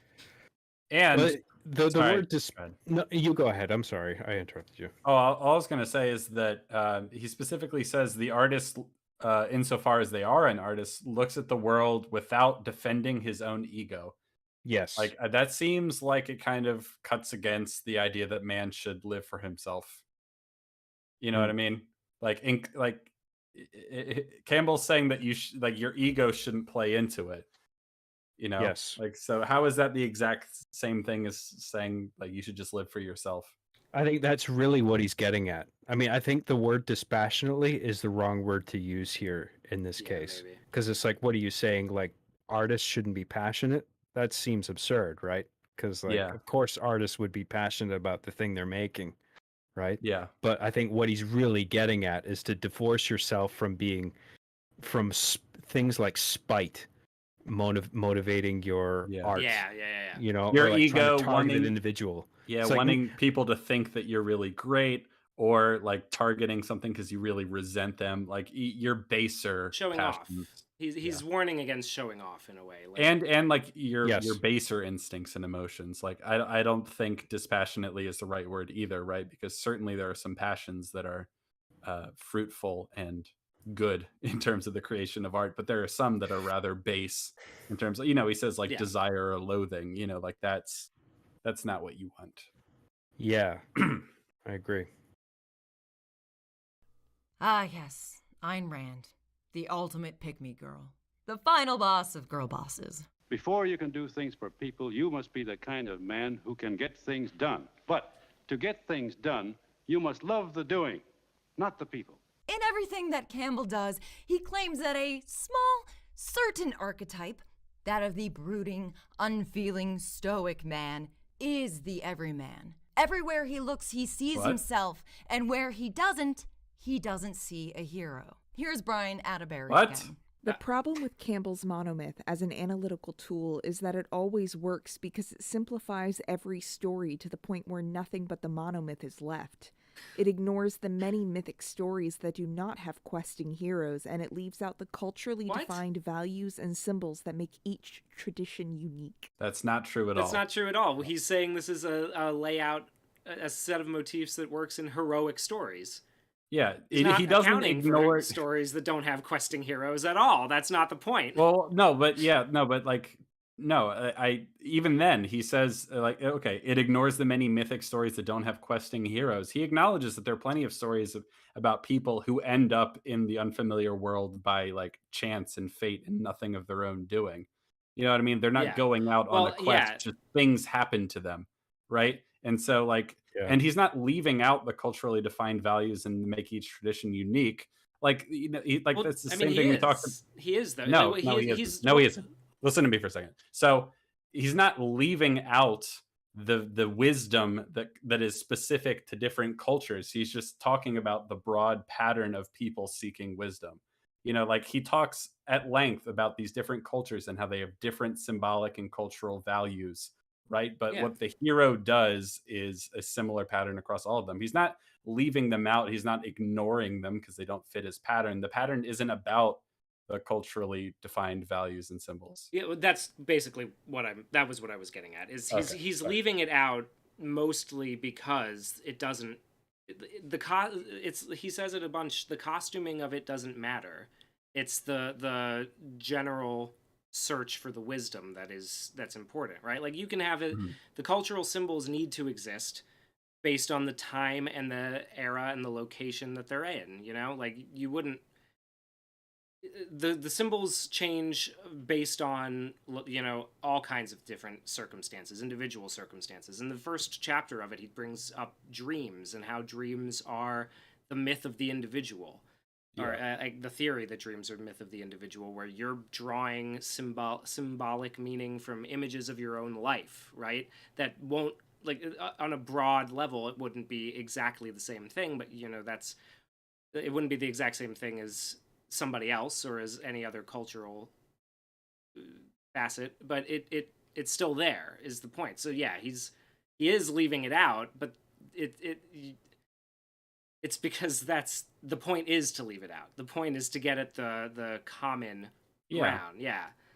And like the culturally specific thing, he wouldn't be able to point to an underlying pattern if he didn't understand the cultural symbols and what makes them different. Yeah. And it just gets back to the idea that, like, if you want to focus on what's different about them, that's fine. He's just focusing on what's the same. Yeah. Yes. Beowulf diving into the pond to kill Grendel's mother is the same as the guy descending into the maze to kill the Minotaur. It's the symbolic, serving the symbolic function. It's two different cultures. And They're both unique stories. And you can talk about what it says that one culture talks about diving into the lake while the other goes into a maze, and how, like, what that says that's different. You can focus on that. Talk about that all you want. Absolutely. You knock yourself out. But I don't think it's fair. Like, I mean, this is the danger with any sort of analytical theory, is that you want to apply it to everything and ignore things that don't fit, right? That's the thing you have to work on, right? But, like, I haven't seen much evidence that he really does that. This person's just kind of asserting it, that it's definitely true, that, like, he's ignoring everything that isn't the monomyth. And it's just like, well, that's what he's writing about. He's writing about the monomyth. If you want to talk about this, like, the differences between, like, Greek myths and Hebrew myths, like, they're different. They have different cultural symbols, and they have different values. They have different views about what the highest values are, and all that sort of thing. Well, let's see. We covered machines, skyscrapers, computers. What was that other thing that he was obsessed with? Oh, that's right. Everyone's being too hard on the Nazis. Yeah, you heard that right. Okay, I'm gonna need an intermission to throw up all of those marshmallows that I ate. Impulse control problems. One thing that I love about making videos on... All right, and because we are on to part 2. Normally I wouldn't skip through the end of the video, but we have more to cover, and I don't care for a Nebula ad right now. It's all just product placement from here. That's all. Yeah. Let's see. Where is it? Part 2. Yeah. So, Hugh, are you ready? We're gonna find out how Joseph Campbell was sympathetic to the Nazis. A secret Nazi. Got it. Yeah. Okay. Oh, or as she put it, obsessed with defending the Nazis.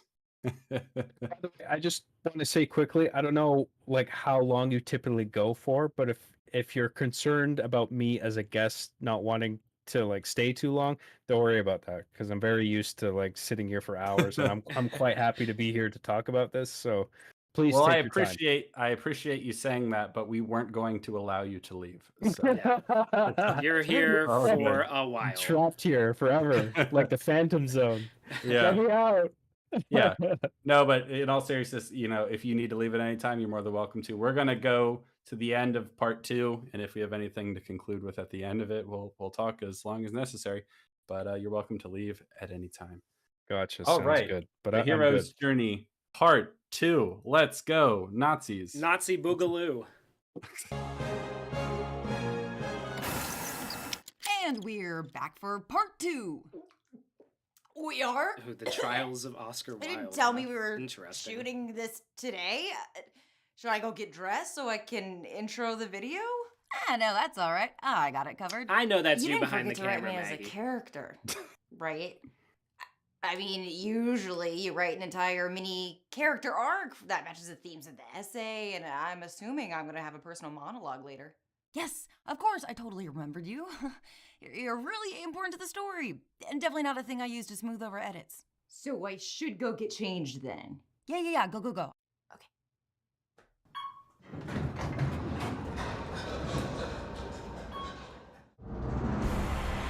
Comedy. Don't you It's love it? It's difficult. She sure does make it look difficult.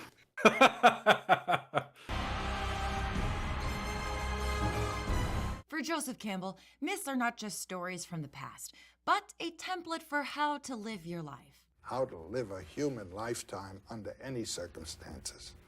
Myth can tell you that. The great men of myths are not just characters in a drama, but kings who deserve our obedience and reverence. What? No, what? No.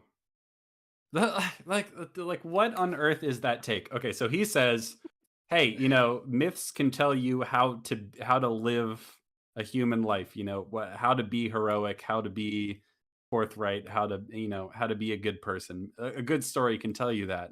And anyone who has ever seen or read a story ever is like, yeah, totally. And she's like, Joseph Campbell is saying that you need to obey characters from hero myths. It's like, what? We need to Oh, be Yeah. like obedient to Buddha? hey, What? I just opened The Hero with a Thousand Faces to chapter 5, The Hero as Emperor and as Tyrant, and the very first sentence is worship Frodo. You need to obey Frodo. You know what it reminds me of is Butters in the Imagination Land episodes of South Park, where they're like, "Believe in Santa right now, believe in Santa." That's what it feels like. Yeah. And then and she keeps comparing it to like the modern king of England. Why? I don't understand. Like, King Charles do we need to? followed Are the we meant hero's to? journey to the throne. Are we, how on earth could you walk away from anything Joseph Campbell's ever said going, oh, well, we need to all obey Luke Skywalker. We need to be obedient to Luke Skywalker. What does that even mean? Yeah. I feel the way I forget his name. This king guy. What's his name? It's King Charles, right? It's up there in the top left. Yeah. Oh, I see it. Yeah, the face he's making is how I feel. I thought this said signals to aid to remove penis during signing of oath. But no. He looks to the past to retroactively justify the power structures that he himself benefits from. Christianity, patriarchy, capitalism. Yeah, and they are magnificent. Wow. Wasn't That's that the really- Mormon? That was the same image from Salt Lake City, right? Yes. That's not the because same thing. It's not the same thing, and I'm not even sure he is a super devout Christian, considering like he definitely, as far as religion is concerned, is like, oh, there's truth in all of them. He's not like, oh, well, I benefit from the dominance of Christianity, so I'm going to interpret every story ever to make sure that I uphold that. He's very critical of certain aspects. Of I would Christianity. say he's in, at the very least, in one of these collections. I think it was The Inner Reaches of Outer Space or something like that. He's pretty derisive towards Christian Mythology and symbolism. symbolism.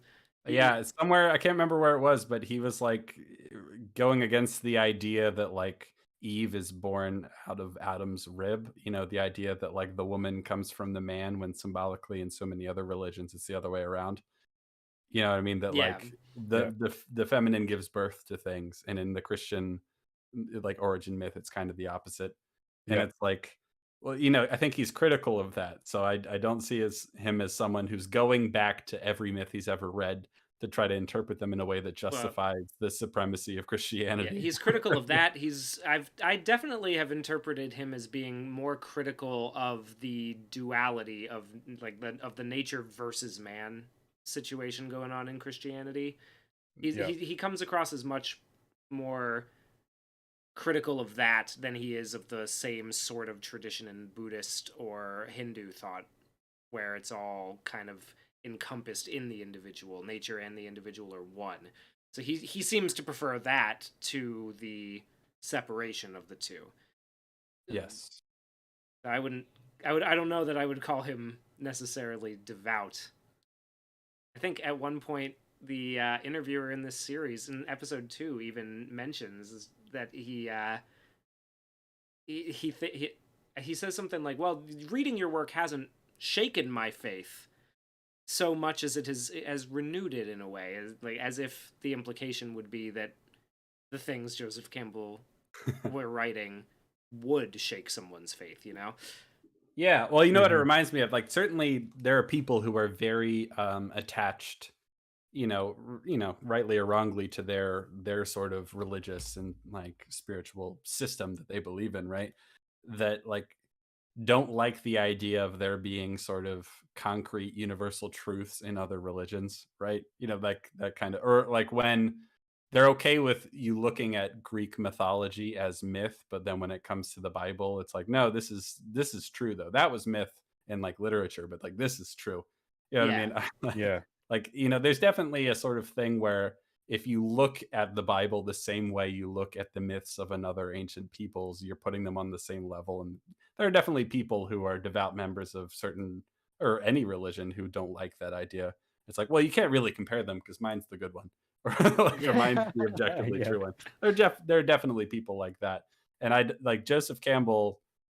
I don't even know if he is devoutly Christian. I would doubt it, especially because he seems to really like Hinduism and Buddhism. Despite knowing that these very structures eradicated any alternative ideas of heroism or how to organize society. It's just a book, What? I can hear you typing in the comments. And dear reader, I wish it were just a book.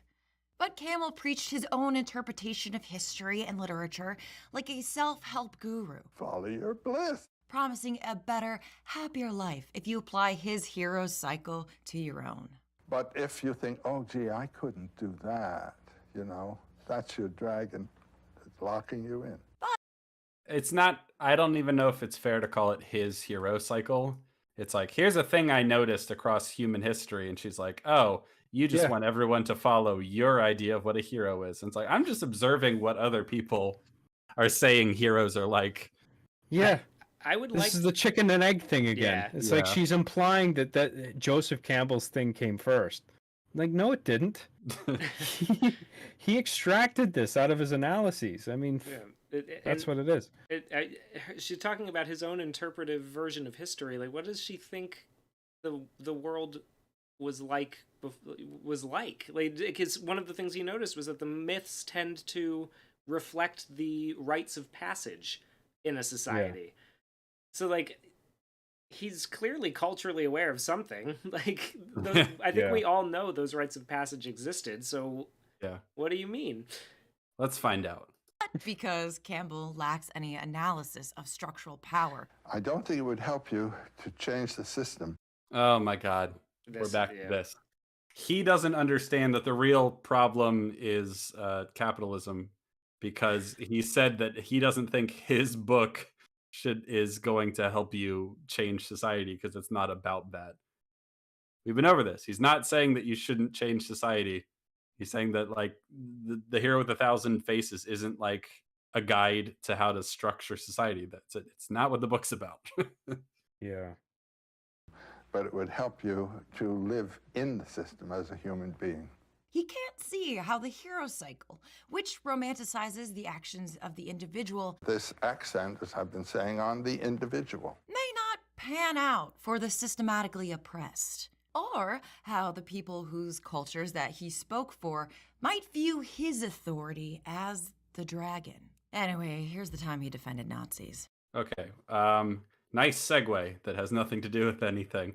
I think it's worth pointing out that I lost my train of thought. Fuck. That Nazis. God, can I go back for a second? I got distracted by the Nazis. Just all good. a second. Structural power. I don't think it would help you to change the system, but it would help you to live in the system as a human being.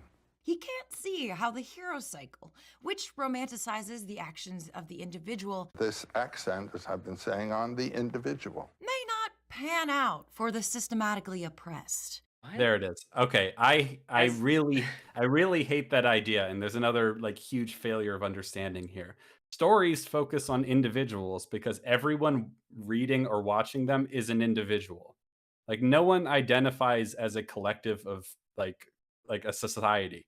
Like, people watch movies, people read books, and individuals, even if they're going to engage in collective action to reform society and overthrow the patriarchy and capitalism, everyone needs to understand how an individual acts in that story, which is why stories are about individuals. Not hero myths aren't exclusively about people going it alone and not getting help from anyone. The hero's journey specifically talks all about allies and helpers and mentors and bringing back the wisdom that you find to society, because stories are about individuals, because individuals read stories, right? So, like, of course they're going to focus on how to be an individual, how to act as an individual in the world, because that's what you are reading this. Like, Yes. ugh. And I think action is based on the level of the individual. Of course, because You what know? else could it be? Yes. Yeah. like, And I mean, collective action has to be done by individuals. And so yes, if the message you want to convey, if like, okay, because Maggie Mae Fish is clearly a left wing, I'm just gonna assume socialist type person. Maybe that's yep, not true, but I get that vibe, right? So yeah, she's a socialist. She thinks society should come together and overthrow capitalism and live in sort of an egalitarian socialist society. It's like, well, even if you want that to come to fruition, individuals are going to have to figure out how to operate in that world to bring that about, and how to operate in the world as good people once that society comes. You know, it's individuals need to know how to be heroic, even in your own very left wing, view of things. Individuals still need to know how to be heroes in that, which is why stories, even ones about overthrowing capitalism, will be about individuals working together. They're like the point of view character is going to be an individual, because that's just how people think and how they operate and how they identify. yeah. I wanted to offer a counterpoint to what you said, but I also don't want to misrepresent you, because I thought what you had said was that there are, like, everyone thinks on a basis of like individual action, but I think there are people who think of themselves as merely part of a group, Yeah, and I think no, that's yeah, a wrong way to conduct yourself, because I think that the individual, like the basis of action, the base unit of measurement is the individual, not groups of people. yes, Because individuals have minds and they make decisions and they have hands and feet and they go and do things, yeah. and that their actions alone can manifest things in the world.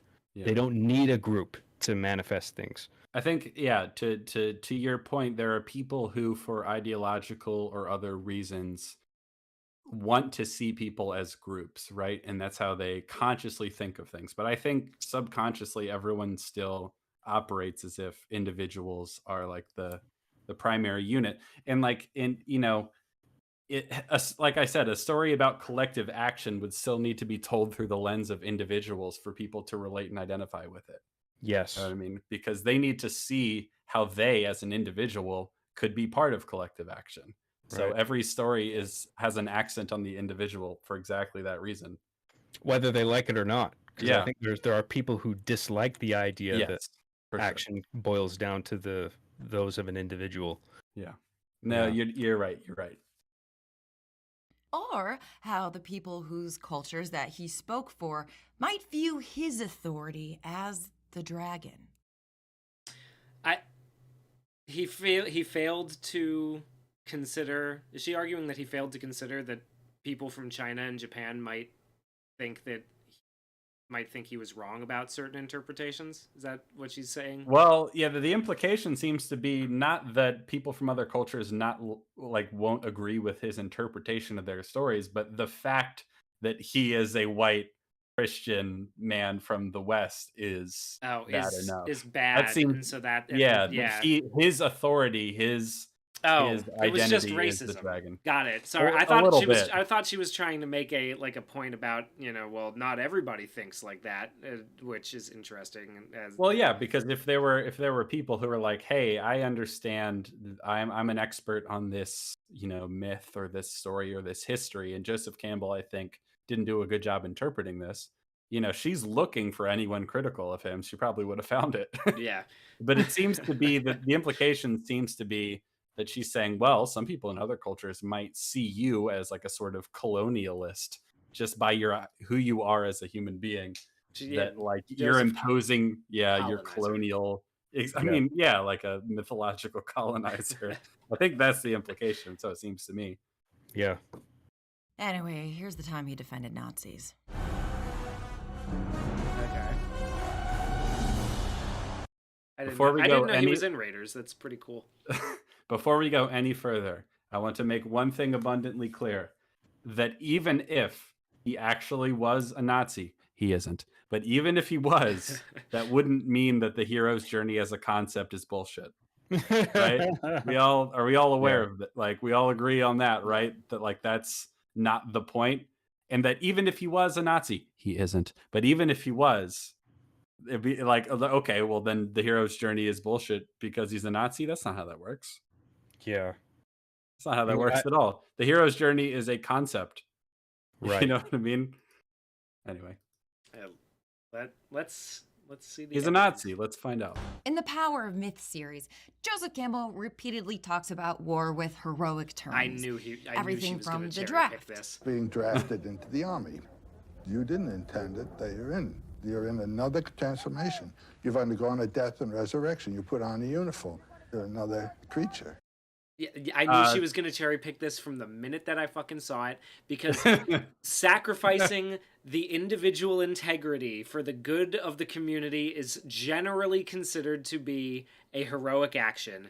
Mm-hmm. And so, of course, you can say, oh, well, does that include the Nazis? And of course, Joseph Campbell is going to say yes, because they did the same thing that It's not everybody quite else that, did. but you're right to pick up on one thing, is that, like, yeah, of course there's something heroic about, defending your country or whatever. Every And I culture also think considers and I think it's important to mention that this is exactly an example he's talking about how the call to adventure can take many forms. Sometimes it's someone going out on a journey intentionally, and sometimes you just end up in a new situation. And he uses the army as an example. It's like you get drafted into the army. It's not like the call to adventure is like forced upon you, right? You don't have a choice. And that's part of the idea that we've talked about, and we'll probably keep coming back to, is that there's wiggle room. Like, that things can, like, they can vary a bit in terms of what form these things take. This was one of the examples he used. It could also a perfectly viable example of a differentiating path that also serves as a hero's journey from this is you get drafted into the army and you drive to Canada instead of joining your, that's a hero's adventure. That's an adventure in and of itself. That story can follow the same hero's journey. It may not be socially considered a heroic action by certain groups, but some people, if if it's a story about a sufficiently like a war that like everyone agrees is for a bad cause, I don't think a lot of people have the same view of people who like dodged the draft for Vietnam as they would have for World War II, for example. You know what I mean? Did you guys ever see that movie Office Space?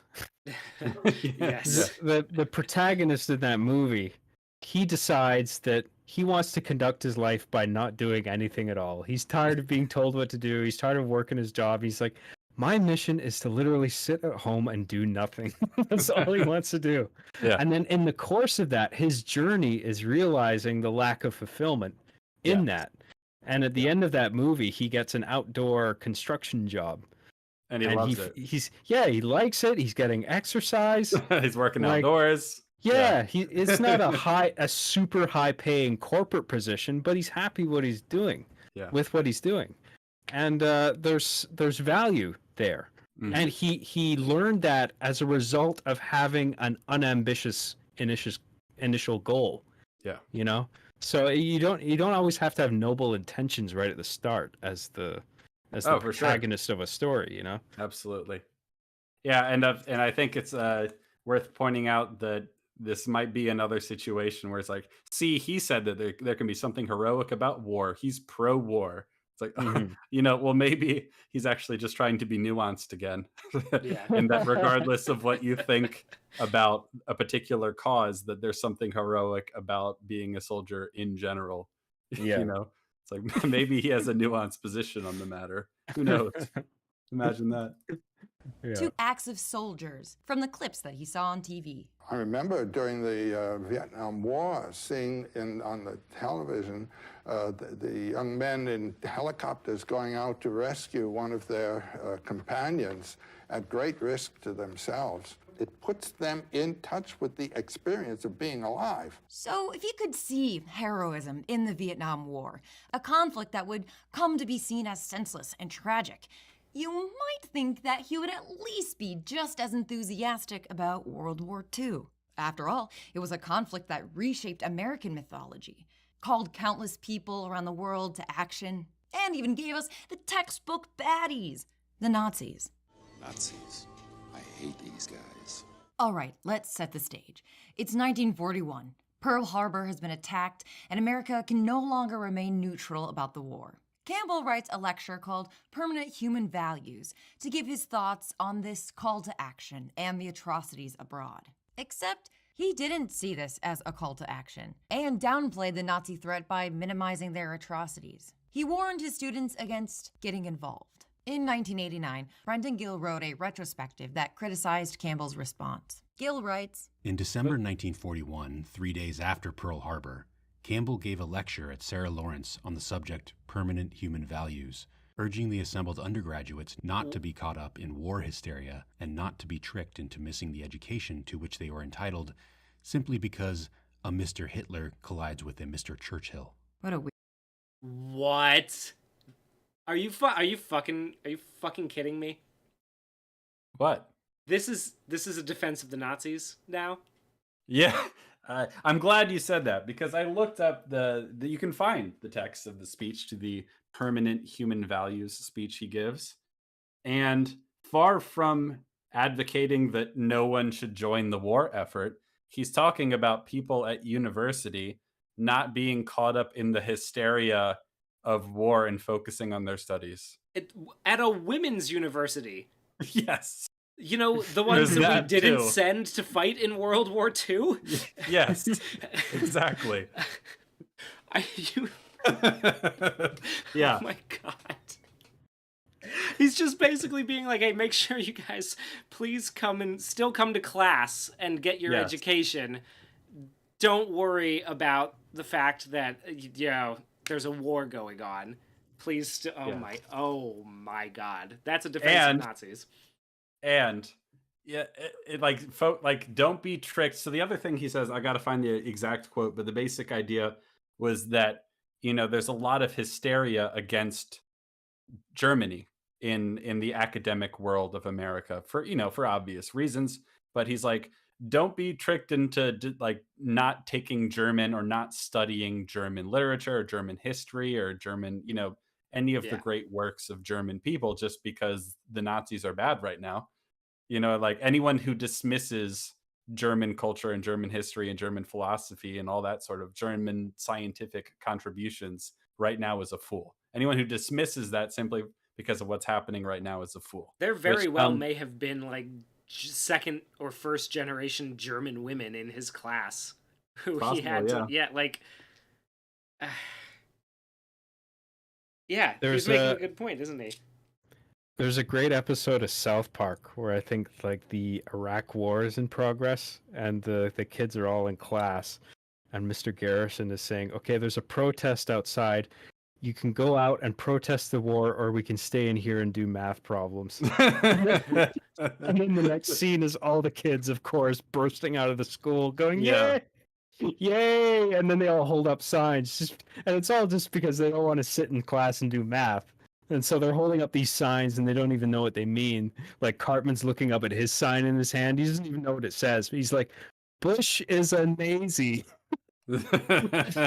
He's like you guys are saying, all it seems that Campbell is saying is to not be caught up in the hysteria. Yes. Right? And here's a great example of that from the same speech. It says, I think in the first place that the critical objectivity of the student of society is likely to be forgotten, either forgotten or suppressed. For example, the president of Columbia University has declared that the present conflict is a war between, quote, beasts and human beings, between brutal force and kindly helpfulness. And then Campbell continues, yet Columbia professors laboriously taught during the 20s and 30s something about the duties of objective intelligence in the face of sensational propaganda. And no educated gentleman can possibly believe that the British Empire, the French Empire, or the American Empire was unselfishly founded in kindly helpfulness, without gunpowder, without perfect obscene brutality. It's not surprising, of course, that there should be a strain of optimism in those public gentlemen who are in a position to tell the multitude what to think, but that our universities, those institutions which have plumed themselves in their dignified objectivity, should begin now to fling about the gutter slogans of our newspaper cartoons seems to be a calamity of the first order. Yeah. Don't get caught up in the what hysteria. he said. The president of Columbia University is like, the World War II is between beasts and human beings. It's like, whoa, dude. What? I know the Right. Nazis are bad, but Jesus Christ, you know what I mean? Yeah. And he's like, you women at this all women's college, you're academics, all right? And we're meant to be above sort of base instincts like that. You know, like try to see things objectively and don't get caught up in war hysteria and propaganda. And like the fact he's a very individualist guy. He doesn't like that the academic system is just being caught up by these people that are just wrapped up in war hysteria. And he's like, no, I think we should be better than that. So that's him defending Nazis, apparently. Yeah. Well, I can see from her perspective why she would think that, because he didn't just say Nazi bad. Yeah. Mm-hmm. Weird way to describe World War II. In his lecture, interestingly, Campbell didn't see this war as a heroic call to action. Instead, He didn't say that it wasn't. He's talking to women academics at a university. He's not talking to soldiers. He never says that soldiers going off, American soldiers who go off to fight in the war aren't being heroic. He doesn't say that. Did he call them out specifically for being not heroic in your reading of the speech? No, I mean, he doesn't talk about the soldiers at all. He's talking about it. He's talking about what academics should do at a time like Gotcha. this. So she's That's what full of he's shit. talking about. So she's full of shit because he didn't specifically say these boys are heroes. She's basically just going, well, he must not have thought they were heroes. Yeah. No, yeah, she's full of shit is a good summary, I would say. Instead, he argued that our main concern should not be defeating the Nazis or stopping fascism, but rather our goal should be safeguarding the knowledge, history, and scholarship of German culture. He doesn't say that we shouldn't defeat the Nazis. He says that academics should continue being academics. Yeah. And these women weren't going to go off to war. He's just like, don't forego your education just because of this conflict. Well, because of the Nazi presence, German people in general have nothing to offer. Like, yeah, and he's saying he don't believe that. Yeah, he's saying like that's ridiculous. Let me say, therefore, that any serious student of history or science who permits the passions of this hour to turn her away from German is a fool. Which, on its face, I don't have a problem with. Except then I would expect that he'd be extremely angry with Hitler for banning and burning books from his extremely important German culture, right? He probably was. Wrong. In the very same lecture, where he says that preserving German culture is more important than defeating Nazis, he also dismisses concerns about Nazis destroying German culture, saying that anyone who criticizes the censorship is merely snorting through one nostril about the book burnings in Germany. All right, so that, if you'll notice that wasn't a full sentence. I did notice that. Believe it or not, the ellipses clued me in. I wonder, do you have the full sentence, Jamie? I do. Let me find it. Talk amongst yourselves for just a moment as I try to remember where it is in this. Okay, here it is. Oh, that was quick. You. I was just about to say, so what do you you were too think? slow. What do you You were think too about slow. Nazis? Oh, fuck, I lost it again. Oh, okay. When there was no crisis on the horizon, we were told that objectivity was a good. Now that something seems to threaten our markets and to threaten perhaps even more than that, we are warned, and this by still another of our university presidents, that the real fifth columnist in this country is the critical intellectual. What kind of leaders are these men, anyhow? Snorting through one nostril about the book burnings in Germany, wheezing through the other at critical intelligences in our own republic. Holy crap.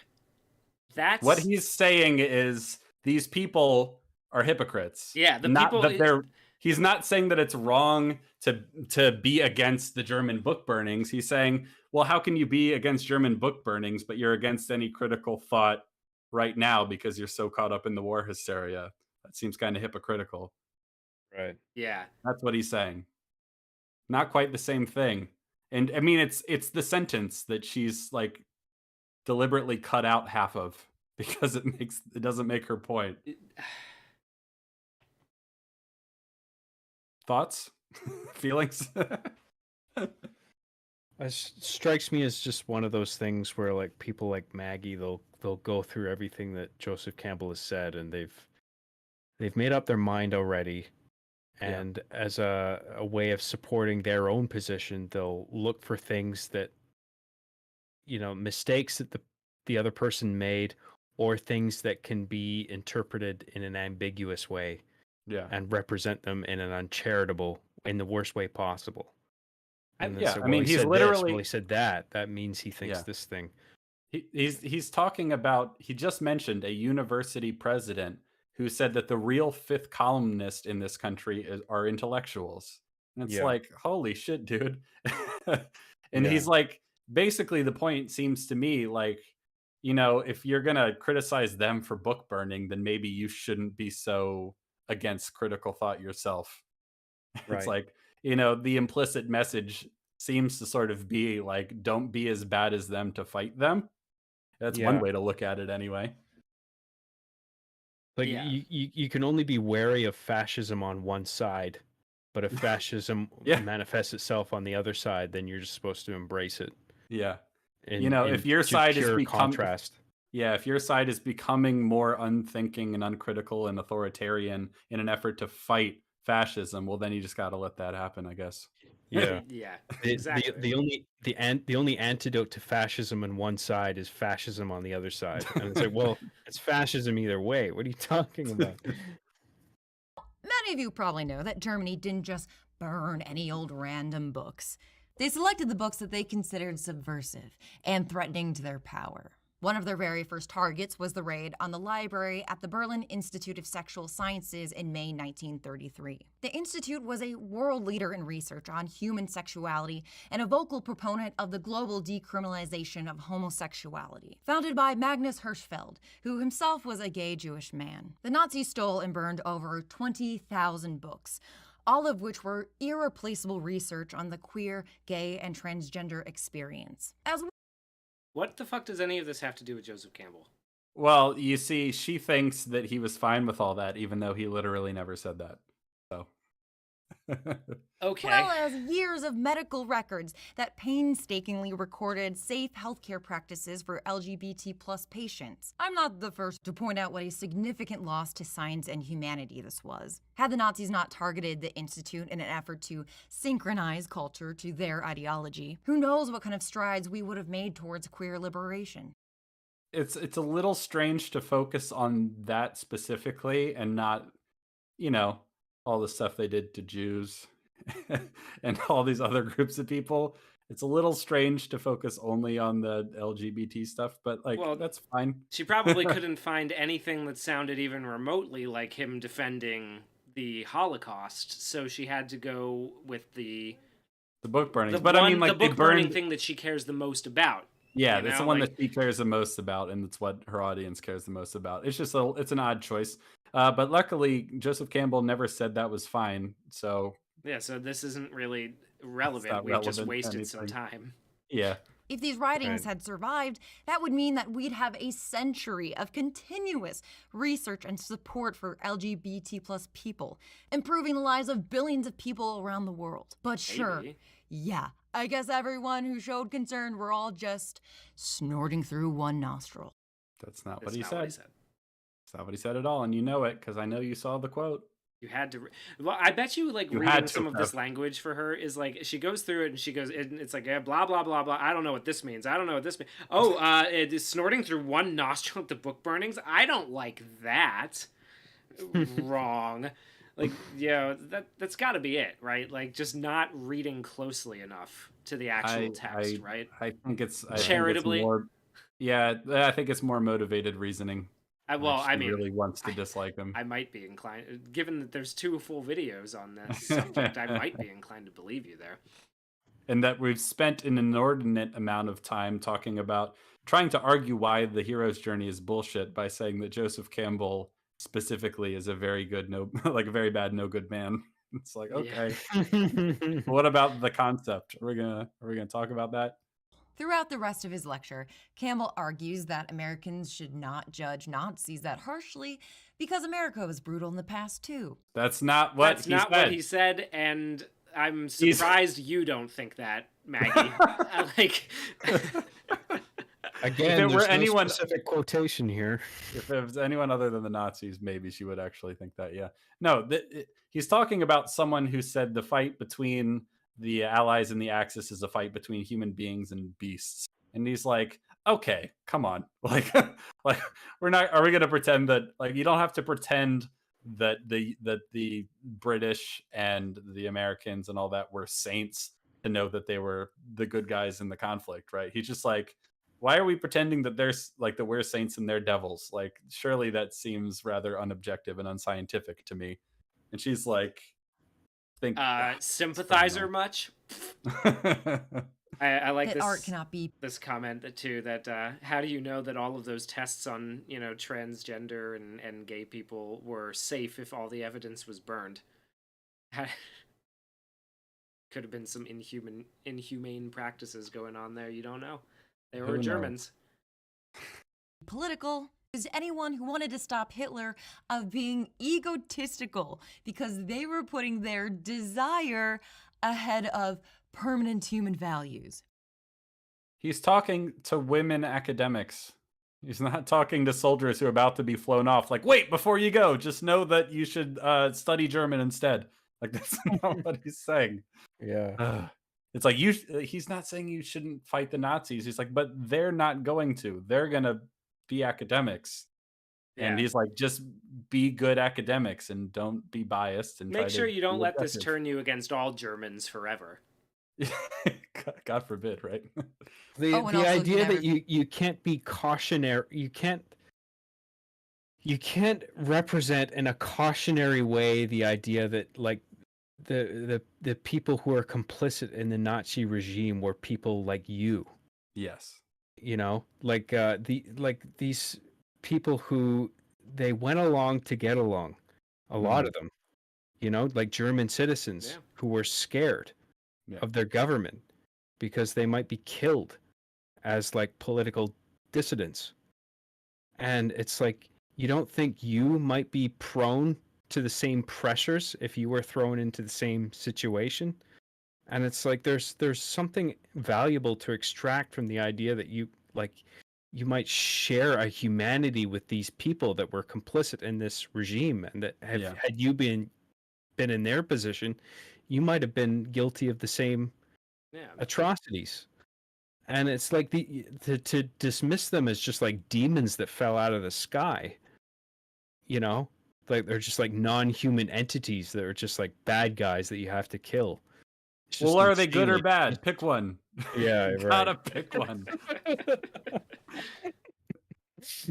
Says what those are. But listen, I'm not actually here to retroactively humiliate Joseph Campbell about his Nazi sympathy. Yes, you are. It sounds like you are. Exactly what you're doing. You don't try to pretend anything to the contrary. This is supposed to be a video about how the hero's journey is a bad concept. And here you are bringing up the claiming he supported the Nazis. And you're like, look, I'm not trying to assassinate his character or anything. So yes, you are.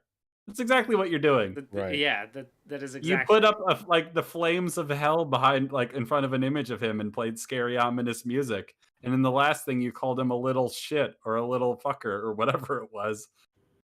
Like, that's exactly what you're doing. That is interesting. Yeah. Like at the very beginning of all this, she acknowledges what like the basis of the hero's journey being like an extraction of all these meta truths, and then proceeds to not do that and like to acknowledge that and just represent him in this uncharitable way. And then at the end of it all, she kind of walks back a lot of what she said, where it's just like, do I think Joseph Campbell is an evil person? No. It's like, well, you said his thesis was bullshit, and you represented him as if he's just hanging out in a room full of Nazis, drinking beer with them and fucking playing beer pong. Like, hey, I'm with these guys. Yeah, this is cool. It's like, I know you guys might not agree with some of the things they're saying right now, but try to keep in mind that, you know, not all Germans are bad. Hey, have you tried their beer? This shit's amazing. Because he did that all himself while he was alive. In a show of you see, I'm not trying to humiliate him. He did that himself. Okay, fuck you. Yeah. Of audacity that shocked even me. Campbell sent a copy of his lecture on permanent human values to the writer Thomas Mann. Mann was one of Campbell's literary heroes, next to only James Joyce. Campbell sent this speech, in which he minimizes the danger of Nazis and book burnings, to a German novelist whose books were literally burned by Nazis. Yes, even though that's not what he said in his speech, it is kind of weirdly insensitive to send it to him. That much I can agree with. Yes. Like, why? I don't know why you sent this to him. Did you want him to go, oh, that was so good. You did a good job, Joseph. This is the one part of her video I'm like, yeah, that is kind of cringe that he did that. But he wasn't defending the Nazis. He was just trying to be a good, like, he nuanced fucked up boy. at trying to be a good friend. Yeah. Mann also struggled with his own sexuality in his life and writings, and he was eventually exiled from Germany for fear of being executed. And this is kind of a microcosm of what Joseph Campbell does. Here is someone with first-hand experience, one of Campbell's self-proclaimed heroes, who Joseph Campbell easily could have looked to as an authority on the effects of Nazi oppression. After reading the lecture, Mann wrote back to Campbell. But he didn't is defend the strange. Nazis. No, he didn't. You are a friend of my books, which therefore, according to your opinion, must have something to do with permanent human values. Now these books are forbidden in Germany and in all countries that Germany rules, and whoever reads them, or even should sell them, and whoever would so much as praise my name publicly, would be put into a concentration camp, and his teeth would be bashed in, and his kidneys split in two. You teach that we must not get upset about that. We must rather take care of the maintenance of permanent human values. Once again, this is strange. So here's the thing. Thomas Mann makes the same misreading here. His, I understand, though, because he's very much in the midst of it. Yeah, I get it. Like this I get. It's totally understandable why he thought that, and it was insensitive to send it to him in the first place. But Joseph Campbell, in his speech, I've read it, right? He doesn't say that we shouldn't get upset about that. He says we shouldn't be hypocrites. He's basically saying that Americans shouldn't be hypocrites about this. Yeah, or they shouldn't let themselves be as, like, censorious and uncritical in response, right? That's what he said. Now, I understand why Thomas Mann read it this way. He's in the midst of, like, some, like, an ordeal I couldn't even imagine, right? But, like, that's not what Joseph Campbell was saying. In the defining conflict of the 20th century, the conflict that rewrote American mythology, Campbell was completely blindsided. He told his own students to reject the call to action as the war broke out.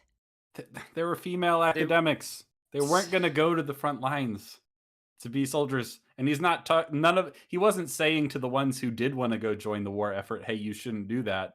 He was just saying, hey, like, don't be blinded by hysteria and, like, try to be, like, nuanced and try to see things for how they actually are. That's what he said. He didn't say, hey, you shouldn't accept the call to adventure to go kill the fascists. That's not.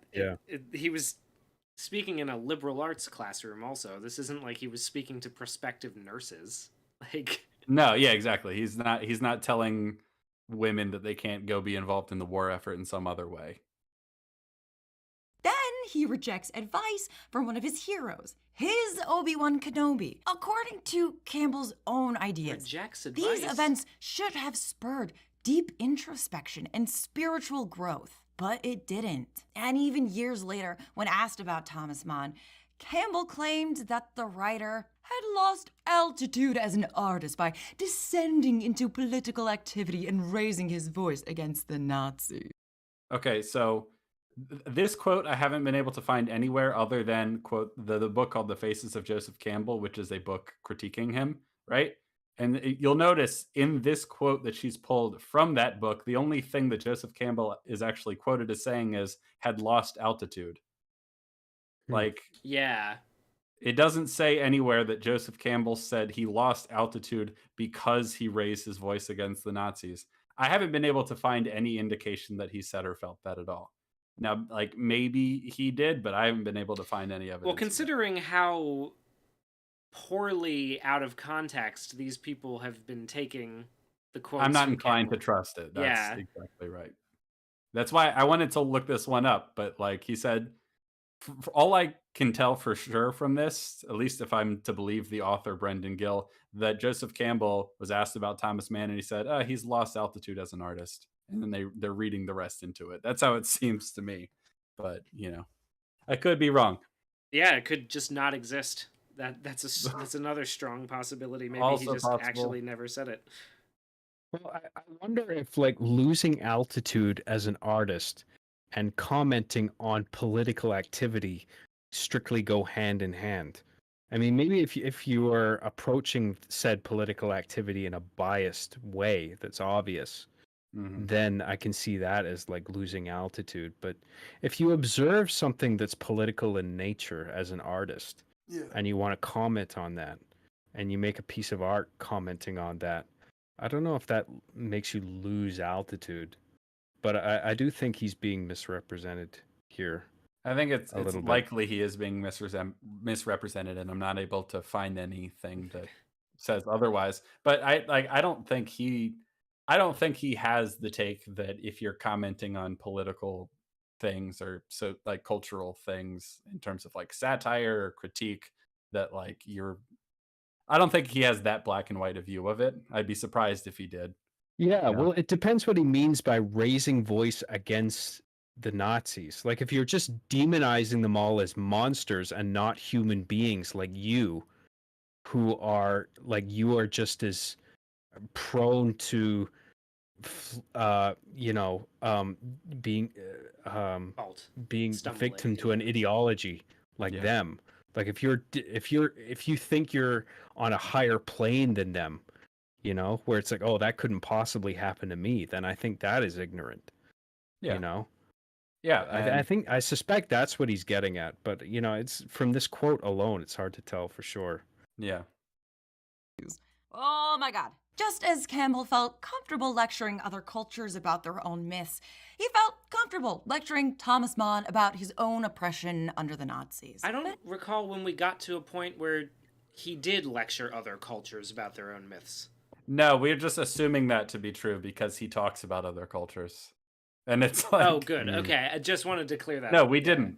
She didn't establish that at all. We made very little arguments disproving the idea that the hero's journey is a useful and evident pattern that exists among stories. We've moved on to Joseph Campbell himself is a very good, no good, bad man. It's interesting that in order to prove that the hero's journey is bullshit, she didn't employ the assistance of a story where the hero's journey doesn't exist.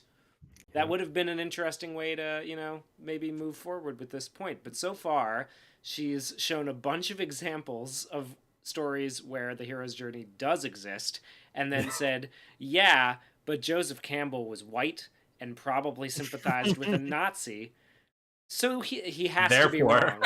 Yeah, he made a dismissive comment about women once, even though he's affirmed women's place in hero stories elsewhere, so therefore it's bullshit.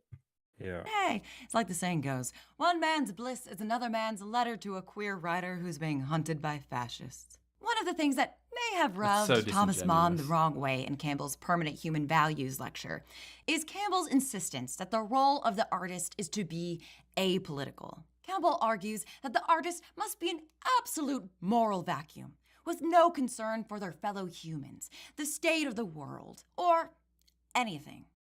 Notice how there are no quotes. There's no quotes on for screen this for that. Yeah. Really? Aside from studying that which has come before them. The artist, insofar as he is an artist, looks at the world dispassionately, we already saw without this thought of defending his ego or his friends, without thought of undoing any enemy, troubled neither with desire or loathing. You must not allow yourself to be tricked into believing that social criticism is proper art. Yeah, so this is the part where I would take some issue with him, and I think John, you sort of hinted this already. The use of the term proper art is like not the word I would describe it. If I think Joseph Campbell believes that more spiritual, wisdom oriented, like aiming at the transcendent, that's sort of proper art in his view. And there are other things that are lesser than that. And I would just say that like there's place for all of these things, right? You Yeah. know what I mean? You could like there are plenty of good things that are social critiques, right? And I think, but even then, if I'm being charitable to him, the idea that when you're making some sort of social critique, you should try to look at it dispassionately and not be driven by your ego, not be driven by like loathing and base desires, that you should try to look at it dispassionately and like see it for what it actually is. If you're going to critique it, that seems useful advice. You know what I'm Yeah, saying? if you're observing a social, like some social dynamic that you disagree with, Yeah.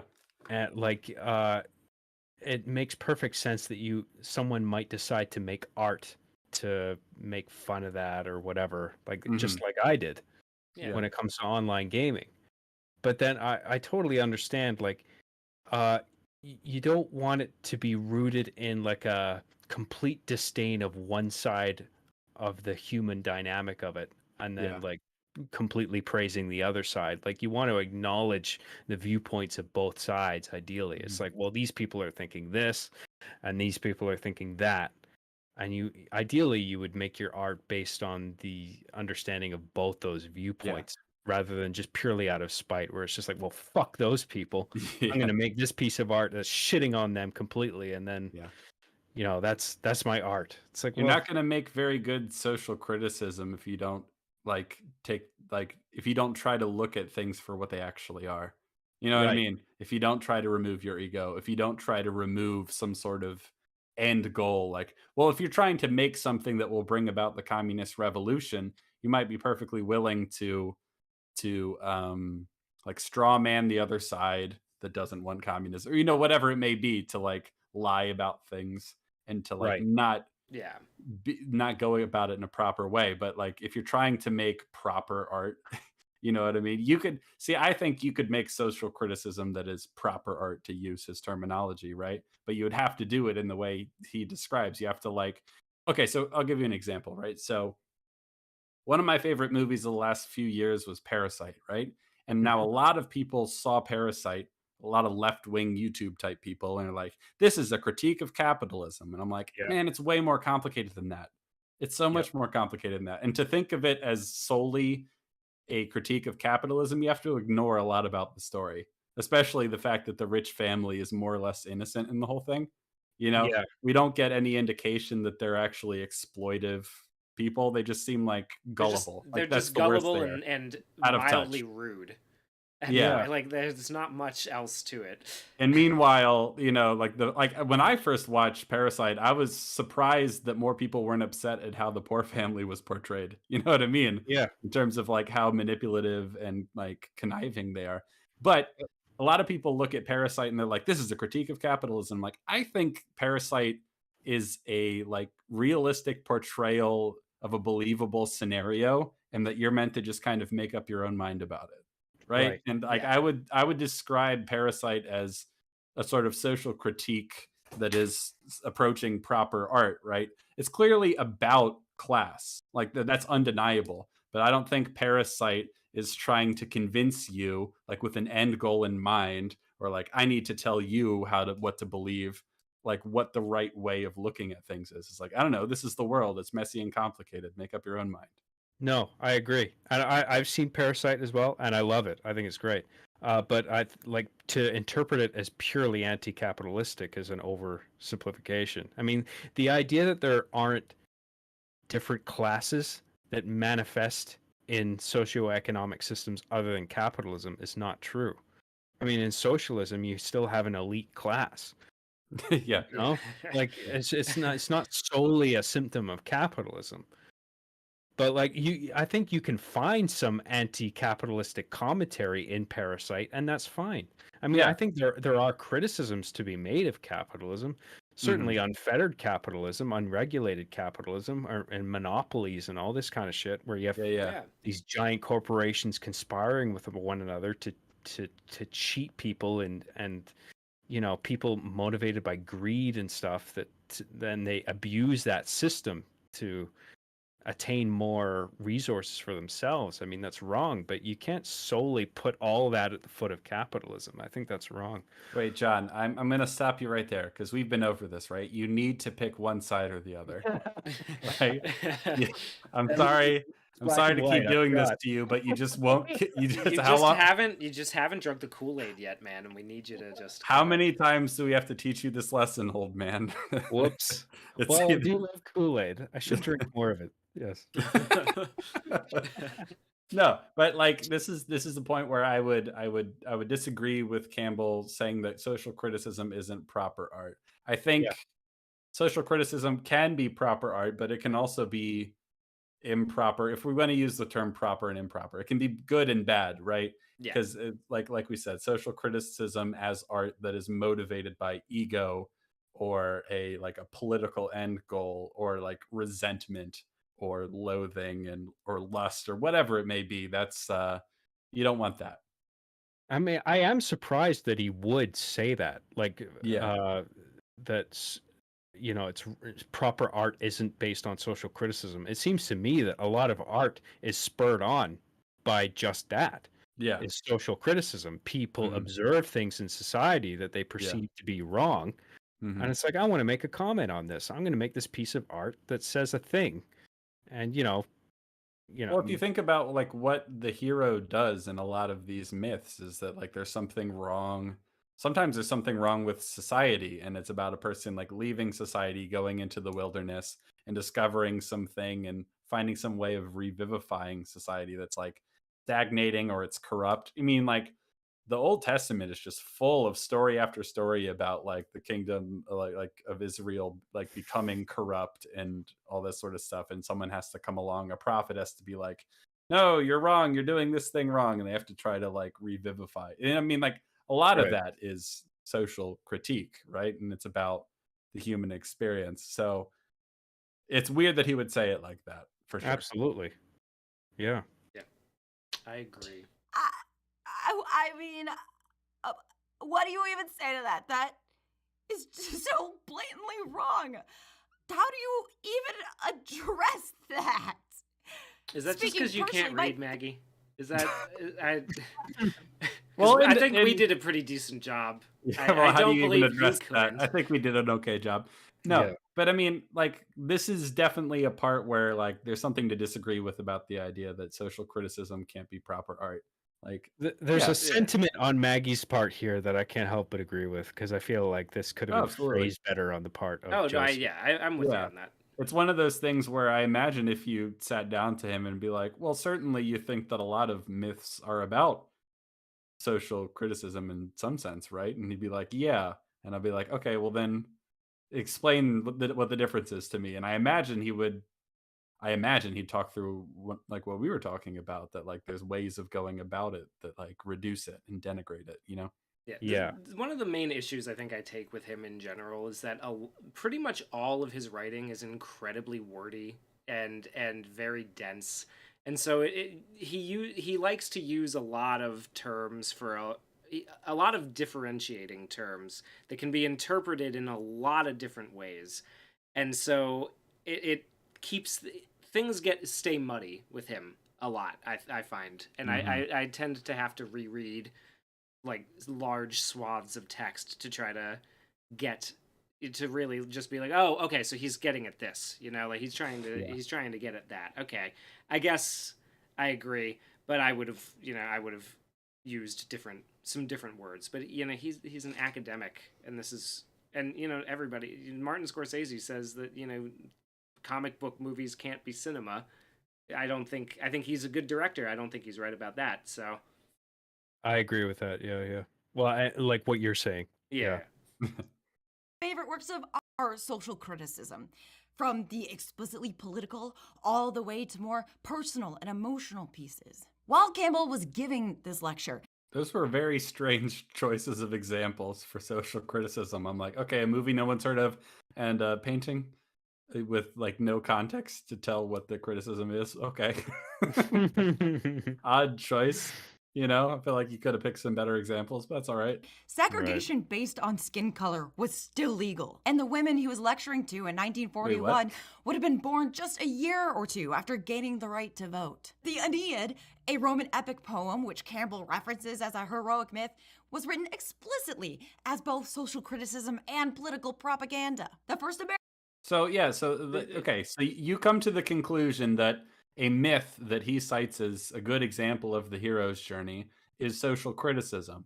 And so then, instead of charitably going, I wonder if maybe he doesn't quite mean that social criticism can't be pure art, and maybe he means something slightly different, or like it's an interesting contradiction because on one hand he says that this, socially critical myth is the hero's journey, and sometimes he says social criticism can't be proper art. So like, which is it? Like there's a charitable way to respond to realizing that contradiction, and there's an uncharitable way of responding to it. I think I know which one she's gonna pick. American novel, Wildland, was explicit social criticism. I mean, Dr. Strangelove helped turn American opinion against nuclear deterrence. Get Out, Us, Sesame Street. Hell, the Bible is political. I don't know if you want to. I don't know if you want to reference Us. Yeah, I might keep that one under wraps. Yeah, well, let's not pretend that that's worthwhile social commentary. Just because Jordan Peele made it, Yeah. Well, and here's a point about Dr. Strangelove, right? Like Dr. Strangelove isn't political propaganda. You know what I mean? Because like it's not like, oh, the Russians are bad. It's just like, oh, what if like the most high stakes situation in human history was actually a goofy farce where everyone was just really incompetent. You know what I mean? Like it's critical, kind of. I mean, it's like Parasite to me. It's like, yeah, it's about a very serious issue, but like I don't leave Dr. Strangelove thinking Stanley Kubrick wanted me to believe this very specific thing and that was his goal. No, You know what I I mean? think he's pointing out the absurdity of war broadly and not saying like this side is right, this side is wrong. I think that would be the wrong way to go about making a movie like that. Yeah. And like the Bible is political. I mean, yeah, there's social criticism in the Bible for sure. Absolutely. Yeah. And so like it makes you wonder why Joseph Campbell said that. Because I don't know. I don't even think he would agree with that if he thought about it. Or maybe maybe he would actually say something different elsewhere, as we've seen already. If anything, I see Dr. Strangelove as a commentary on the proclivity of human beings to destroy themselves. I mean, that's kind of epitomized by the guy riding the bomb on the way down to the Earth's surface. Yes. He's like waving his cowboy hat. He's just like, woo! He's like riding an atomic bomb like a horse, and then it blows up. God, and he's like quite happy to like face oblivion. The idea. Maybe Campbell would say that like something that's purely or only social criticism isn't proper art. You know what I mean? Like I'm not trying to like read too much into what he's saying to try to make it better than it was, but like, because I think you could say of Dr. Strangelove, for example, that it touches on a lot of deeper themes than just nuclear war and nuclear deterrence is dangerous. It's like, yeah, that's the premise, but what it says is a whole lot more than that. Right. Yeah. To this day, people's entire beings are labeled political, regardless of their thoughts or feelings. Well, I mean, yeah, but don't you believe that everything is political? Aren't you? I would assume you believe that everything is political based on your other political implications you've made. So it's weird to be like, people's lives are being made political. I'm like, don't you believe everything's political? Well, I think everything can be interpreted in a political way, but like that's on you. It's like not everything is inherently political. Yeah, or that certainly not everything is exclusively political. It very much depends on what lens you're viewing everything through. Or like, it's I think it's wrong to put the political nature of things at the top or like as the most important aspect of things. Yes, because there are a lot of things that the things about their nature are much more important than the fact that they have political implications. You know what I'm saying? Yeah. Well, you guys know that saying, like, what is it?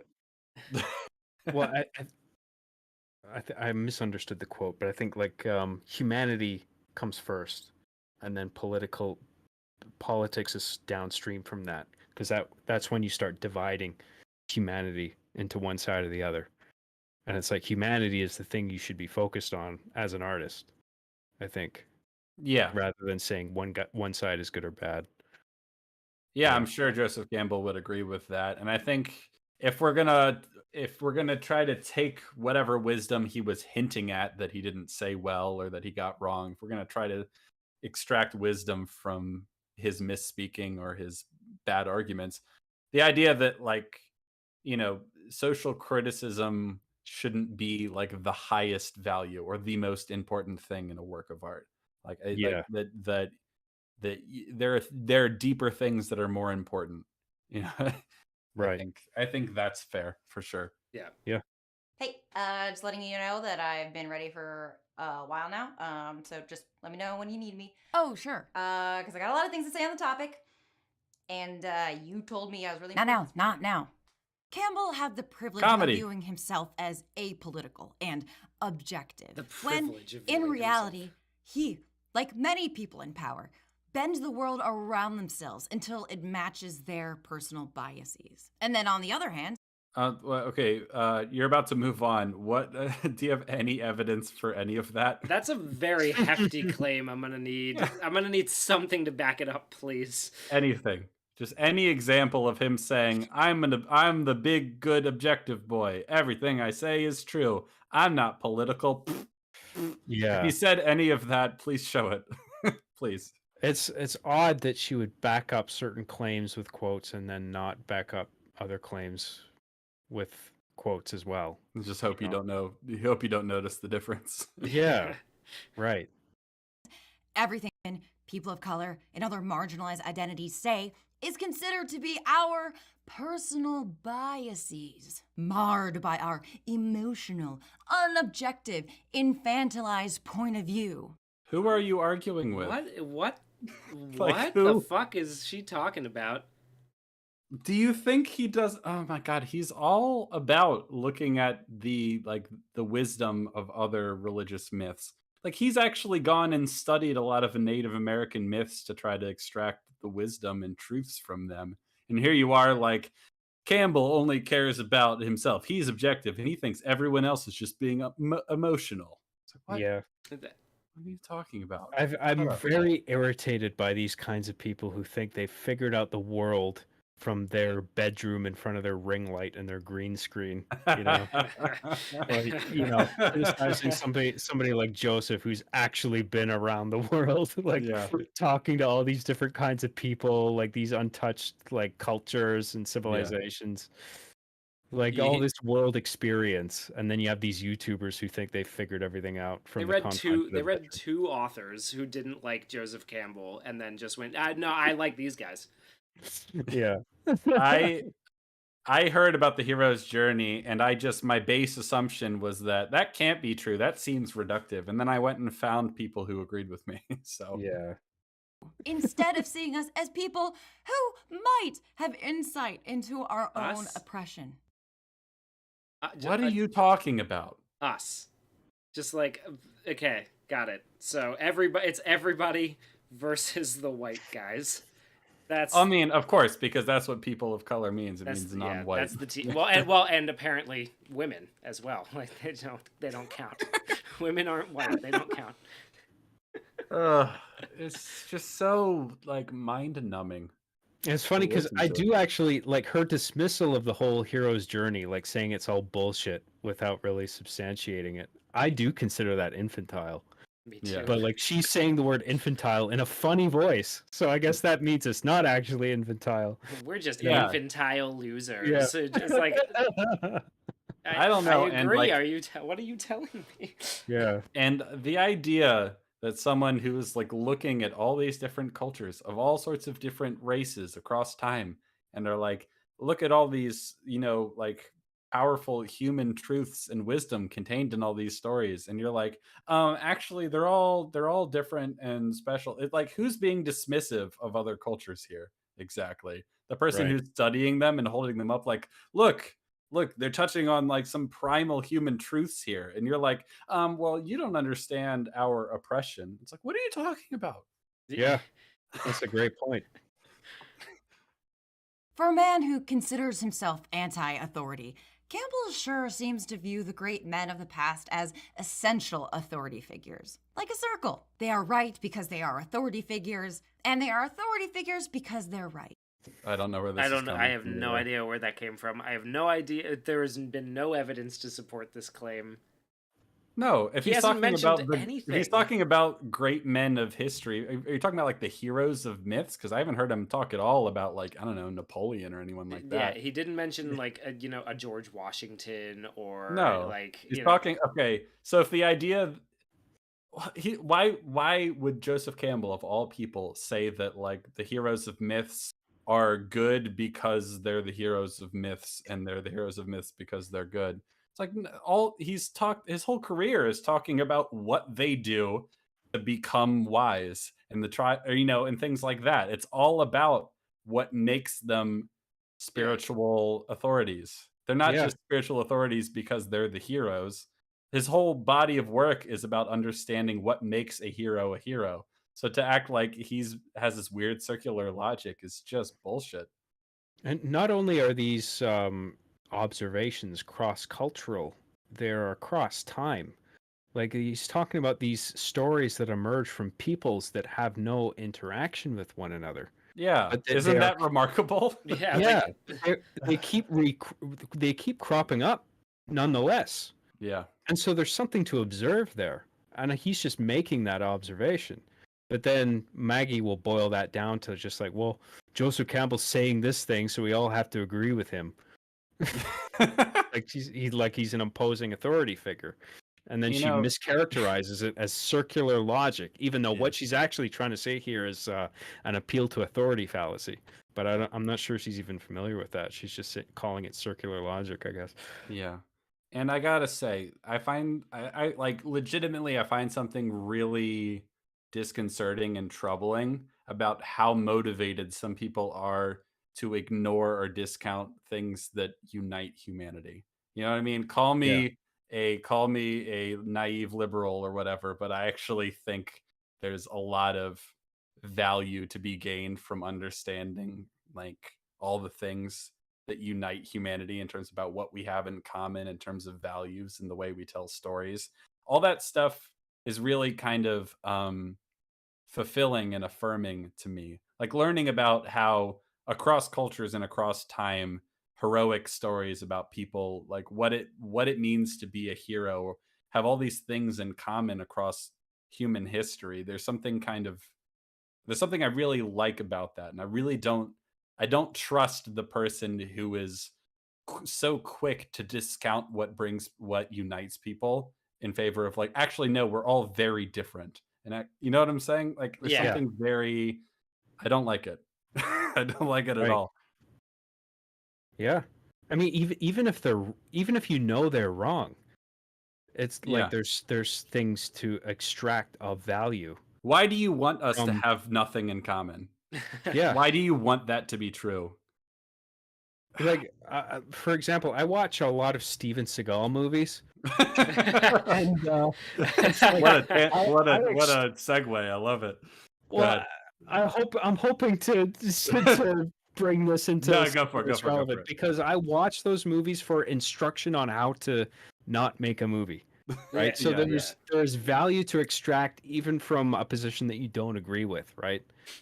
So I'll watch Steven Seagal and be like, oh my God, that's fucking ridiculous. I can't believe Steven would do that. I can't believe the writers would do that. I can't believe the director would do this. Yeah. And it's just like it's like you learn lessons where it's just like, okay, I'm not gonna do that when I make a movie. Yeah. Right?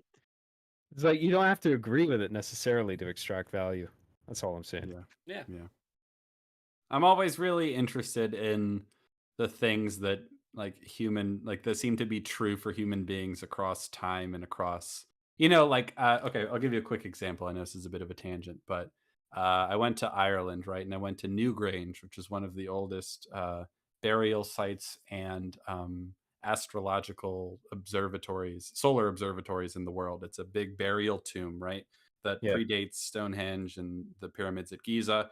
And it's aligned in such a way that on the winter solstice, the sun hits a point in the sky and goes down a long chamber and lights up the interior room. So it had to be designed and built such that that would happen, right? Which is an amazing technological feat considering it's like over like, God, I don't even know. It's at least before 10,000 BC. It's old as fuck, right? Mm-hmm. And inside the burial chamber, there's all these symbols carved into rock, and one of them is like these three interlocking water spirals, right? And you know, if you know anything about like symbolism and religious symbolism, like how fucking amazing is it that like there was something divine about the number three to these people who existed like thousands and thousands and thousands of years ago, and it still is to human beings today. Like that Yep. sort of thing is really fascinating to me, and I'm always fascinated by ancient peoples and cultures and stuff like that. You know, and not just the white ones, by the way. You know, fucking all of them, Yeah. right? And like there's something about being tied and connected into like the wisdom of the past is something that's really powerful for me.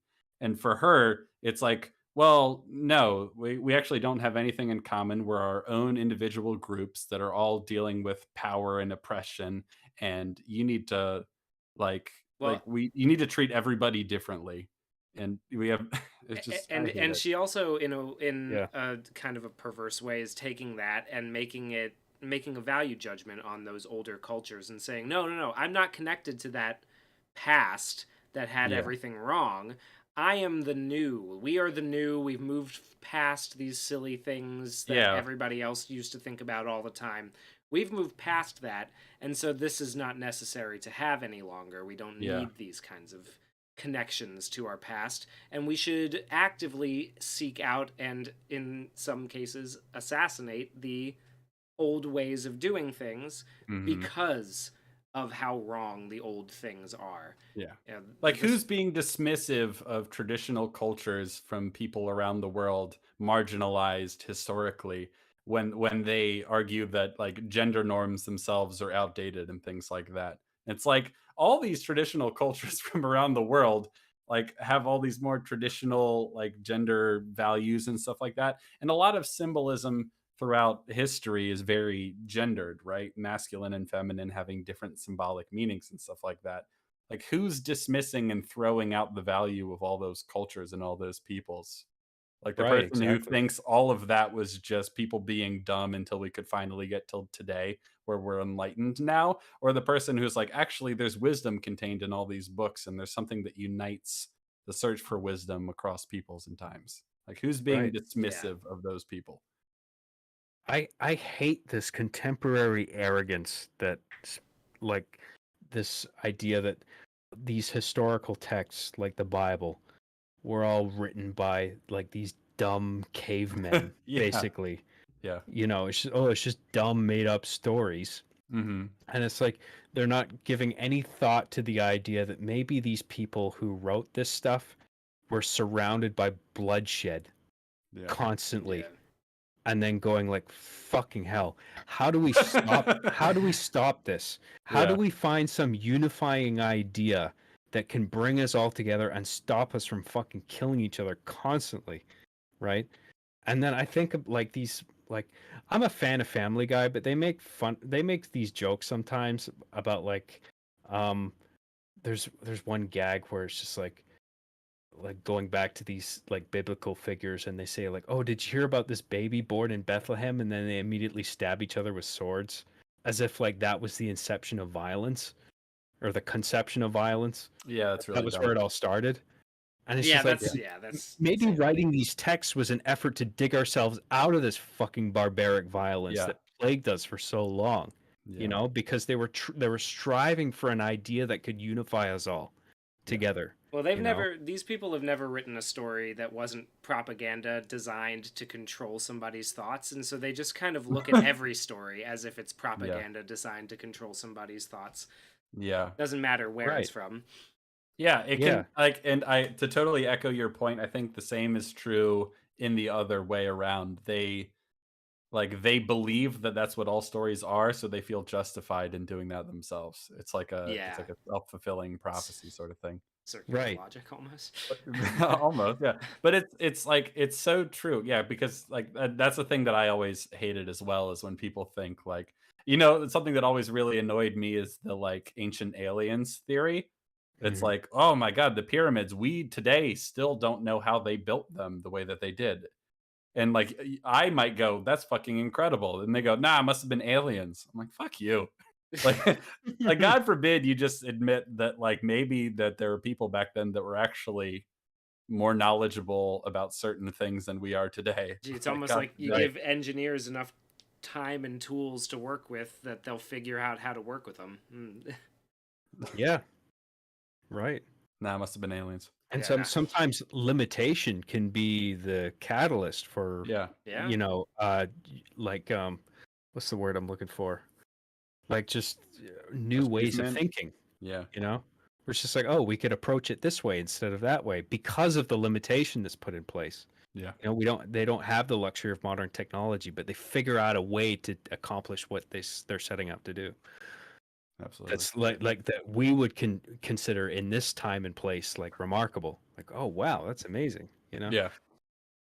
If only there was a name for this type of logic. While discussing the nature of creating art and the power of myth, Campbell says, the myth makers in earlier days were the counterparts of our artists. There was an old romantic idea in German, das Volk dichtet. That's say that the poetry of the traditional cultures and the ideas come out of the folk. They do not.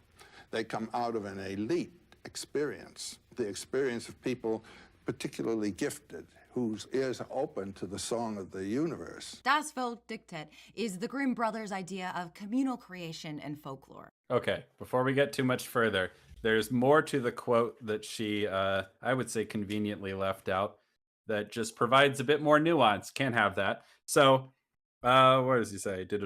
So right after he says that that the core wisdom that informs traditional cultures doesn't come out of like popular culture. It comes from the elite, from the elite experience, or the person who kind of steps out of society and calls upon some sort of deeper wisdom and brings it back into society, like the hero story, as he typically frames it.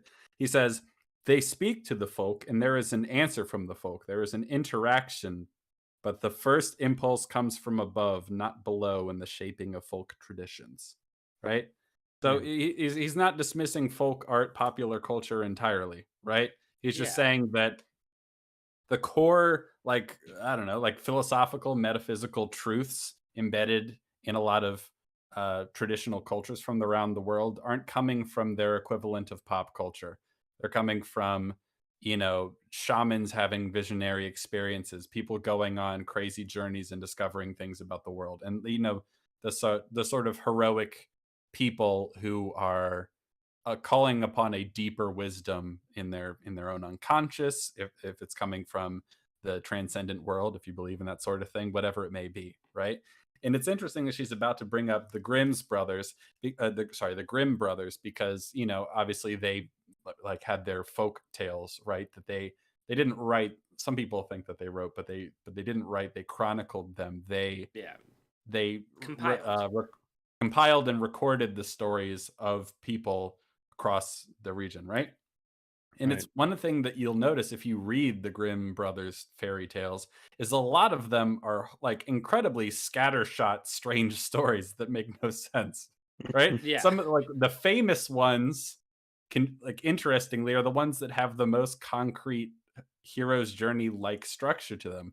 There are some where it's like, okay, a character is banished from the kingdom and has to come back and whatever and face things along the way. And then like out of nowhere, there's this new plot with a witch that comes in and it's like a whole new story at this point. There's like weird, strange additions. They're kind of compiled like based on how people remember them and how people tell them and change them and stuff like that. So a lot of them are like really strange to listen to. They're not super well structured. Some of them I'm like, what are we doing now?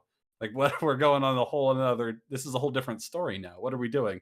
Like whereas like the myths, the like religious stories, the sort of um if the fairy tales are kind of like folk stories and low art, or the vulgar art in the uh medieval way of thinking about things, like the high art tend to be more structurally consistent heroes journeys, right? Because there's a difference between the two. You know what I'm Yeah, saying? yeah, yeah. Well, he sort of says in his book, he says one of the fairy tale is to myth as a drop of water is to the ocean.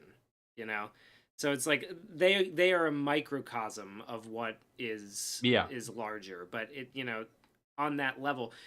He also mentions that dreams are in like in this sort of vein as well, because he believes that dreams are where myth comes from. In a way, mythology is a culture-wide dream. Yeah. But he brings up that it's just like dreams don't make any sense to people who aren't like seeking out the pattern, right? And even then, like, they may not follow it exactly to a T. He talks about how they can be rambling and they can go on for a while, Yeah. but when It's a you lot of folk stories are exactly like yeah, that. but he basically says, like, when you sit and think about the parts that are the important ones, the parts that you remember, the things that you tell yourself about them, that's where you can start to glean a bit of the wisdom out of the and so it seems consistent, with his beliefs. I mean, if you think about, like, they're not as very least. common anymore because people are less supernatural and symbolically minded as they used to be. But if you think about some of the weird folk legends that exist in like modern day America, for example, a lot of them aren't really stories. They're just like the Goat Man in Yeah, Maryland. the Maryland Goat Man. Yeah. Yeah. Like, it's this weird folk legend sort of thing, but it's not like a story really. It's just like a premise, kind of. You know what I'm Yeah, saying? there's Like, a genetics research lab out in Rockville or something, and yeah, they closed down, and there's a half man, half goat who runs around the woods, and if you park Yeah. your car under a bridge at a certain time of night and turn the lights off, he'll ram your car, and yeah. yeah, And it's like doesn't there's like a that. number of different ways of thinking about that story and other weird folk stories like it. It's like, okay, in one sense, it's like hey kid, don't go wandering in this area. Something might happen. It's like a be cautious sort of story, right? But you could Right. draw a lot of symbolic sort of.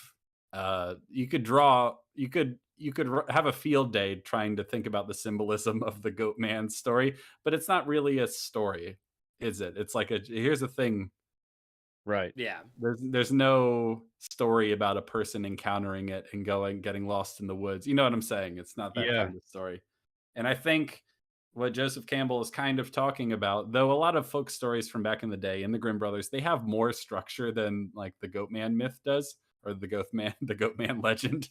But there's a similar quality in that they don't have the same satisfying narrative structure, and Right. like there's something different about that. And if you're talking about that, he's talking about the values and wisdom that underlies an entire culture. Like, that's not the same. Like, you're gonna get that more from the deeper stories that are um in Joseph Campbell's view. There's something transcendent about them, right? Like, the wisdom being gathered by the hero or by the storyteller is something deeper than it's something that.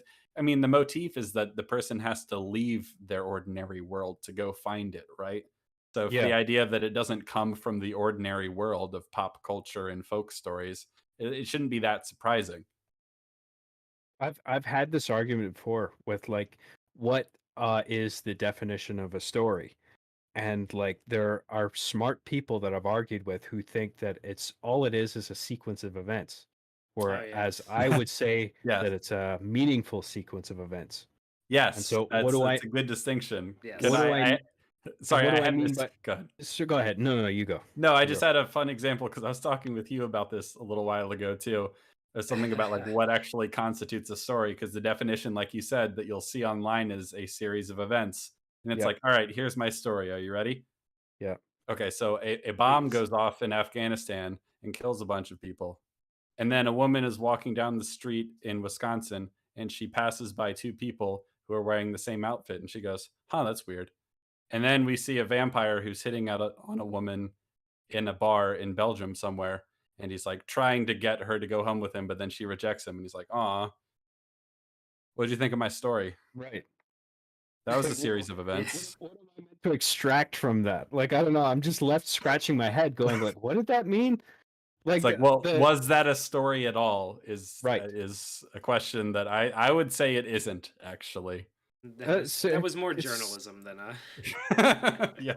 Well, yeah, that's a good point. Yeah, because like you can say from a journalistic perspective that a story is just recounting the events of something, even if it's Mhm. something as just simplistic as like, oh, I went out of my house, I bought ice cream, and then I came back and I ate the ice cream. And it's just like, okay, well, what am I supposed to extract from this? You know what I mean? Like, Mhm. uh, Even that is even that though, more of like a that's more story of than a what I that's was more saying, right? yeah, that's more For of the a beginning, middle, end, right? and you have a little bit of a hero's journey. You know, the rewards of leaving the house is Yeah. achieving the ice cream, which you And will then you eat return and having enjoy. changed, full of sugar. I suppose you could say that the reward is the ice cream, but I wonder if even that lacks the transcendental quality that true stories should embody. Maybe You know what if I it's mean? really difficult to get to the grocery store. Yeah. Maybe Yeah. if you find a dragon who's guarding the ice cream section of your convenience store. Right. Yeah. No, but back to your point though, right? Like what constitutes a story is not so simple sometimes. You know what I mean? And there's a lot Right. of stories out there that are missing a lot of the key ingredients of the Joseph Campbell hero's journey structure, that when they're missing them, some people go, "That wasn't a story at all." Yeah. And even from the journalistic viewpoint, if you're simply reporting the facts of somebody who went out for ice cream and then went back home and ate the ice cream, why are you telling that? Why is a journalist conveying that story to their audience? I What paid are for a they meant to subscription. extract from it? Yeah. I paid for a subscription to the Washington Post for this. Yeah. Yeah. Right. You want them to walk away with something, whoever the audience is. Yeah. Whether it's an audience that's ingesting news stories or whether they're going to see a movie or something. There's a You want them comment. to leave. Oh, sorry. No, go ahead. No, please.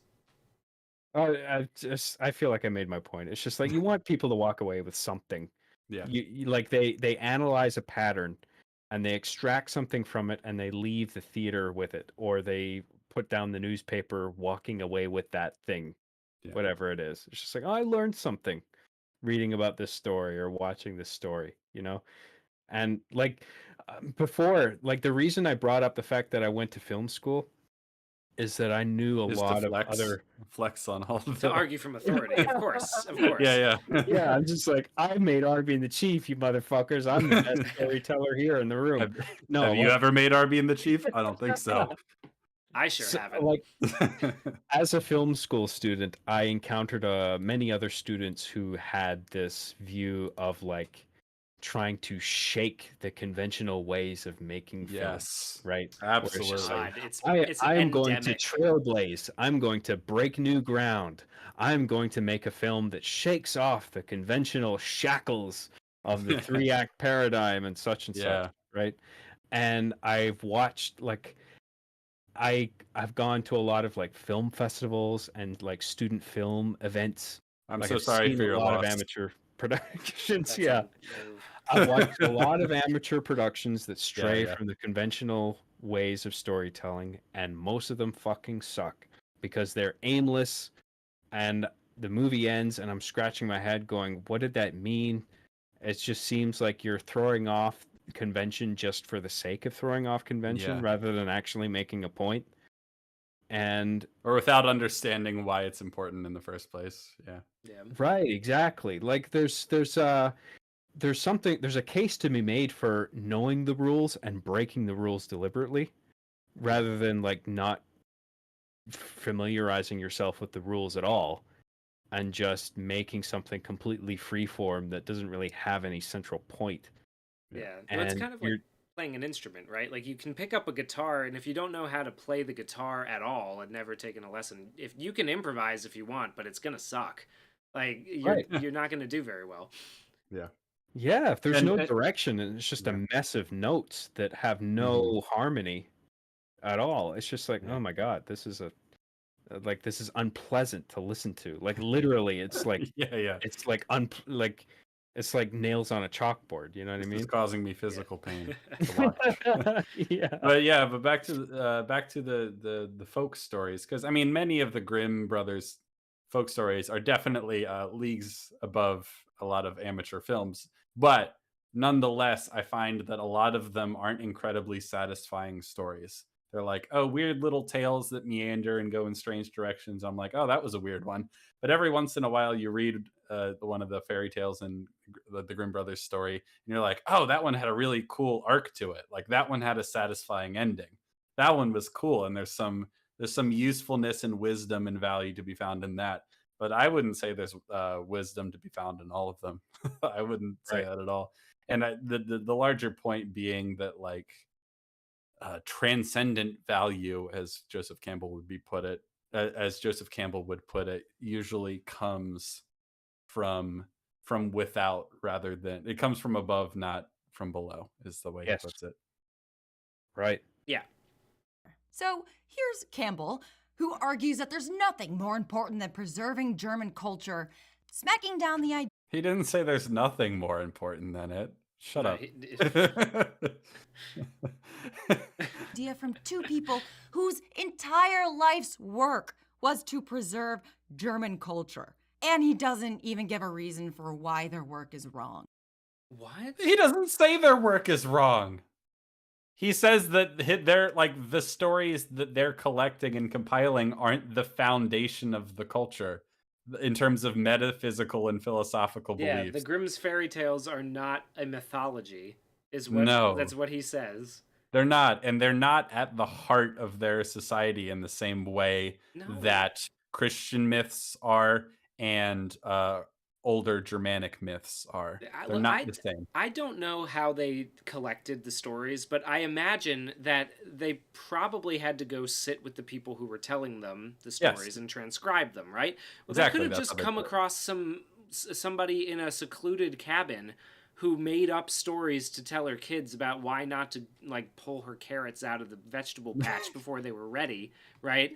And they could have just recorded that weird symbolic message, right? And that like, or like a veiled threat in the form of a story from your mother, you know? Could be all there could be all kinds of things. And you know, and a lot of them are passed down from like your mother and her mother, yada yada. And so like they're not, I mean, yeah, but some of them might just be some person made up this thing, you know, and sometimes they're passed on, but they're not sitting as the metaphysical axiomatic bedrock of your people and your culture in the same way that Christian myths for Germans are, and you know, old German myths about heroes going off and like fighting a bear and rescuing someone from a cave, you know, whatever they are. I don't know them all. Yeah. I'm not super familiar with specific motifs in their myths, but it's not the same as like Snow White in terms of the impact it has on culture. That's not an insult to those fairy tales. It's just a comment on the fact that that's not the foundation of the culture. Yeah. And she's acting like, oh, he cares so much about German culture. Why is he dismissing their work and saying it's bad? And it's like, well, he isn't. So you're in luck. You can put lose that one back in thought. your pocket. It's yeah. You know. He literally didn't say that, so you don't have to worry about it. It's all good. And that's two white guys he's disagreeing with. The rest of us don't even have a chance. Oh, fuck you. Fuck you. But I do think I have an inkling that the reason he views elites as inherently particularly gifted is because of his uncritical acceptance of Thomas Carlyle's great man thesis. Okay. My God. I do want to say that I think elite was a poor choice of words on his part, because he's not talking about that heroes are exclusively elite members of society. A lot of times they're fools, right? The shamans and fools who like they're outcasts in a way, but they have some piece of wisdom that they offer, right? You know what I mean? It's like Yeah. they're I think there's some, I don't remember which prophet it is in the Bible who's very critical of the king, and he's like wanders around naked all the time. He's a weird fool and an outcast, right? He's not an elite member of the aristocracy or something. You know what I mean? That's not what he means by elite. No, he means elite as in from the highest authority, which Yes. he is interpreting to be the spiritual authority of. Yes. Yeah, So the great man theory, he has not mentioned any of this shit. No, he has not. Yeah. No, he hasn't. Theory. If it seems weird that Campbell described World War II as a Mr. Hitler collides with a Mr. Churchill, that's because it's weird. But it's also a textbook example of Carlyle's theory. Wait, I mean, I know it's just a joke, but I love that she's going on about circular logic, and she's like, well, if this seems weird, it's because it is weird. It's like, oh, great, thanks. Laid out in a series of lectures from the 19th century. You probably recognize this phrase from it. The history of the world is but the biography of great men. And to Carlyle, that is a good thing, and not a cautionary tale about who has written history. Great man logic is, once again, cyclical. Kings are great men because they are kings, and great men are kings because they're great. And it's everyone else's job to obey. There is no act more moral between men than that of rule and obedience. Woe to him that claims obedience when it is not due. Woe to him that refuses it when it. Okay, so that's what Thomas Carlyle said. But what does Joseph Campbell think? Maybe, if you will recall, all the way back to a few hours ago, where we learned that Joseph Campbell said, you shouldn't do whatever society tells you to do just because that's what society tells you to do. And if your dad, like I met students whose dad told them that they need to be bankers or whatever, and they listened to their dads and it was disastrous for them. You know, it almost seems like that stands in opposition. In stark opposition to Thomas Carlyle's belief that there's no act more moral than rule and obedience. I mean, like you've already established, you've mocked him for it, that he sees himself as a maverick who's like going against the system. And now you're like, yeah, and one of the other reasons he's bad is because he agrees with Thomas Carlyle that you should just obey the system. That the king and the great man will guide you. Oh my god. I feel like Maggie's interpretation of this quote is that people should do what they're instructed to do without question, and that's not what this is. I mean, it's more nuanced than that. Yeah, of course. If you really analyze what this quote is saying, it's trying to exclude the human element out of it. It's really about what instruction's worth listening to and what isn't. Right? Because she's saying, like, if the instruction is not rooted in good or truth, then it's not worth listening to. Yeah, the important part is the when it's due, right? Right. Woe to him that claims obedience when it's not due to him, right? Yeah. So anyone who's like, you must obey me, but it's not. So a lot of his, argument here is resting on, well, when is obedience and authority due? Like, when is it properly due to someone? But she's not interested in any of that nuance, because she's interested in falsely claiming that Joseph Campbell believes this uncritically. He believes it. He uncritically accepts this belief, and also that proves he's a sexist. Yeah, it's not called the Great Woman Theory. Get fucked.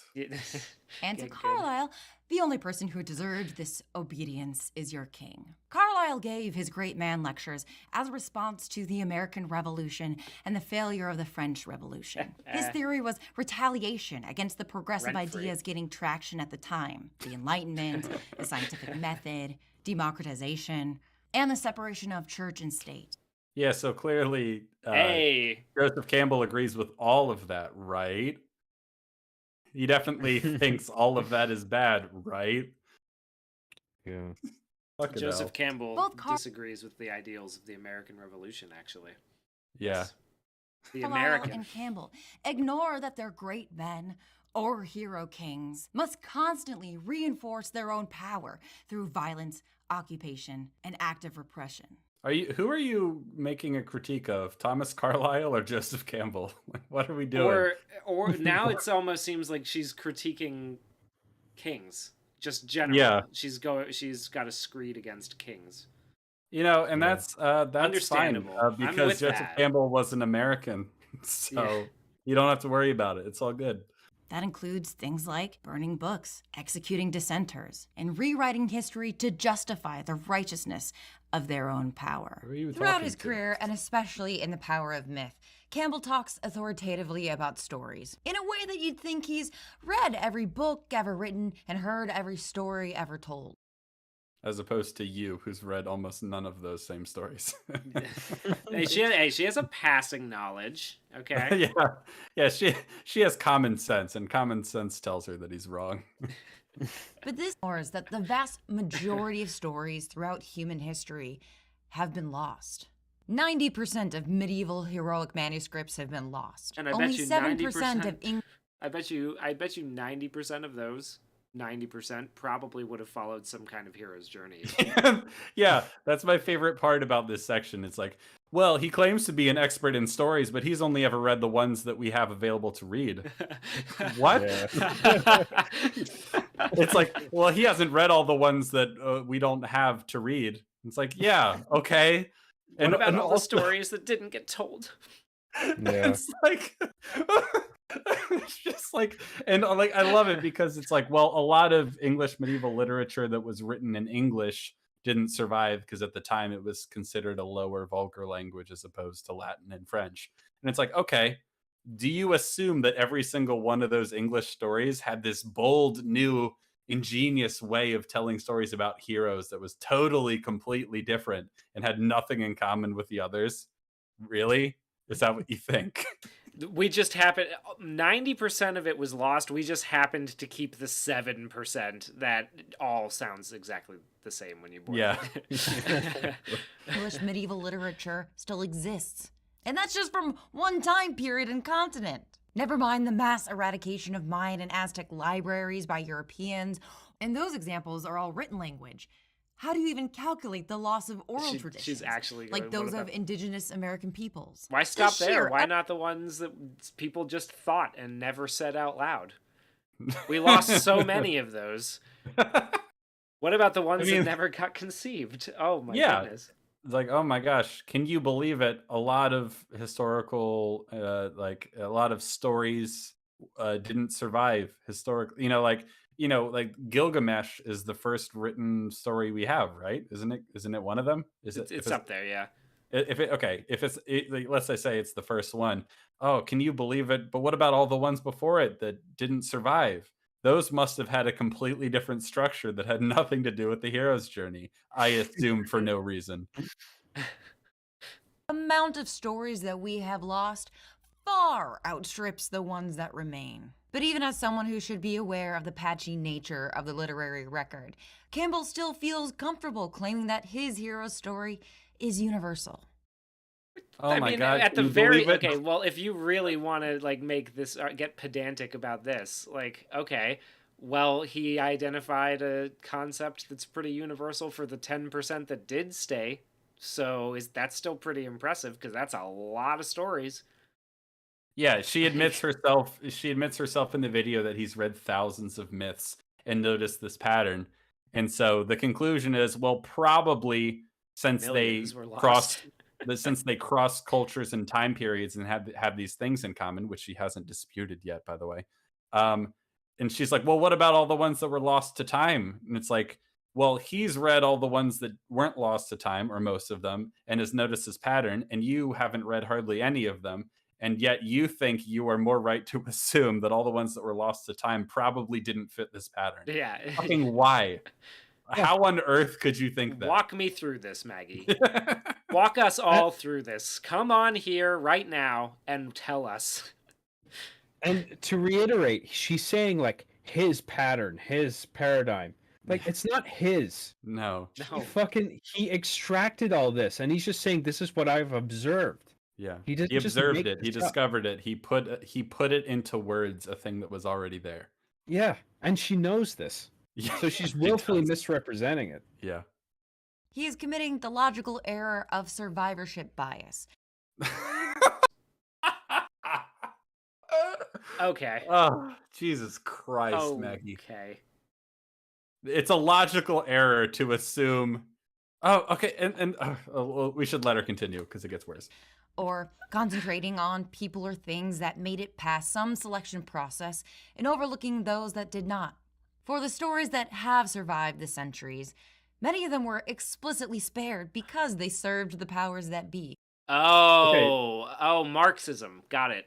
Yeah, no quotation or citation for that. The one you did cite earlier about the English medieval manuscripts that were lost, it was just because they didn't think the language was as valuable. It wasn't because the content of the story was subversive.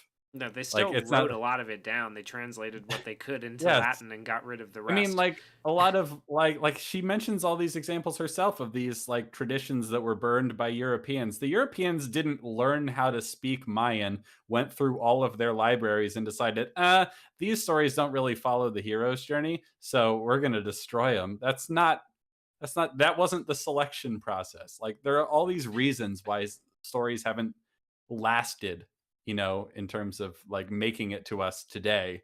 And like, I would say hardly any of them can you prove were like specifically discarded because like, these have rather subversive ideas about what a hero can be. It's like, what?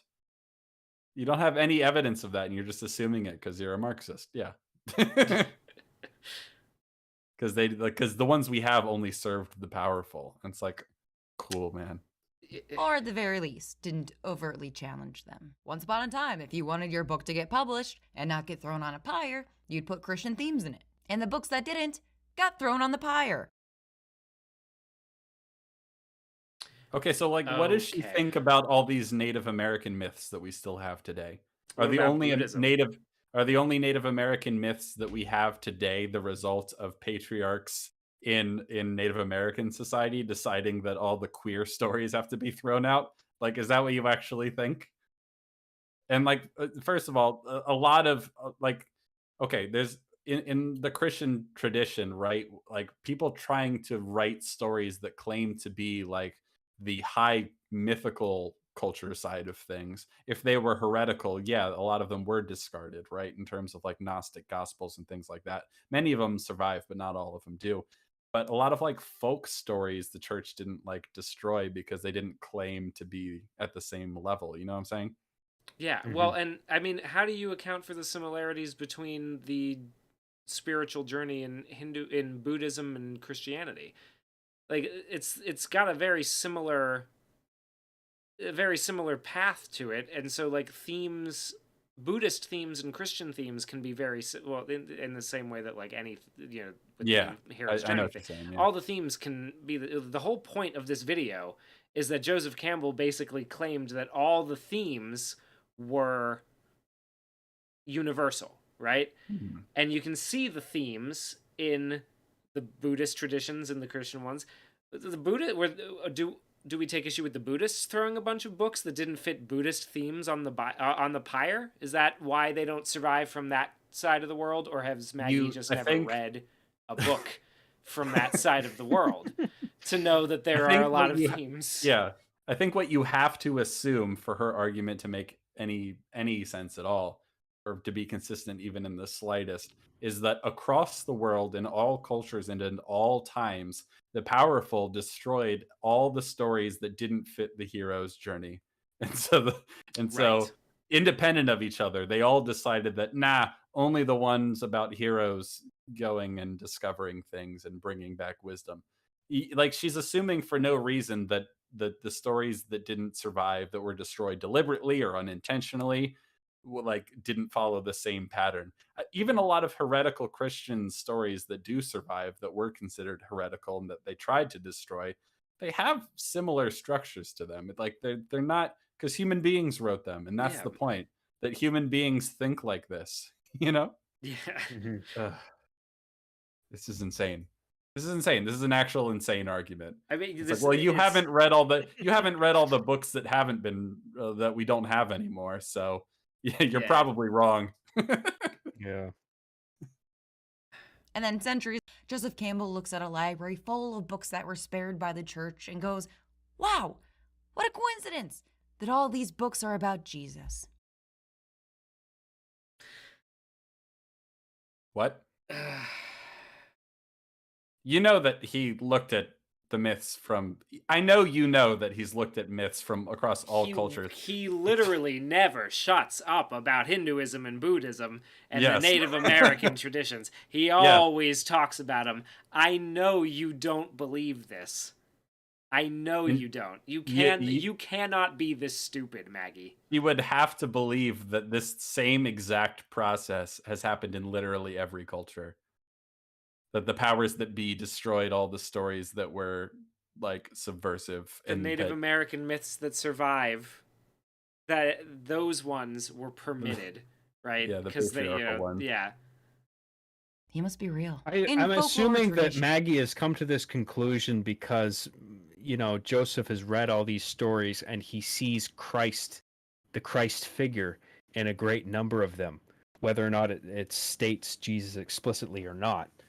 Where it's like, because he's conceptualizing Jesus as just like the way, like the embodiment of truth, living your life in a way that is forthright.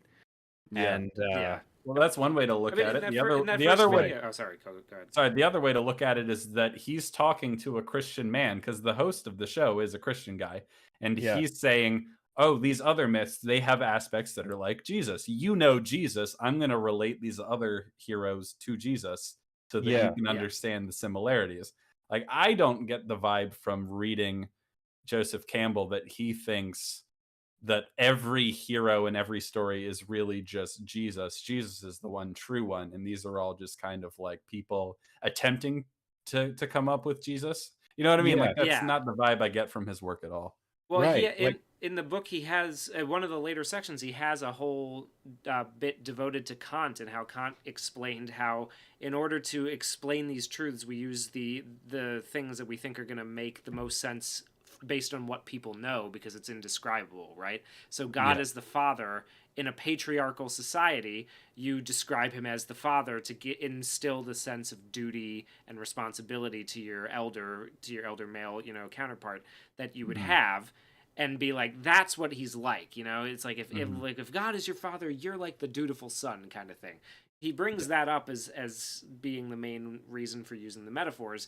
So it makes perfect sense he would reach to Jesus and compare him and say, well, like, look, if you want to understand a Buddhist's thought, Buddha and Jesus have a very similar story. So it's like that.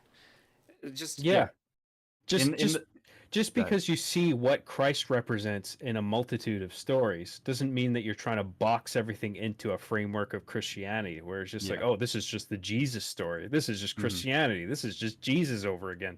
Yeah. Like, there are a lot of things about the Christian story that he clearly actually doesn't like and thinks are better in other myths. So you really can't make this argument.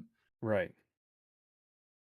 It's the people who tell stories, communally creating meaning as a society. But in a society led by a great man, he is the one who says which stories are valid and, more importantly, what they're supposed to mean. Joseph Campbell, the believer in the great man theory. You've never demonstrated this once. You just assume it for no reason.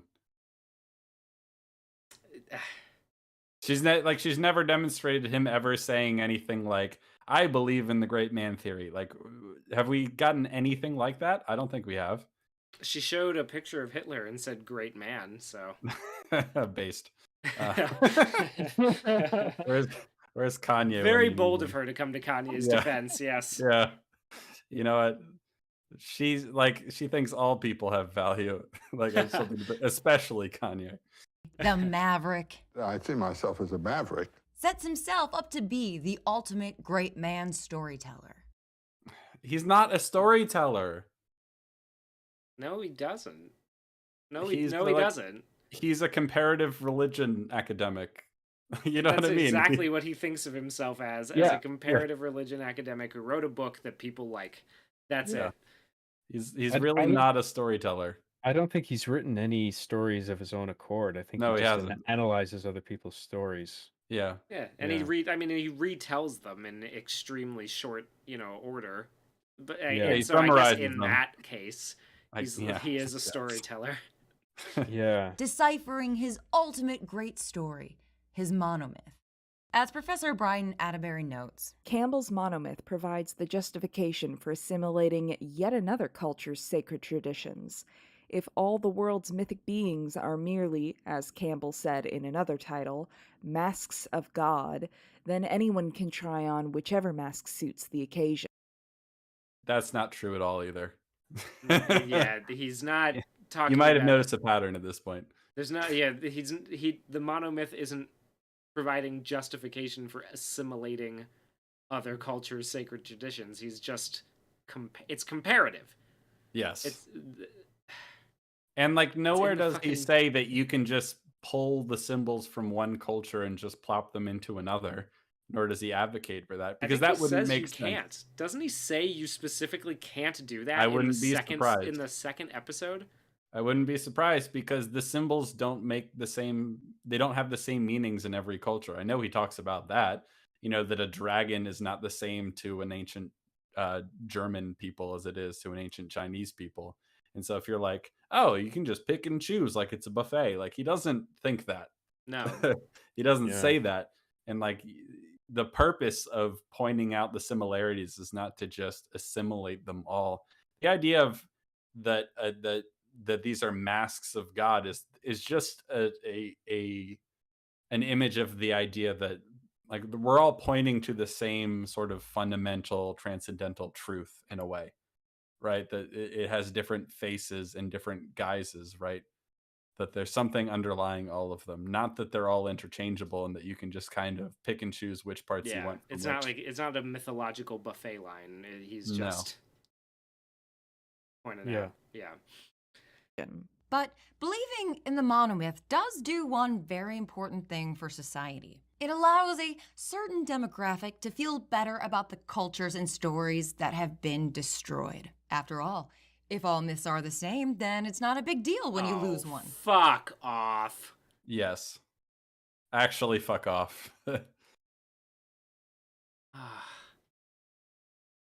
Who's the one celebrating Native American myths here? The guy who in the video you're showing right now is talking about this woman, this Native American woman who's going on the hero's journey and talking about how great of a story it is.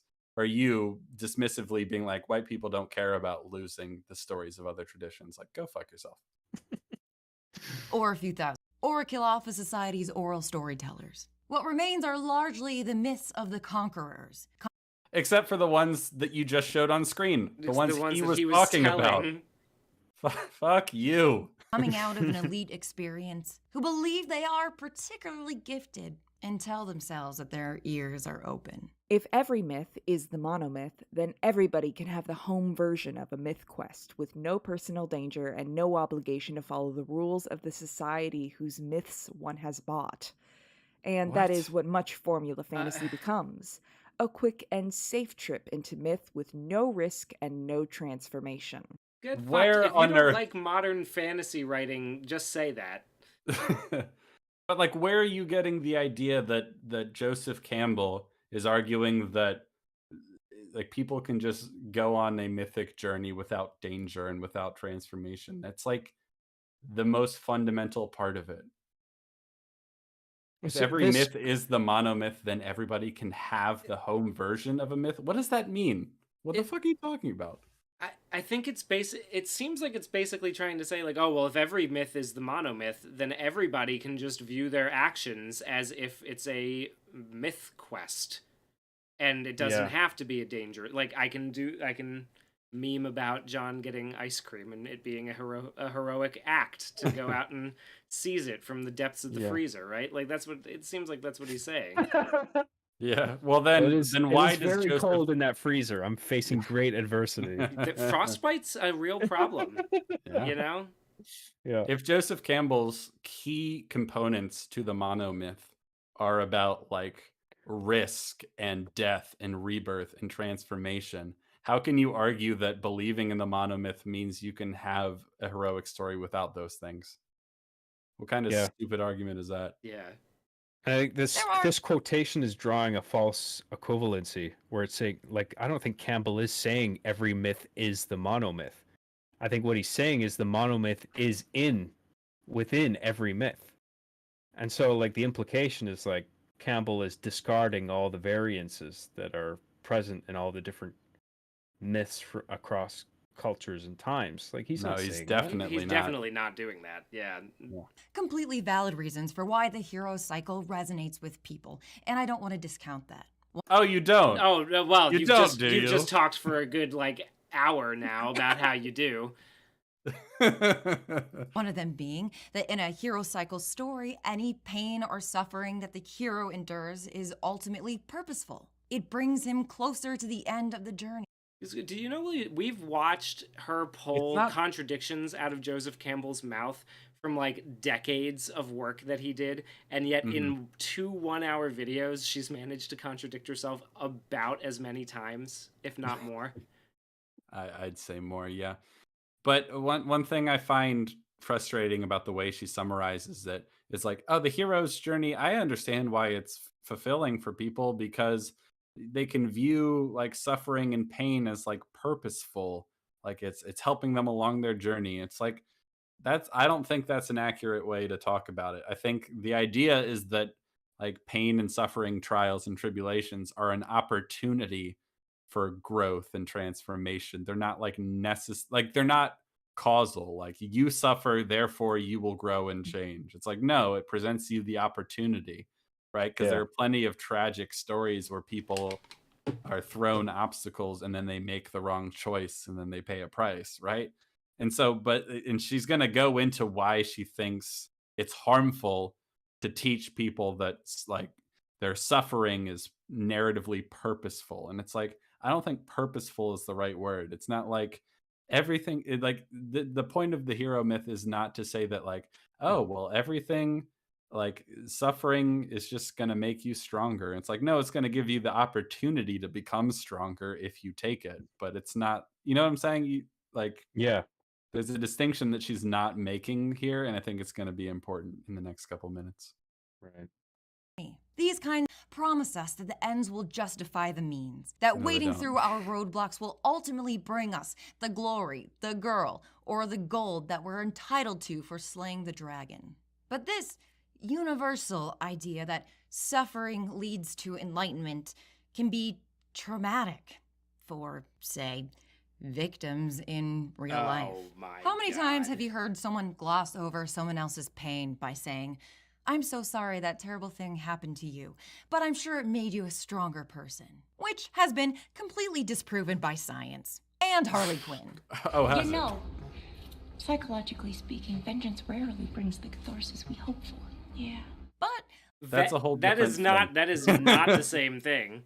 No, that is but not. The point and the reason I wanted to make that distinction is that, yeah, it is stupid to be like, I'm sure the suffering made you a stronger person, or that like suffering will cause like self-improvement and growth. It's like, no, it gives you the opportunity for it. It's just like, telling you that it is an opportunity, that the suffering, it's life. Yes. What, like the thing that he said before, life is suffering and it's beautiful even though it hurts. And so you have the opportunity. He was saying that you should accept that life is suffering and enjoy it while it lasts, kind of thing, right? So you take the opportunity of this pain and you use it as a way to grow as a person. It's because that's the only way that it is possible to move forward, right? That's what he's saying. And I think that the idea of the monomyth can give people a lot of hope in those kinds of situations. If you can identify with those characters. She thinks it doesn't because her idea of the monomyth story is that like, well, like it's like she's thinking about it such that like, oh, you'll face trials and tribulations, but don't worry, you'll end up winning in the end anyway. And it's like, no, you have to actually respond to the trials and tribulations in a heroic manner. Like you don't, it's not like, okay, this beat of the story is you suffer. but like, don't Yeah. worry, all you have to do is survive it, and then you'll end up winning at the end. It's like, no, you have to respond to the suffering and the trials heroically. You actually have to like do something. It won't just happen regardless. She makes it seem like, oh, well, we shouldn't tell the hero's journey is problematic because it tells people that their suffering will like lead to good things in the end. And it's like, no, you have to act. You have to do things. You have It tells to you that persevering through difficult times will lead to good things in the end. That's Yeah. what that's what it's And that's getting at. different. Yeah. It's a much different Such a narrow view, and it's so self-serving because it serves the argument that the hero's journey is bad. And so she's like come to the conclusion that like, well, when you tell people that their suffering will pay off in the end and that they'll get the girl, then it's harmful because sometimes you just suffer. And it's like, well, yeah, the suffering doesn't cause you to get the girl. It's like, or whatever it is, the Yeah. trial doesn't cause your success. It's how you respond to it.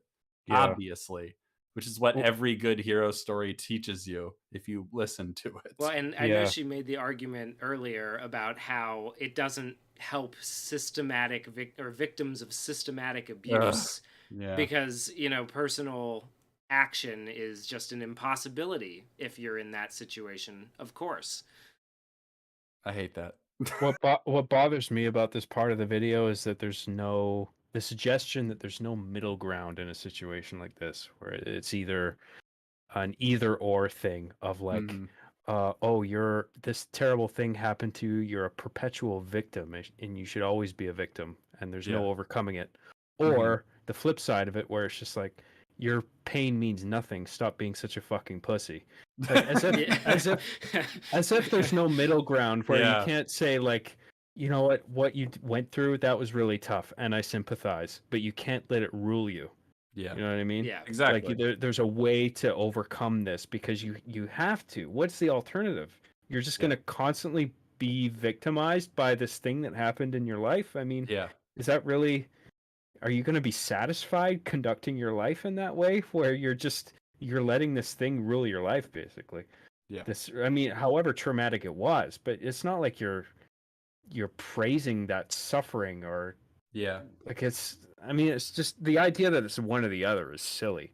Yeah. And I think, well, we're back to like her like fight against nuance itself. But and this is why I think when Joseph Campbell talks about how the hero's journey can teach you how to live, even on like the most microscopic scale, it's absolutely true, right? If you think about just like such a minor example in your life, all right, something makes you angry, someone is rude to you, some stranger is rude to you, right? Like there are two things you can do, right? You can just stay mad because it actually takes effort to stay mad, telling yourself all the reasons you have a right to be mad. Or you can actually like try to work to get over it and like let it go. You know what I mean? It's like it's the same sort of thing with pain and suffering. It's like I have a right to be traumatized by what happened to me. And it's like, yeah, what happened to you was terrible, but like you're not gonna like nothing will improve if you keep like If telling you just yourself claim the right to suffer over it, Yes. like okay. You know what I mean? Yeah. And Have it's it. like, the pain and trials of the hero's journey. It's not like the message that she's pretending the message is like, oh, just sit tight and everything will work out in the end. It's like, no. No. What stories have you been reading? When has that ever been the message? Yeah. Whenever I hear the terms either like oppressed or oppressor, it bugs me because I feel like they're suggesting, as I think Maggie is suggesting here, that if you're oppressed, you will always be oppressed, and you should always just hate your oppressor, and like there's no getting out from under that. It's like there's these people that just enjoy being a victim eternally, it seems. And like I can't imagine living my life like that. I hate feeling like a victim. Yeah. But I think there are people out there who actually enjoy it. Like they get a kick out of it. Oh, yeah. I cannot sympathize with that worldview. Yeah. It's a moral righteousness. Right. Like, they're kind of stewing in resentment constantly, but they're the good person. You know what I mean? And so, and that's an addictive feeling, I think, for people. And we've all fallen prey to this on some scale or another, right? It's just that some people seem to really, really lay it on thick. And Right. not I do think we'll see a little bit more of that coming up in the video, that there's a lot that this seems to be coming from a place of resentment. Leads to things like telling an 8-year-old they need to carry their abuser's baby to term because the life-ruining trauma will be worth it when she completes the heroic, selfless act of giving birth. Or Where are you getting this from? Like, I have no idea. Who are you talking that would be to? that would be kind of insensitive to say that to an 8-year-old. Good thing I've never heard anyone say Yeah, that. good thing Joseph Campbell never did that, huh? Yes, it's true. But if someone did say that, it would be Joseph Campbell's fault. So just remember that. Oh yeah, right. Well, I mean, that just follows.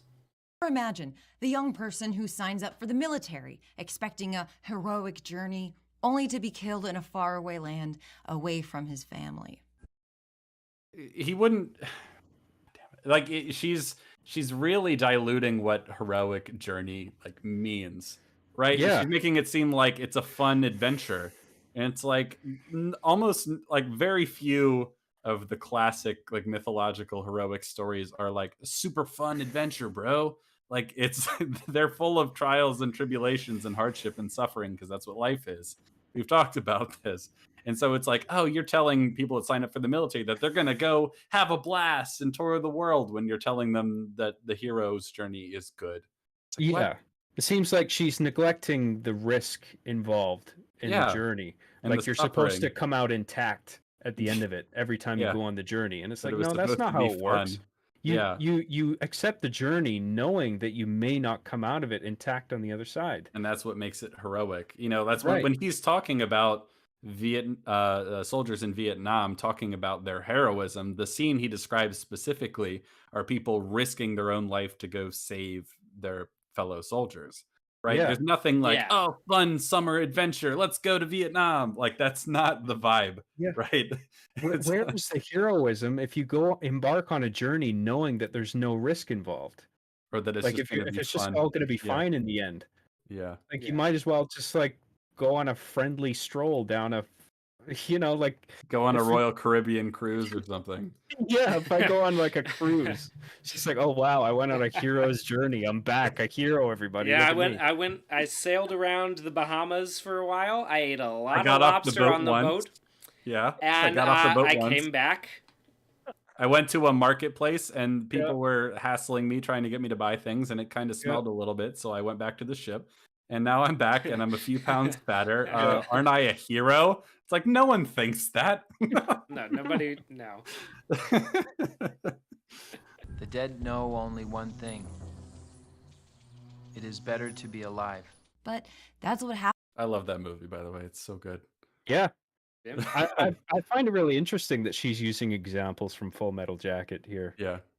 Like, Full Metal there's a Jacket's great. particular scene that surprised me that she cited, where like it's that scene. It's from this same scene right here exactly, where I think it's like a captain or a sergeant Yeah. I love it. notices one of the soldiers has a helmet that has the peace symbol on one side, and I think an etching on the other side that says something like "kill 'em all" or something. Born to kill. Yeah, right. Born to kill and the peace sign. And it's like, why do you have both those symbols on your helmets? And he's like, well, it represents the duality of man. And he's just like, duality of man? What the fuck is that? And he's like, the Jungian thing. He's like, you better get your shit straight, soldier. Whose side are you on? Yeah. It's such a good joke. I love it. So Maggie seems generally dismissive of that acknowledgement of that like Jungian philosophy. Yet Well, she Maggie's the captain. uses that. Yeah, I suppose. Maggie's the captain saying, whose side are you on? Trying to be nuanced here. Yeah. Happens to many people when they answer the call. The hero's journey feels even more inadequate now that we're in the throes of late capitalism. There's only By the way, I love the term late capitalism. I'm like, I know, not right? going anywhere for a while. Like, strap in. we're gonna be in late capitalism. I'm ready for a later while. capitalism. Let's go. only room for a few great men at the top, and those below are just seen as not working hard enough, not following their bliss hard enough. follow your bliss. To reach the end of their own hero's cycle. And when the hard work doesn't lead to someone receiving the reward that they were promised by our myths, they blame themselves, blame entire other groups of people, or even turn to violence. As if you haven't been doing that the whole video, bitch. Also, how are you gonna... You literally blamed Joseph Campbell. I'm sorry, hold on. Wait, she literally just blamed Joseph Campbell for that problem. Yes. No, exactly. She didn't get... Society hasn't laid itself out for her exactly how she wants it to be, and she's blamed it on Joseph Campbell. Also, it's funny that you mentioned that in another video, she claims Tyler Durden is like the real protagonist or the real hero, or however she puts it. And it's like, well, Tyler Durden is the one who's telling everyone that they were entitled to better and that they deserve better, and so they have to go take it. You know what I mean? Yeah. Like, he's not a hero. He's like an anti-hero that our main point of view character has to like extract some of the value from and realize, oh shit, but I don't want all that shit, and then like come back to like a happy middle. Right. And it's like, well, is he like the resentful guy who feels entitled to a better world, or is he the hero? I'm not really sure. And also, what is this like? She's literally blamed abortion law on Joseph Campbell in this video. Yeah, she blamed pregnant 8-year-olds on Joseph Campbell. Yeah. I mean, are you making an accusation I'm not aware of, Maggie? Yeah. Oh boy. It's something that America has been grappling with since its inception. I mean, what's the Oh, you're American gonna give us a dream but history an lesson empty now. promise of this exact same thing? Come here, leave your home, work hard as an immigrant, and eventually you will reap the rewards of this fine and fair country. Okay, I know it shouldn't surprise me, but that's not a very accurate summation of what the heroes... I mean, sorry, not the hero's journey. What the American dream is. Well, it's not an accurate summation of the hero's journey too much either. What it is? No, but I mean, like, the American dream is that it's a land of opportunity. It's opportunity, not guaranteed success. Yeah. Yeah. Right? That's the This whole is like idea. the pursuit of happiness thing Yeah. versus happiness being deserved. You are Like, free right. to like work as hard as you want or can or are willing to, and risk it. There's a lot of risk in the American You dream. are more than free in this country to quit your job and sell individual dolls painted like Seinfeld still frames on Etsy for a living if you so desire to. Is You this can something work you really your want ass to off. do? You keep coming back to it. I feel like this might actually be the bliss. No, I found follow. someone doing it on Etsy. Because you were looking for it. You wanted to see if anyone else I was just checking to see market. and he already has. So I'm rethinking my plans. But like, your point being, you're more than free to work your ass off doing that. It doesn't guarantee that you're gonna be a millionaire from doing that. Like, you're not gonna. That's not the point. It's not a guarantee of success. It's a guarantee of opportunity. That's the whole idea. And you can make critiques about how that's not always the case, but that's what the idea is, right? The weird Joseph Campbell admits that his philosophy won't change things, and especially won't make the world a better place. In the He didn't say it wouldn't make the world a better place. His book is not a philosophy about how to like bring about the revolution. It's just, hey, here are some stories that have some things in common. Yep. Jesus Christ. Power of Myth TV series, he said. When people say to me, do you have optimism about the we're back world, to how this. terrible it is? I said, yes, just say, it's great. Just the way it is. Talking about accepting the natural world the way it is. It's the exact same edit that she did in the first video too. So yeah.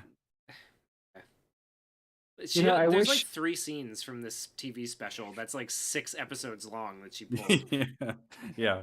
I wish people with a utopian worldview free of conflict would describe exactly what, would be specific about that world. Yeah. No, I got a great plan. I got a great plan. What is this alternative? What is this magical alternative? We'll grow babies in test tubes. And all we have to do And then the next thing we have to do is invent a drug that's like heroin but with no side effects, and we'll call it, I That'd don't be know, like great. Soma or Yeah. something maybe. So yeah, And something then like that. And we'll put alcohol in some of the test tubes just because we need janitors, you know. Like, yeah, we need janitors, so we'll engineer some of them to be retarded, and then Yeah. I mean, it's like This- conflict is pain, and so we want to live in a world without pain, or do we?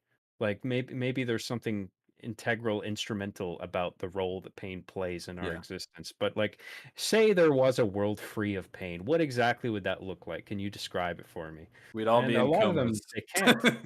Yeah, Yeah, I mean, because really, I think it what- is literally impossible. But even to your point, that if it were possible, I don't think it would be a desirable thing. right? You know what? Oh, you know what's really interesting about this? Actually, one of the things I really liked about the movie Crimes of the Future that came out this year is that it's Yeah. kind of like a dystopian movie about what happens to human beings when they start losing the ability to feel pain physically. Mm. And so like they start to like their pain tolerance goes way up, and they start like being desensitized to pain, like on a genetic level. They're kind of evolving in that direction, and it does not paint a happy picture of what society is like. And I know that like obviously there are other kinds of pain, but like I think there's something to be said about that Yeah. idea, that humanity would not benefit from the absence of pain. Right. And in his companion book, he continued. And you are not going to fix it up. Nobody has ever made it any better. It is never going to be any better. This is it. So take it or leave it. You are not going to correct or improve it. He's talking about the natural world and the universe itself, not society, as evidenced by the fact when the interviewer was like, so are you saying you shouldn't change any laws or like fight to change society? And he says, I'm not saying that, because he's not saying that. Yeah. No. He's talking about like the world itself, like the world being suffering, that nature is brutal because it fucking is. You know what I mean? Like he's talking about that. You just got to accept that. You're not going to change the fundamental aspects of reality and life itself. Just accept it. Even if we did figure out how to create a world where all human beings were free of malice or conflict or pain or anything like that, we've still got to, as a species, contend with nature, which is unforgiving. How do you deal with that? I don't think there is I mean, you just accept it. Other than the natural course of things, you can't extract the fundamental conflict between man and nature. I mean, that's not going anywhere. We all still die. You know, we all perish. We all expire. We all deal with the decay in like a broad sense. Our bodies decay. You know, things. The We society. get left out in the elements for too long, we die from exposure. You know, like you can't get around that. Yeah, and that on all that decay across human beings or life in general, plant life, that all falls into the same paradigm of decay, death, and transformation. Like everything kind of transforms into a different kind of energy. I think. I mean, there's something about that pattern that you cannot escape it. And this You can just pretend it's bullshit, though. You can pretend it's bullshit. You can pretend it's bullshit because You can make an hour-long YouTube video about how it's bullshit. Yeah, if you well, want. John Graham said it, and he's a sexist, probably. I think maybe so. Therefore, I hate whammon. That's all this If is about. anything, one of my major problems with Campbell is how nihilistic he is. You didn't watch the clip you pulled that quote from, because the interviewer is like, "Wouldn't that lead to nihilism?" And he said, "No." He His idea of doesn't strike me as nihilistic at all. I think that's the opposite. He seems a rather like happy, chipper kind of guy, almost naive, if anything. Sometimes. Yeah. Well, I think he's hopeful, but I wouldn't characterize it as naive. It's just like embracing the fact that life is full of conflict, and it's like that's okay. Yeah. Because the conflict that provides is going to offer you growth as an individual. Yeah. I'm not really calling him naive. I'm just saying he's leaning more towards that than like cynical nihilism. If Right. anything. Yeah. Naive might not even be the best word, like optimistic, or you know what I'm saying. Yeah, is confined to platitudes, and he doesn't seem to believe at all in the power of collective action. He reads all of these beautiful writings, poems, religious texts that mean so much to so many people. It means so much to him too, you fuck. Yeah, what the fuck? He's talking about how much he likes these stories. Yes. Are you fucking high? Ones that you haven't read. All right? Like, I haven't read most of the stories he's read either, right? But I wouldn't say, oh, they mean so much to other people. And it's like, I know they mean a lot to him. He's fucking, you can see the way he's beaming when he's talking about these stories. He's super into it. It's like his whole thing. And all he's really concerned about is, okay, but how does this serve me? No. Fuck you. Fuck, this is. You guys ever heard the concept of projection? You're familiar with the concept? Yeah, it's how they play Some movies. of the best prestige drama shows from the golden age of television interrogate our relationship to the hero's tale. They're not deconstructions of heroes' tales. They're just tragedies, which have been around forever. Yeah. It's not. This is isn't literally Macbeth. Like, yes, yeah. It's a lot like it, isn't it? Breaking Bad isn't some weird like postmodern deconstruction of the hero's journey. It's just a tragedy, like a Greek tragedy or any of these other tragedies throughout history. The way she's about to use this Breaking Bad example here is fascinating because she suggests that there's some group of people who watch Breaking Bad and see it as a hero story in which Heisenberg is the hero. I'm like, who the fuck is watching the show? Thinking that? I hate children, and I thought that was a fantastic thing he did. Yeah, I don't think he did anything wrong. Shame he died in the end. That didn't really seem like he was being such a good guy. Chad Heisenberg doing everything right. Yeah. And more specifically, men's relationship to the hero's tale. For Tony Soprano, the hero's cycle is basically inverted. Each individual episode may follow the hero's cycle, but instead of leading to growth and enlightenment, following Tony's bliss leads to alienating or murdering all of his friends.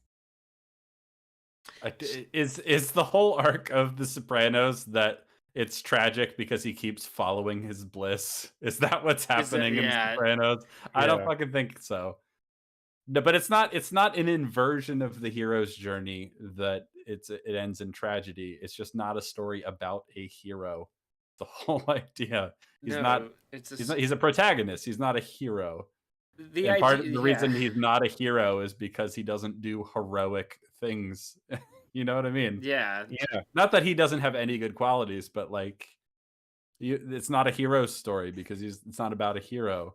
The same way Heisenberg is not a hero, but it has a lot of the same story beats because all stories have similar story beats. Yeah. And also the idea that like Breaking Bad is just a wish fulfillment fantasy for men is just kind of sexist, honestly. I mean, I don't think I completely disagree with her characterization here of like The Sopranos, where she's saying it's like an inversion. Like I think I kind of see what she's saying. Because, like, I mean, he doesn't have a good ending. But, like, that doesn't mean... I think she thinks that this is a case for why you should deviate from the hero's journey. Because you could tell a story like The Sopranos. But I don't think that's the right way of characterizing it either. Yeah. I think Sopranos is one of those cases where it's just like, well, that character did that thing and that didn't pan out well. So maybe there's something of value to extract from the fact that he didn't get what he wanted, doing what he thought was not what he thought was right, but he felt like he had to because he was caught up in that world. Yeah, where it's like I've got. And that's different. I mean, bliss. Yeah. In a way, The Sopranos is entirely just the refusal of the call, right? Like he's being called to perform some kind of heroic action, and he just keeps going back, to what he knows, to his normal world. So So there's a couple things that are all true at the same time here that I feel like Maggie just can't accept them all being true. One is that the hero's journey, as Campbell puts it, does not apply to literally every story, right? Right. But the other thing that's also true is that the basic structure underneath that is true of almost every story. right? Yes. Yeah. So in if you look at the storytelling arc at the level of a character wants or needs something, they face obstacles along their goal, and then there's like a crisis point where they're furthest from their goal, and then there's a climax where they try to achieve their goal, and in the end they either get it or don't. We resolve the question of whether they get what they wanted. Then like tragedies like The Sopranos and other stories and Breaking Bad follow the exact same structure. It's just the answer to the question of do they get their goal is no, right? Yeah. You know, but like if we're looking at the hero's journey structure or template itself, it wouldn't apply to every story necessarily because there are beats that are different, right? But if you're talking about what's at the base underneath that, even that does apply to basically every story. So throwing that out is like, why would you do that? Because like you said, it's an especially good template for even understanding how stories can be different. It's like, well, how do they relate to the hero's journey? Like they have these bits, but they don't have this bit. Importantly, because he doesn't get what he wanted, or Yeah. because he refuses to call the entire time. I mean, you wouldn't want a story that's like, you couldn't make a story that's literally just a person running from whatever the call is without getting to other stages in the process, right? Yeah. You know what I mean? Like this Right. is all like throwing it out is stupid. That's the gist. Yeah. Yeah. It's not bullshit, and getting rid of it is a mistake, I think. And also this undercuts the argument that you think that she says in the beginning that modern Hollywood only tells hero stories, like hero's journey stories. Yeah. It's like, well, you're bringing up examples of some of the most popular things that don't neatly follow that. So which is it? And I think particularly in the nothing- case of a show like The Sopranos, you have to consider the intent of the filmmakers, the writers, the storytellers. Like they don't condone what Tony's doing, No. but they're telling his story nonetheless Yeah. because they're trying to be authentic. And there are people like Tony who conduct their entire lives in this way, Mhm. where they know like the terminus for their path in life is either to get killed or to go to jail. Yeah. That's basically what it boils down to. The Wire touches on that a lot too. Yeah. Right. Yeah. But this sense of emptiness. Is your shoulder itch? That's how two people can watch Breaking Bad and come away with two completely different stories. The hero's journey of Heisenberg, or the slow breakdown of a man who maybe once cared about his family at some point.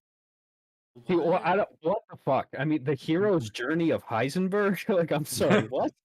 Who is interpreting it in this way? Really? I mean, No one. Nobody.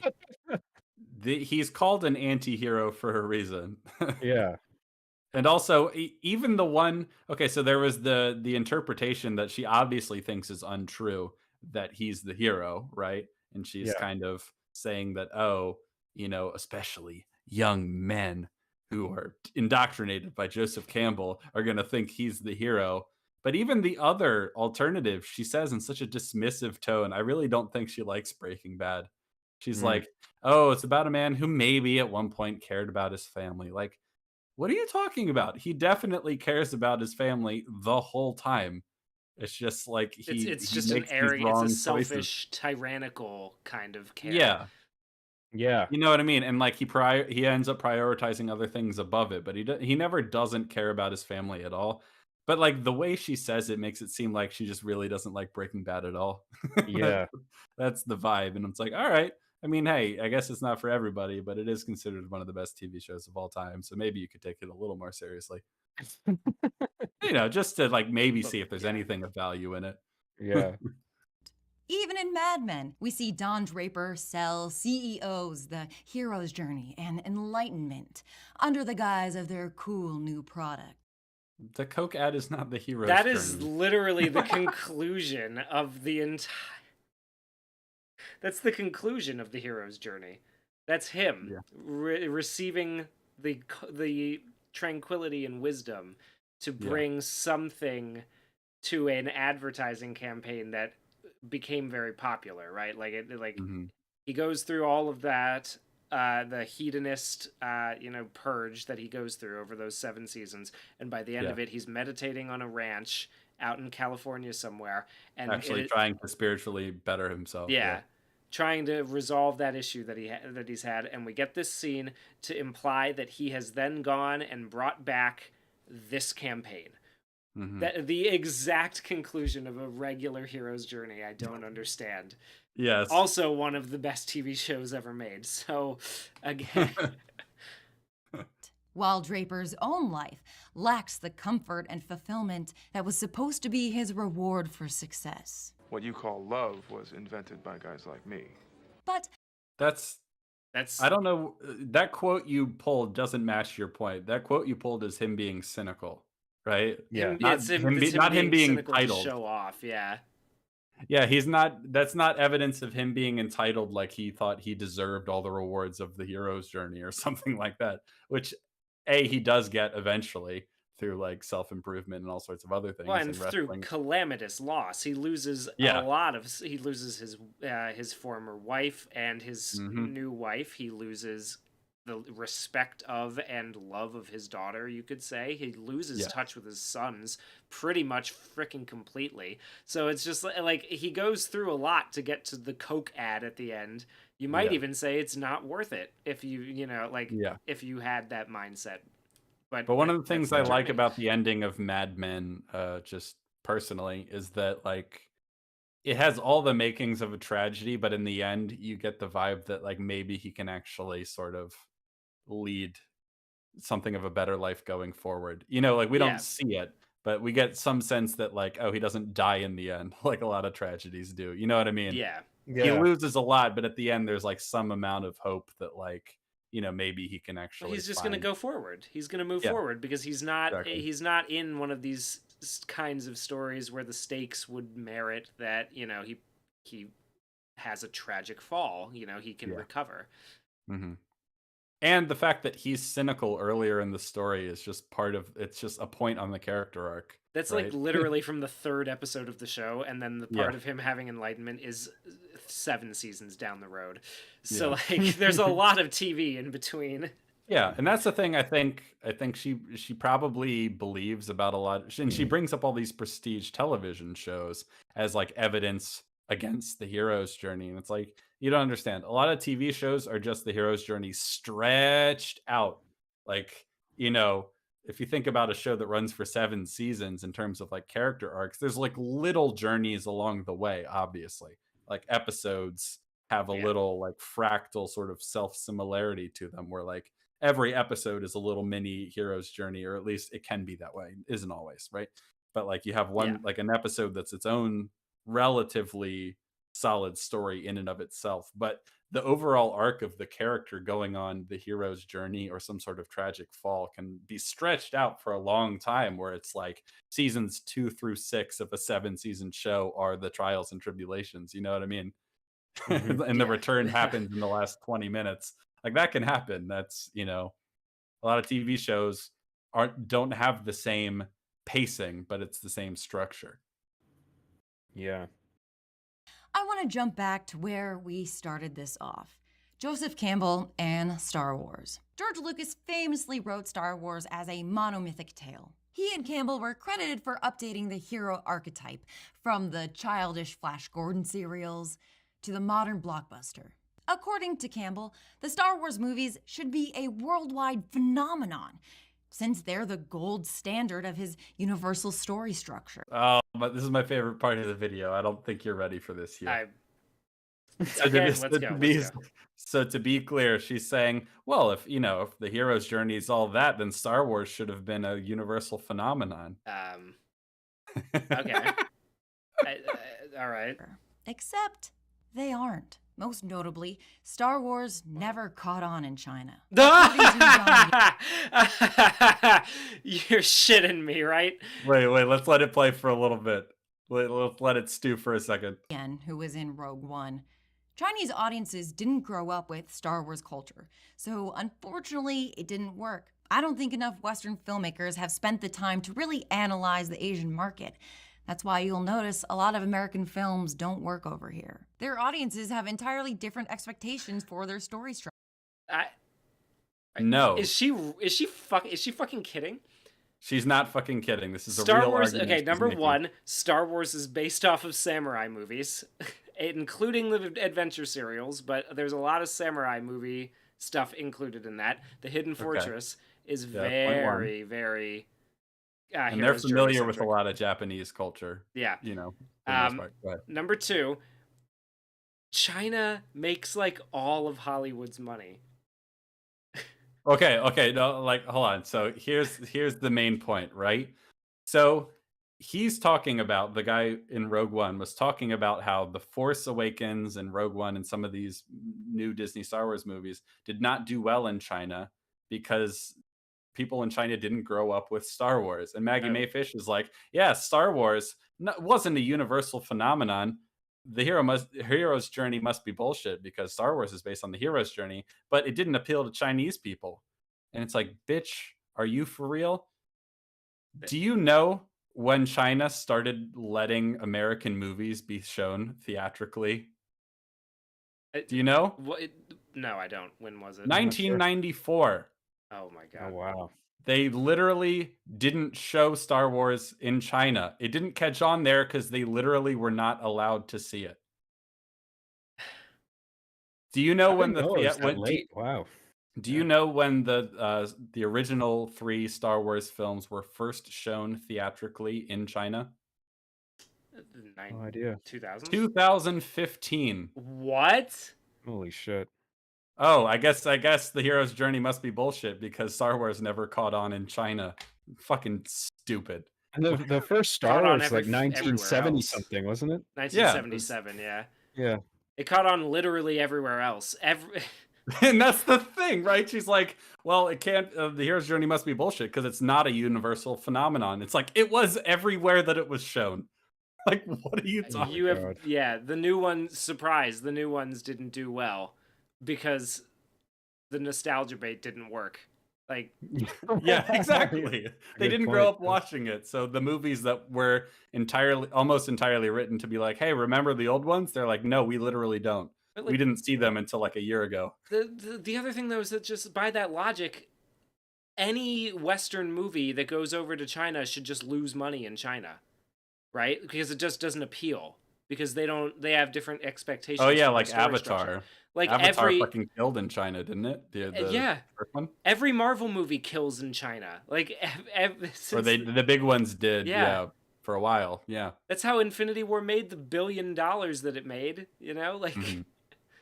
She makes a point here coming up right after this that apparently like Chinese audiences only engage with films in which the protagonist is reacting to everything around them rather than being an agent for causing change, like a protagonist that takes the initiative to influence the world around them. Like she's suggesting that Chinese audiences I don't think that's entirely true, but go ahead. Yeah. No, I don't think so either, but that is the point she's about to make here. Yeah. And the sweet, delicious irony of using Star Wars as an example for that. As if it's so funny. It's so funny. I love it. Structures. It looks nothing like Campbell's hero's journey. A friend of mine who produces movies for the Chinese and broader East Asian markets once put it to me like this. American films are about a character who drives the action forward. Chinese films are about a character reacting to the events happening to them. But that's not... Importantly, we've already talked about this. Joseph Campbell has already said in the show that I assume you watched, Maggie, he says that different stories can have different like levels of like agency in terms of the inciting incident of the story. There are people being swept along by fate. There are people who are going out to try and conquer something. There's people being seduced into some sort of adventure. You know, that's already baked in to his idea. And you're like, see, Chinese people tend to like stories, according to this one friend of yours, apparently. Chinese people tend to like stories where the main character has things happen to them and like that jumpstart the story. It's like, that's insane. Yeah, that's insane. And I also don't think that's universally true. I've seen like Ip Man and a couple like Chinese action martial arts movies, and that's an action hero if I've ever seen one. You know what I mean? Yeah. And American movies do, especially the like Infinity War and stuff like that, and Avatar, which is definitely the hero's journey. like they tend to do really well there. So clearly the Chinese aren't totally averse to movies that follow the hero structure. I don't understand how that could possibly catch on with audiences, where it's like, yeah, like they watch a movie where the main character just reacts to everything around them and that's it, and they don't do anything, and then the movie just Yeah. ends, and then audiences are going apparently, yeah, that was great, I want more of that. I don't think that's a fair characterization of movies like In the Mood for Love and other like Chinese movies. I think what they're meaning to say is that the inciting incident is like something happens to them rather than going out on an adventure willingly. Yeah. You know what I mean? Yeah, I found that in But a they lot still of have cases. to they have to take action along the way. When I You feel, know? I found in a lot of cases when people mention that the Chinese market likes movies where the characters reacting to the world around them, what they mean is it's like almost like a Greek story where like things are actively working against them and they have to just move through it, Yeah. which Right. is still a hero's journey. Because Yeah. that's what happens to Odysseus and to everybody in the Iliad, which are two prime Yeah. examples of what she has used and Campbell has used as heroes' journeys. So Yeah. it's, Because I mean the structure totally applies to a story like that because you don't need to literally leave home to find an adventure. Sometimes the adventure comes to you whether you want it or not. Mm. Like and so like the world that was familiar is suddenly not anymore.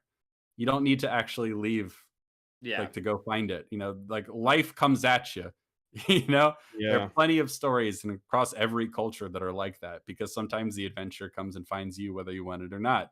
It's like this thing happens to you and like suddenly, fucking like Castaway or some movie like that where like a like the plane crash happens and it's like now you're stuck on an island. Adventure found you, right? You didn't seek it out, but there it is. Right. There's a lot of Yeah. stories like that.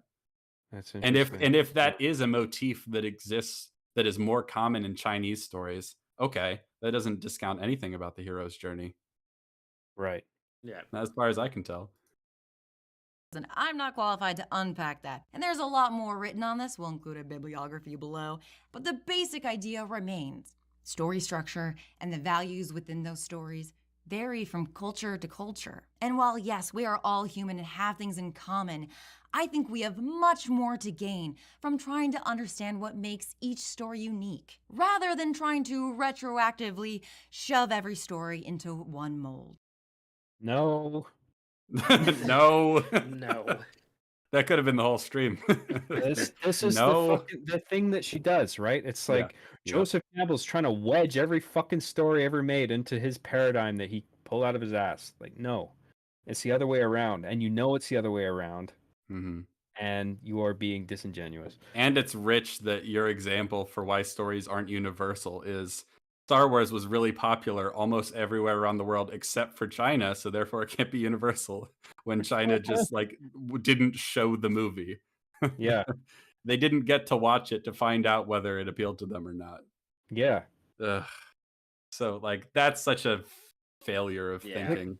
You The didn't think that success of through at movies all. like Star Wars should just speak to the fact, like, yeah, Joseph Yeah. was onto something here. Like he Yeah. extracted all the correct ingredients, and then George Lucas came along. He's like, I'm gonna make a movie just based off of this exact thing, and then he did it, and it's like everyone loves this movie, and it's like, oh, Yeah. I guess Joseph was onto something. And excluding the country that literally didn't allow it to be shown, it was a worldwide phenomenon. Yeah. Like, Yeah. like everyone knows that. Right. Like, of course it was.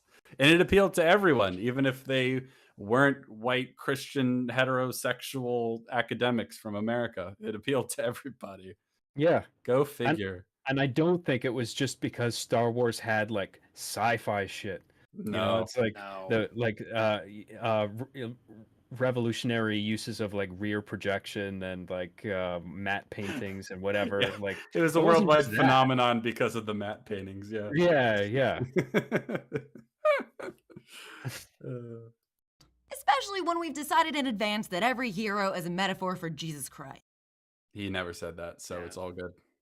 It's all good. No, yeah. You don't have to. You don't you even have worry to. about You it. don't even have to put. You can put it back in your pocket. Yeah. My God. The Buddha figure, it's like that of the Christ. A young Iroquois boy, he was being brought to be tortured to death. And that boy was Jesus. The Pharaoh sits on the throne of Isis. As the child sits on the mother lap, you will see the Madonna as the throne with the little child Jesus as the world emperor on her lap. Maggie, he is talking to a Christian man raised in a Christian mythology, and he's saying these things are like the thing you know, because that's the way we learn things, is we get new information that we can relate to the things that we already know. If he was talking to an Iroquois like fucking chieftain, he would be like, oh, this Jesus is a lot like your yada yada. You know what I'm saying? Like that's how he would talk to them if he wanted to communicate effectively. Like that's just if he was explaining it, like in that exact thing, if he was explaining Christianity to a Buddhist, he'd say the Christ figure is like the Buddha, you know? Like that's what he would do. Exactly. That is the same image. Okay, that's it. I've had it. I'm cutting in. I've been silent long enough. I'm taking off these really wings haven't. because they're itchy. Hold on one sec. Hold on one sec. You're not even trying. Exactly. You're not. Oh wow. This is really bad. You're not trying at all, and it's very obvious. Does any genuine question, do you think anyone even in her fan base found this funny? Nope. Hold on. You're not even trying. Oh my God. The joke is that it takes too long to take the wings off. One second. But only when you're... Could have filled all this time with quotes from citations, you know? Okay. I was gonna call her a mean word. That's how annoying that is. Like, it's not funny if you're not even trying to take it off. It's only funny if it's actually difficult to take off. Why do I need to explain that to you? That's nothing to say. As someone who writes jokes for a living, I found that this moment particularly frustrating, where it's just like, what's the joke? Almost more than any other moment in the whole video, right? Yeah. Yeah. It just went on for way too long. I'm just like, come on. There's not even a punchline here. Yeah. This is a real Dark Night of the Soul material right here. When I was young, one of the first stories that pulled my heart out of my chest and made me fall in love with movies was, of course, Sam Raimi's Spider-Man. A kid who was awkward and bullied, receiving power that he'd never felt in real life, facing obstacles, and arising a spider person with a purpose. And Mary Jane was dope too. And dashboard abs.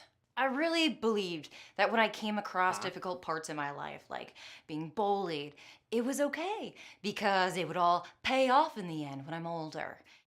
That's why I highlighted that earlier, because this is such a unfortunate delusional perspective on what the hero story is, that you just have to sit tight while you're suffering and everything will be fine. It's like, no, you have to do things. You have to be heroic in response. Yeah. Oh my God. I find it interesting that not only she cites this Spider-Man as one of her favorite movies, which is like the hero, which is like an embodiment of the hero journey, a pretty firm representation of that. But then she boils it down to basically the attainment of power. Yeah. And it's like, well, what about with great power comes great responsibility? Like, the most famous quote from it. Yeah. Yeah. It's like you're missing the other half of this. It's not just about that he gets powers and that's it. I was bullied when I was a teenager, and Sam Raimi's Spider-Man made me believe that because I was bullied, my bullies would all die horrible deaths while I got to watch. And that didn't happen, and so I just think the hero's journey is actually bullshit. Yeah. Yeah. The world let me down because I was expecting all the bullying and hardship I went through, which sucks. I was expecting that to just pay off. It's like, pay off? That's not how that works. You have to make something out of it. Yeah, suffering doesn't just pay off on its own. The hero has to, like when Spider-Man's, Uncle Ben died, he wasn't just like, don't worry, this will pay off later. What? Like, that's not how it works. And like, this is at the point where I was like, oh, this is where this is all coming from. This is all been like her very roundabout way of getting to like the personal, like, and I don't mean this to be insulting, but like this could have been a whole thing you just talked about with your therapist. Like that's what this is. Like that's where this is all coming from, right? Yeah. Am I Yeah. wrong? That's like it gets even. You'll see. That it would make me a better person. I was diagnosed with depression when I was only 16, and I thought, oh yeah, this sucks, but this pain is gonna make me a more introspective person. In short, I believed in the hero's journey. Tell me that you don't understand the hero's journey without telling me you don't understand the hero's journey, right? It's like, I believe that the pain would just make me a better person. It's I that's wouldn't have to not how work for it. works. Yeah. I mean, yeah, that's how it feels. Like, I mean, it's how you respond to it that makes you a better person. It gives you an opportunity for growth as much as it sucks. It isn't just like, oh, don't worry, hang tight and the growth will come on its own. And it's like, I do feel kind of bad, but it's just like, I hate that like the part that's annoying still is like, see, I believed in the hero's journey, but I was lied to. And it's like, no, you just didn't understand it. Yeah. I'm sorry. But it seems like she gave up on her own hero's journey. It does, doesn't it? Yeah. It's a little bit of a refusal of the call. Right. Something. Yeah, there's something there. She didn't get what she wanted, or it didn't come quick enough. So it's just or like, easily I'm enough, gonna or just- didn't come automatically. And she, oh my God, sorry, it's just all hitting me at once. That she's talking about all these other people are entitled because they feel like they're entitled to the fruits of the hero's journey. Meanwhile, Right. she's like, I felt entitled To the to fruits of the better hero's things journey. because I suffered. Yeah. And it's like, well, then when I didn't get them, I realized it was bullshit. And it's like, that is not how it works. Yeah. Not at all. Leave home, I did change my entire worldview, but that pain did not help at all. And my transformation never looked like this. And it wasn't even until my adulthood that my life started to take the route of the heroine's journey, in which someone completes the hero's journey, realizes that the prize at the So this is my first time pausing it, but like there's this distinction between the hero and the heroine's journey. Like you're putting gender into this paradigm where there's no place for it. Like this is a paradigm that transcends gender. Yes. Yeah. So you're saying the heroine's journey is something completely different. Like what the fuck do you mean? And she's referencing a specific person who argued that there is something completely different about it. And I did a little bit of research into like her view of the structure. It's just the hero's journey with different words. And Right. I'm not like, it's not an insult, but it's just like, this is the same thing, except you're attributing more specific gendered values to it. But You know what I Right. mean? Like the hero's journey, he's talking broad patterns, and she's like, well, the heroine's journey is different because it's about reassimilating the feminine and stuff like that. And it's like, well, that's just the specific values. And it's like the heroine's journey is to the hero's journey as like two different myths are to each other. Like the values and cultural specifics may be different, but the same pattern is there. The heroine's journey, as this as this woman describes, it's the same thing. It's the same thing, except you're focusing on how stories about women can be different from stories about men, which is all well and good because they can be different, but the pattern's the same. yeah. Right. In the broadest possible terms, it's like you're in the known world, you know less than you could. You Mhm. venture into the unknown, and then you come back into the known world with a new perspective, and you can share that wisdom that you have attained. Mhm. And it's like, where is gender in all this? Anyone can do that. Like, why Yeah, are you anyone boiling it does down do to, like, that. yeah, Everyone, yeah. people do. But she's arguing, and this is what the author argues, that the essential thrust of the heroine's journey is going through the hero's journey, realizing that wasn't actually what you really wanted, and then kind of going on a different journey. But here's the thing: a lot of hero stories have false wins in them. Like a Right. lot A of them lot. where it's like you think you got what you wanted, but it wasn't what you wanted. Well, Or it's like, oh shit, you have to like, I don't know, that's maybe that isn't what I wanted after all. Or maybe there's a downside to that that I have to pay the price for. You know, yeah, there's John so many mentioned like that. Office Space, so I guess that Yeah, means that Office exactly. Space is a heroine's journey, really. I mean, it has to be, right? Yeah. Office Space And is also about women. and also I think it's hilarious that she thinks that's what I went through. And it's like, I don't think you completed the original hero's journey. I Mm, don't No. think you did. right. I Yeah. don't think you did. The end is hollow and laden with caveats, so they set out again to rediscover what actually makes them fulfilled and happy. That just sounds like the hero's journey with extra steps. Oh, the heroine's journey? What's that?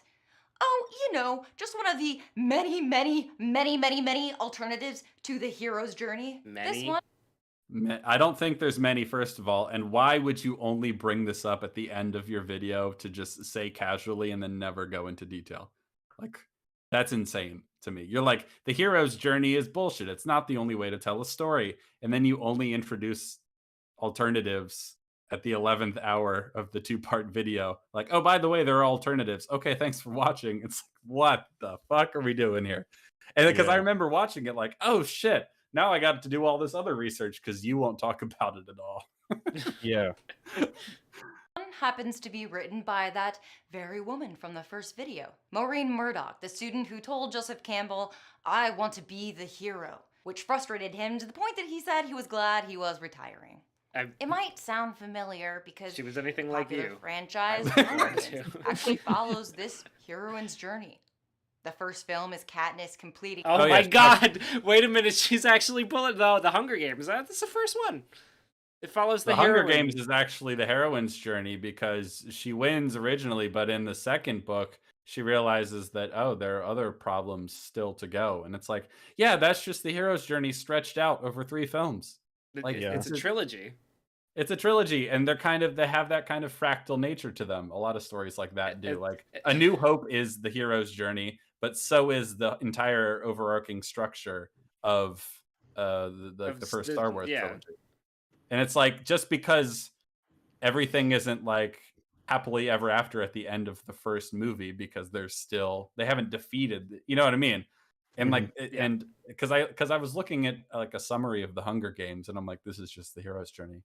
And just because the story continues and she goes on other adventures, and it's like, well, that's what there's so many myths throughout history. It's like there's one main story, and then the hero will go on another story. And usually it's like they have to learn a different lesson this time. It's like, yeah, no shit. Like, Yeah. they're not going to do the same thing again. Not every hero's journey is like, and then they were perfectly fulfilled, and then they never had to learn anything new ever again. It's like, that's not how it works. Yeah. I think with sequels, it's like it's the second or third movies or in a series or whatever can either be like a self-contained journey in itself, Mhm. or it expands the scope of the franchise to fit like Yeah. a broad paradigm. Like when they made the second Star Wars movie, The Empire Strikes Back. Like typically when you decide to do sequels to something, ideally you want to turn it into a trilogy where you can have the second movie be the darkest chapter, Mhm. and then the third one is sort of a resolutory film. And I think Empire did that with its dark ending. And then like the third movie kind of lifts everything out of like the chaos. Mhm. And yeah, it's certainly not like a deviation of like, well, we did the hero's journey in the first one. Let's do something completely different now. Yeah. No, that's not it. And she thinks because that at least let's say her interpretation is correct here, that Katniss goes through the hero's journey and realizes what she gets or what she succeeds in getting wasn't what she really wanted. It's like there are a lot of stories with men in them that follow the hero's journey that have that sort of motif in them, where it's like they get what they wanted, it wasn't what they thought it was going to be, and they realize what they really wanted was something else. Like you said, Office Space, like Fight Club is kind of like that. Mad Men does There's that throughout yeah, every season. There's a lot of stories where it's like a character thinks they want one thing. They go along the journey, they get that thing, and they're like, "Oh, this isn't what I wanted at all." Like, Yeah. that's not the heroine's journey. Like, Right. it's all the same thing. and because hero actually is a gender neutral term, like you can just call it the hero's journey. There's nothing insulting about that. It's all right. You can just call it the hero's journey. It's fine. You can call yourself a hero, Maggie, if you act like one. You don't have to call yourself a heroine. It's just the one word applies to everybody. It's all good. Right. The hero's journey, only to find herself a part of that same oppressive apparatus and must find another way through revolution. Another of my favorite alternatives is Ursula Le Guin's beautifully written essay, Carrier Bag Theory, in which stories are crafted like the actual first tools of humans. A sack to carry things around. I'll include an entire list of... Yeah, like, I'll tell you right now, she's like, this is my favorite one. Stories are structured like bags. Anyway, go look those up if you want. And after looking up the heroine's journey one, I'm like, I'm not looking up the bag one. You said literally nothing about it. It's like, this is one of the best alternatives. Like, there are many, many ones. Here are two. One is just the hero's journey with some different words attached to it. And the other one is one where the story's like a bag. I'm like, I'm not looking that up. I'm sorry. Yeah. Stories like a bag? How are you going to argue that the hero's journey is bullshit and then not go into the alternative you love so much? Right. And it's just like, well, I mean, let's just take it at its name, right? What does the story like the title of that pattern suggest? Oh, that like as you go along, you acquire things along the way that help you out on your journey, like allies and knowledge and information and, you know, things of that nature, you know, like the hero's journey.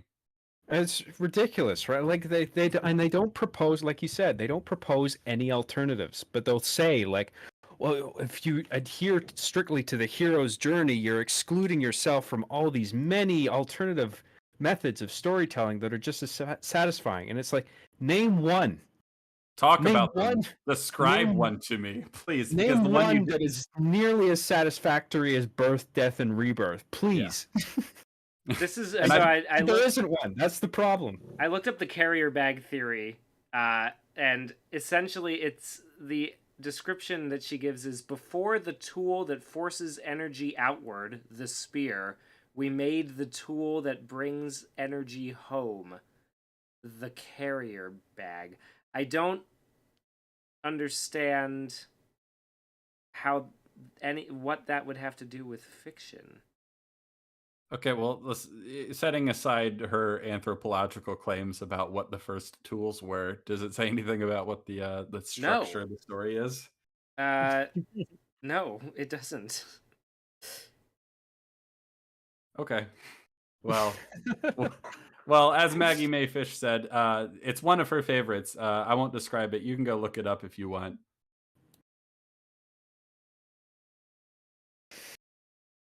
I don't hold on. You know what? Fuck it. I'm going to look it up. I'm going to see what it says. We should all be reading. In this empty vessel, humans could carry more than can be held in the hand, and therefore gather. This is just a description of the usefulness of bags. Yeah, that's what I'm. It literally all it says is just like, imagines a small separatist planet administered according to anarcho-syndicalist principles, what she subtitles as an ambiguous utopia full of contradictions and complexity. Yeah. What? Le Guin's carrier bag, in addition to a story about early humans, a method for storytelling itself, meaning it's also a method of history. But unlike the spear, and unlike the kind of linear way we've come to think about time and history, the carrier bag is a big jumbled mess of stuff. Oh, that sounds useful. One thing is entangled with another and with another. Fucking tell me about the story. So, you know what? I'll have to look more into it. But what it sounds like is, what if you just wrote a story that was a complete mess? Right. That's what I'm getting from this. I was just about to say this. Like, there's an issue with perspective here, where like people like Maggie are looking at this paradigm as something that locks you in, that confines you from telling a story to its maximum potential. Yeah. But what it in fact does is it liberates you in telling a story with maximal dramatic and emotional effect. Yeah. Because it has that pattern of a person being disintegrated, like a death, a metaphorical death of some sort, and then coming back in a new form in some way. Those are just the symbolic terms that they can take many forms. But like as soon as you stray from that, you're immediately telling a story that is relatively inferior or less interesting. Yeah. You know. So in the bottom of that paragraph that you just read, Jamie, I'm surprised you missed this part because it's pretty fucking funny. She says any timeline for the books of Hainish descent, which is like her fictional universe, where she describes chronology of novels according to the carrier bag theory. The chronology of books according to the carrier bag theory would resemble the web of a spider on LSD. So doesn't that sound like an so interesting she's talking story about structure? like writing incoherently on purpose. That's what it sounds Yeah, like. that's to me. You know what? I can't wait to see Maggie Mae Fish's new like film based on this logic. We'll see how sad it really is. It's the film student who's like, no, structure is like limiting, man. I just want to write something that's just like everything's connected to everything, and it doesn't really have to go anywhere. It can just kind of, and then this happens, and then this happens, and it's like, yeah. that I know people who adhere to that philosophy of like structure is hindering. Yeah. Like this person went to school and she liked writing, but her teacher didn't like her writing. She was saying, I don't understand what it is you're trying to say. And she ended up just rejecting her teacher's comments. Yeah. Saying, oh, I'm just going to keep writing the way I want to because I'm speaking my truth or whatever the fuck. You know? Yeah. And then it's like you just end up writing a bunch of gibberish. I mean, the whole point of writing is that someone else is going to read it and understand what it is, the fuck it is you're trying to say. Yeah. One of the, what's really great for if you just want to share your truth is just get a diary and then just write in it and then go throw it in the fire. If you want people to read and understand anything about what you have to say, you have to read it so they can understand it. You have to tell them something coherent too. Yeah. Like you have to tell them a truth that doesn't only apply to you, the writer. Like right.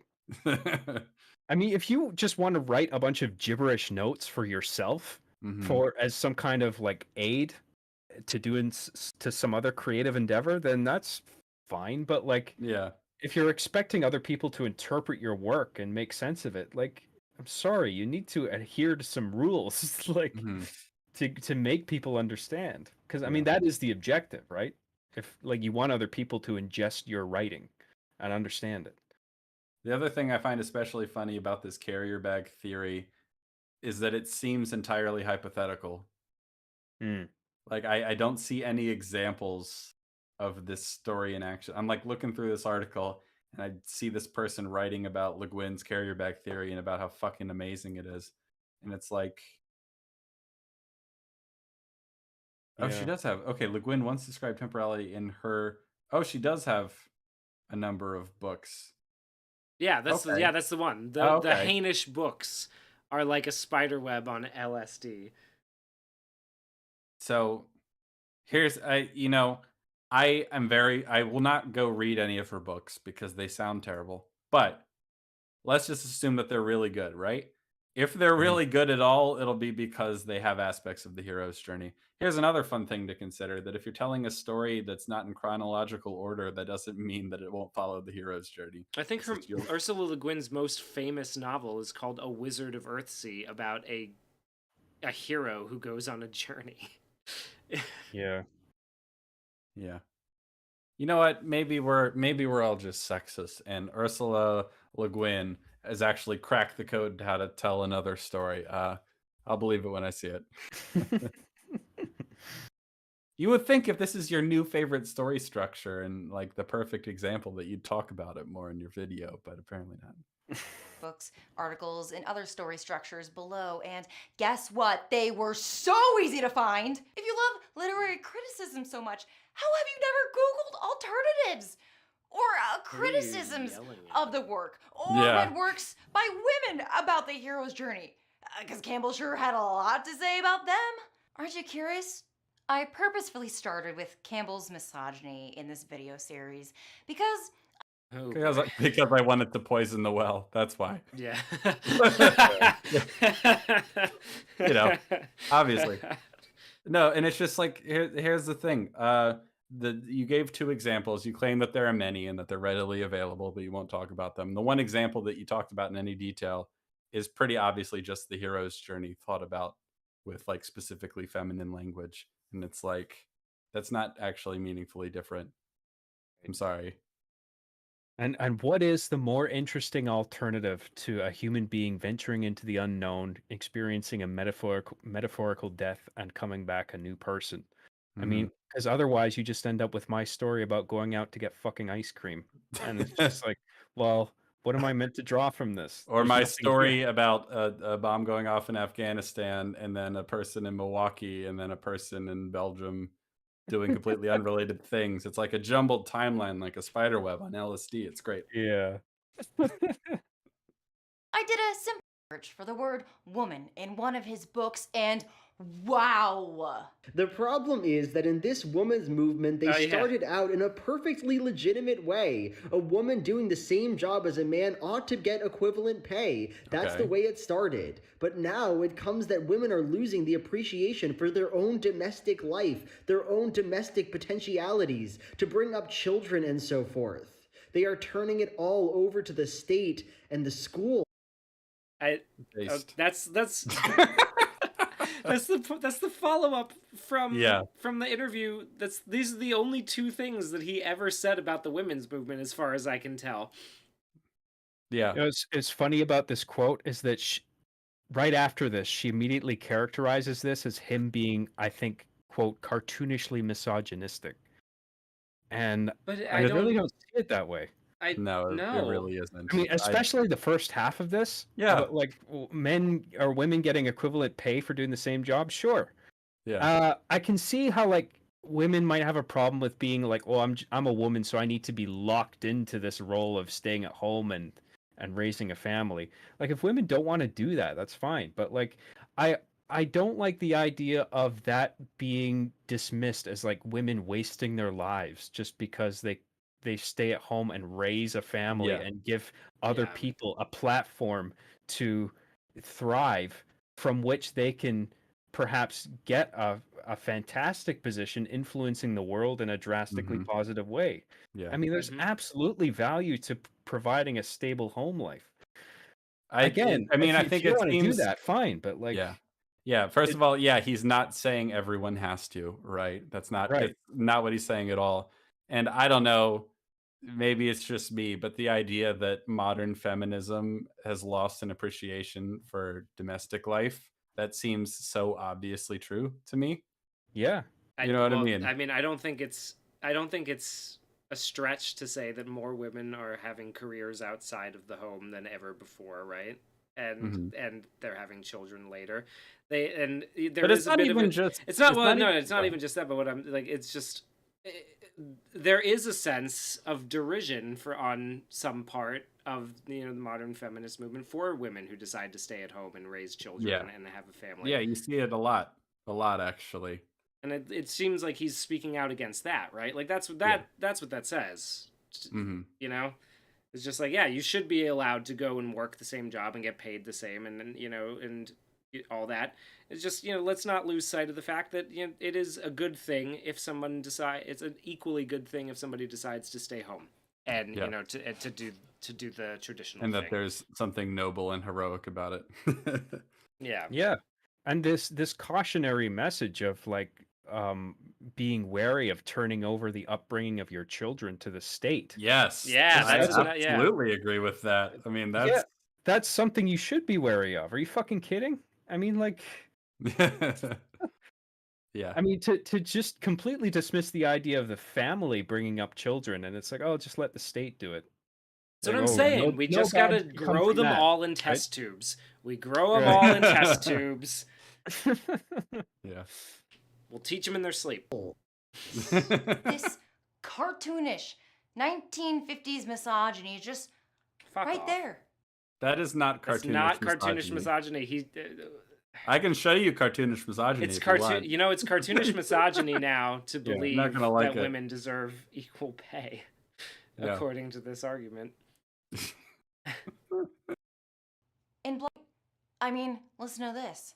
I think it's a shame what's happening with the co-ed movement. This differentiation, which is so important to human life, the difference between a male and a female is being wiped out. All differentiations are being wiped out. You're almost not allowed to even have a club now. Anything like a differentiation is called elitism, and it's not enjoyed. I agree with that Is he too. wrong? I agree with, I think there's definitely something to be said for like men's spaces and women's spaces. I think that's important. And I think people naturally gravitate to things like that for a good reason.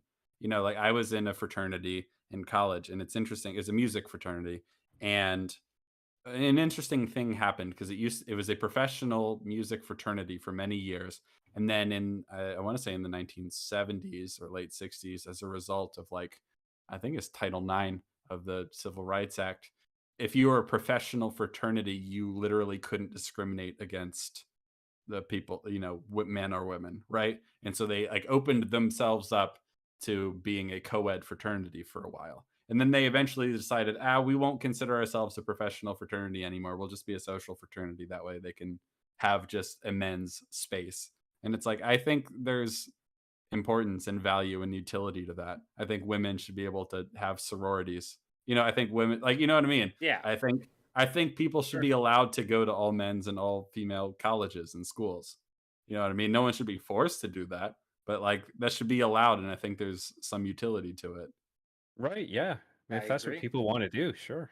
Yeah, and if like the idea as he sees it, and he taught at a women's college for a long time. It's not like he's upset that women are going to be infiltrating his all-male school. He was the one teaching at the women's college for a long time. It's hard to say that he's nothing but a cartoonish misogynist. You know what I'm saying? But yeah, and he's like, I think we're getting to a point where people are trying to act like there's no important differences between men and women. Fact check, true. Absolutely. There's so many people that believe that nowadays, and it's insane to me. It's like, no, there are important differences, and they should be allowed to have their own spaces. That seems perfectly reasonable to me. Yeah. Right. And that's what I have to say about that. The man is literally Ben Shapiro WAP meltdowning about men and women just working alongside each other. That is not at all. No, that's not a WAP meltdown.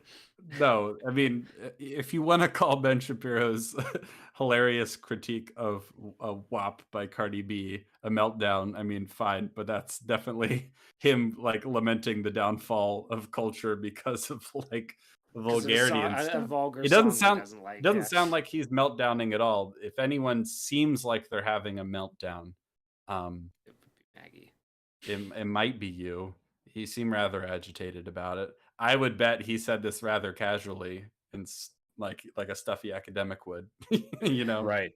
But if you bring up that this might be a blind spot for Campbell, you'll simultaneously get dudes saying, "You're lying, he never said any of that stuff." But also, "It's okay he said that stuff because it was a different time." So which is it? Both. Okay. You're lying about how he said them. A lot of the things that you've claimed are sexist aren't sexist, but let's say they were sexist. I would probably I wouldn't say it was like he didn't say, like, it would be impossible to say that he didn't say those things, and also it was okay that he said them. Like, that's not a real argument anyone would make, right?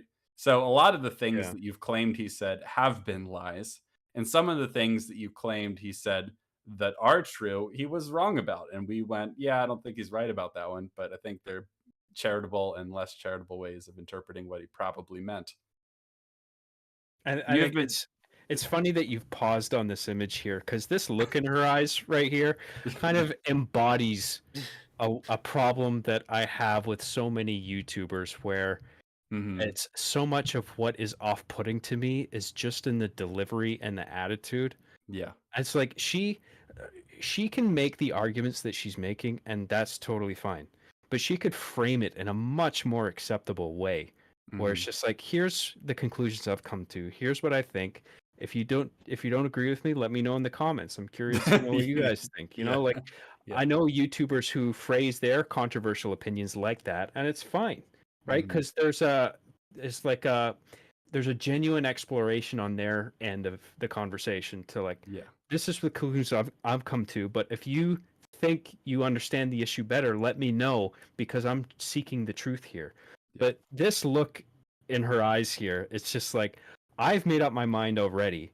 And it's just like she's staring daggers into her audience, where it's just like, I'm right and you're wrong. Okay? So fucking deal with it. It's like, it's just dripping with that arrogance. That fucking Arrogance pisses me off. and like resentment and condescension and all that sort of stuff. Yeah. Right. Dripping with it.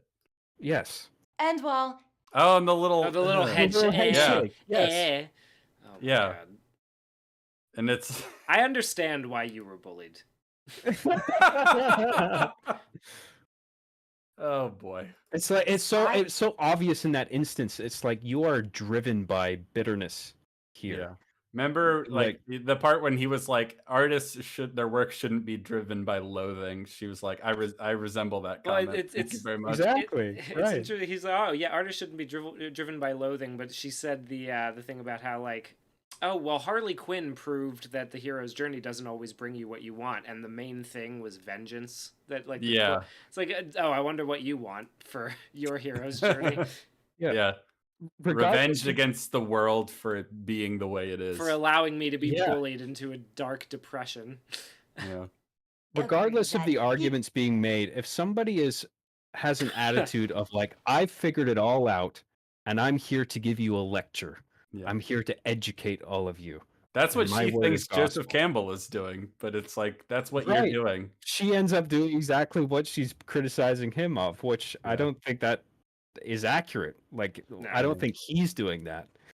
I mean, maybe in a sense, but like he's been around the world and studied this shit for so long.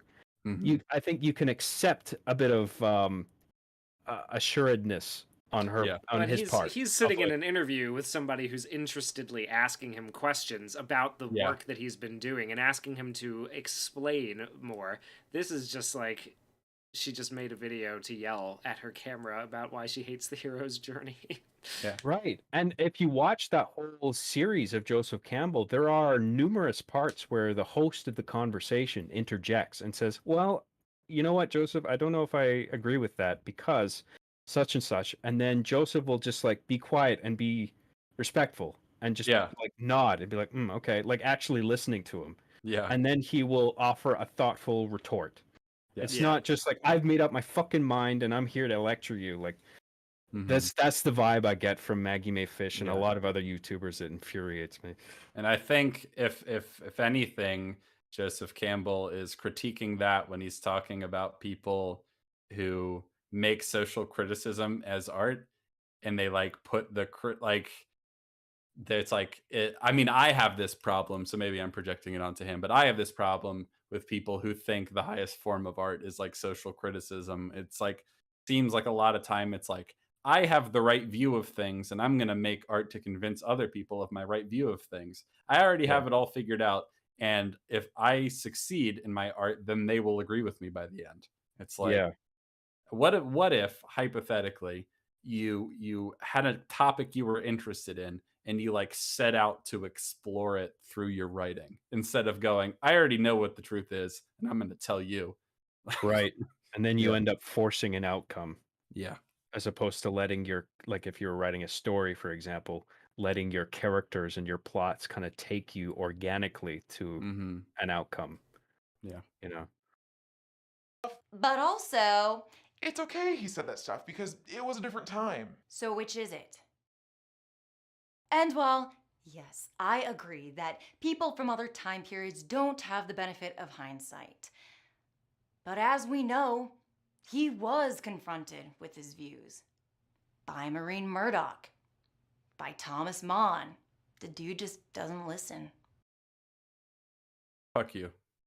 That's all I have to He say. just doesn't listen. It's so condescending from someone who clearly hasn't been listening to Joseph Campbell. Clearly, he's really never at all. cracked a book that he wrote once. Like, watched 2 episodes of the show and pulled out.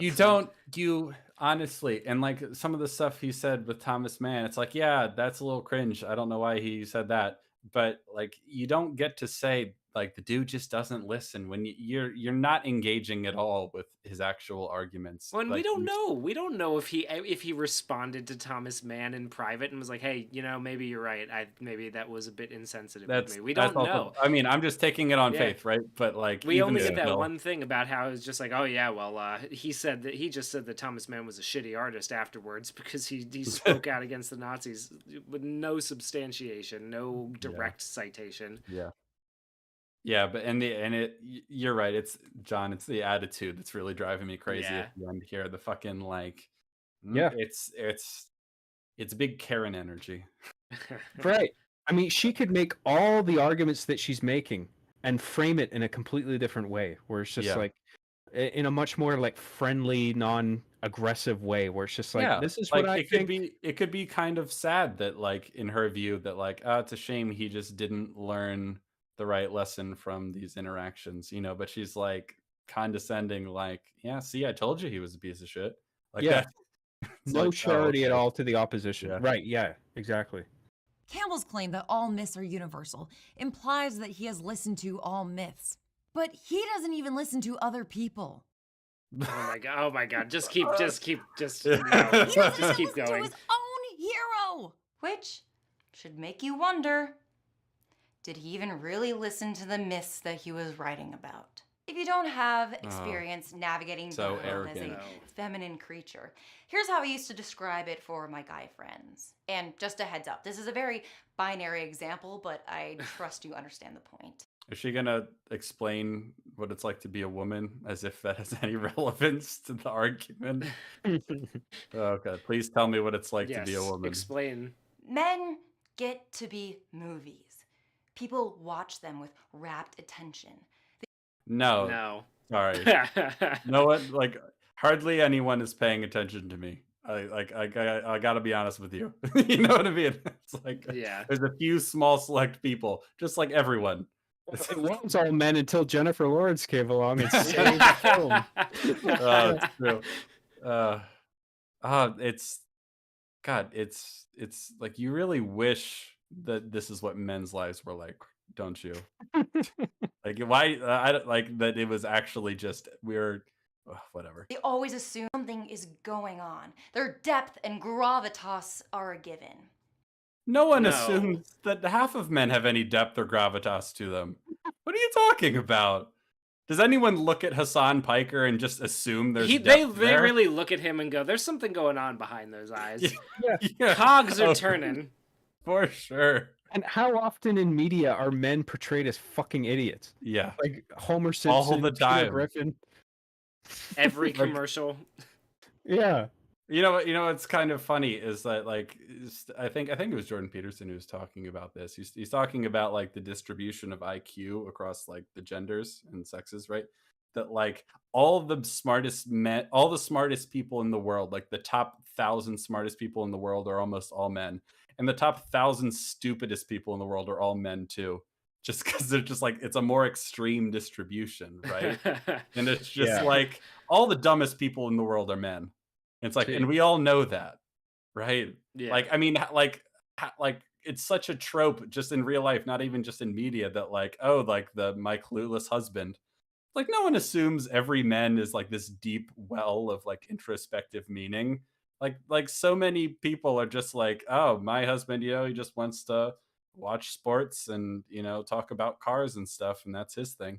I know You know? plenty. Yeah. I know plenty of women who can trick people into thinking they've got a lot going on just by being attractive. So like, No, and it's just not true at all. And it's like, you have a really warped understanding of the male experience. So maybe I could condescendingly explain to you what it's like to be a man, just to even things out a little bit.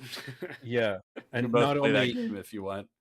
Yeah, and not only are most of the dumbest people men, but it's like the people who are in jail for violent crimes. Yeah. Most of them are men. And I think like the point Peterson was making in that case was that the gender differences become more clear in the tail ends of the Yeah. IQ distribution. And in terms of averages, men and women have a large overlap. Mm-hmm. Like in terms of average intelligence, they're pretty much the same. But then Yeah. at the extremities, you have Yeah, more exactly. male geniuses and you have more male psychopaths, violent, degenerates And idiots. and idiots, Yeah. right? Yeah, exactly.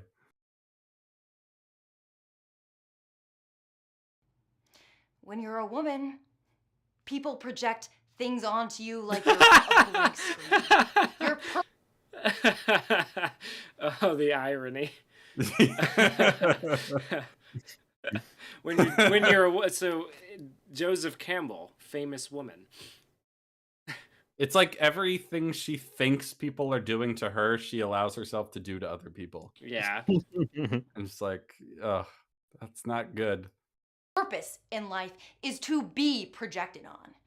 Instead of people being curious about your story, they blast their ideas onto you. And their ideas about you, no matter how incorrect or infantilizing, are considered far more important than you could ever be. She could pan to the bottom right corner of this room, and I wouldn't be surprised to see somebody tied up like that Joker tape in The Dark Knight. Yeah. Just a quick note there. You are projecting your weird views of what the male experience is, and just like ignoring that and just like projecting your view onto men. You're just doing the same thing in reverse, right? And so it's just I need you to know, Maggie, that not everyone does this. Certainly people do. Certainly people who kind of project their own weird thoughts and feelings about women onto women. It happens all the time. Happens the same in reverse, Maggie. That's actually what you've been doing for most of this video, I would say. You see men writing their myth about you in their heads while you're talking. Help, I'm being oppressed. Part of my experience in academia was just reading about men who would find me repulsive. But on top of that, don't worry, because they've also dedicated all The fucking crazy eyes. I'm sorry, but it's just like this she's so worked up about it. And it's like, oh, Jesus Christ, this is coming This from is starting to get the train is getting rolling here. Yeah. And it's like, actually I'm not convinced you have much experience in academia based on this video. You seem to be rather poor at putting arguments together. of their free time to writing in great detail just how repulsive and alien they find you. And not just you, but all the things that you genuinely love about yourself. And the things that you're learning that you love about other women. What is happening here? Who hurt you, Maggie? Please show us on the doll where Joseph Campbell hurt you. Those eyes. I mean, if I was at a party and someone gave me that look while I was talking to them, I'd be like, okay, I'm going over here now. I'm gonna go to the other side of the room. Damn, that's crazy. Oh. Shit. Oh, hey, I see my friend over there. I'm gonna go grab a drink. Do you want anything? Okay. Yeah, I'll be right back. Yeah, you wait right here. Yeah. Hey, guys, that's just you writing the myth about her right in front of her. That's what you're doing. Oops. What myths were written? I don't know what she's describing here about reading about someone who finds her repulsive. I don't know what that's in reference to at all. But I I'm bet just you like, somebody spread a rumor that she farted in the gym in 7th I don't know grade if or something. I don't know if it's like a personal thing like that, like a fellow student, or if she's talking about reading some philosopher that like says mean things about women. I'm not sure what's going on Have here. you seen these things called women? Once a month they bleed out their vagina. That's gross. Was the Mr. Garrison thing from the South Park movie where he's like, I'm sorry, Wendy, I just don't trust anything that bleeds for 5 days and doesn't die. There you go. There's some literal cartoonish misogyny for you. How about that? And other people. And then you find out that other people feel the same, but they feel the need to hide it because it's bad. It's death by 1,000 cuts. And those cuts only get worse when you get older, as the men are no longer your classmates, but people who hold real power, who cannot wait to make you their prize at the end of their hero's journey. Sure. this is so pedantic. Like, I would go farther than pedantic. This is like, I'm sorry that someone hurt you, but literally not everyone is the person that hurt you. I don't know how else to say it. Like, this is coming from a place that I don't have the psychiatric qualifications to address. You know, I have no idea why people accuse any women of being overly emotional and getting carried away. Like, and no clue. Doesn't add up to me. No idea where that could come from. This is perfectly reasonable. Joseph Campbell did live in the past, but we don't.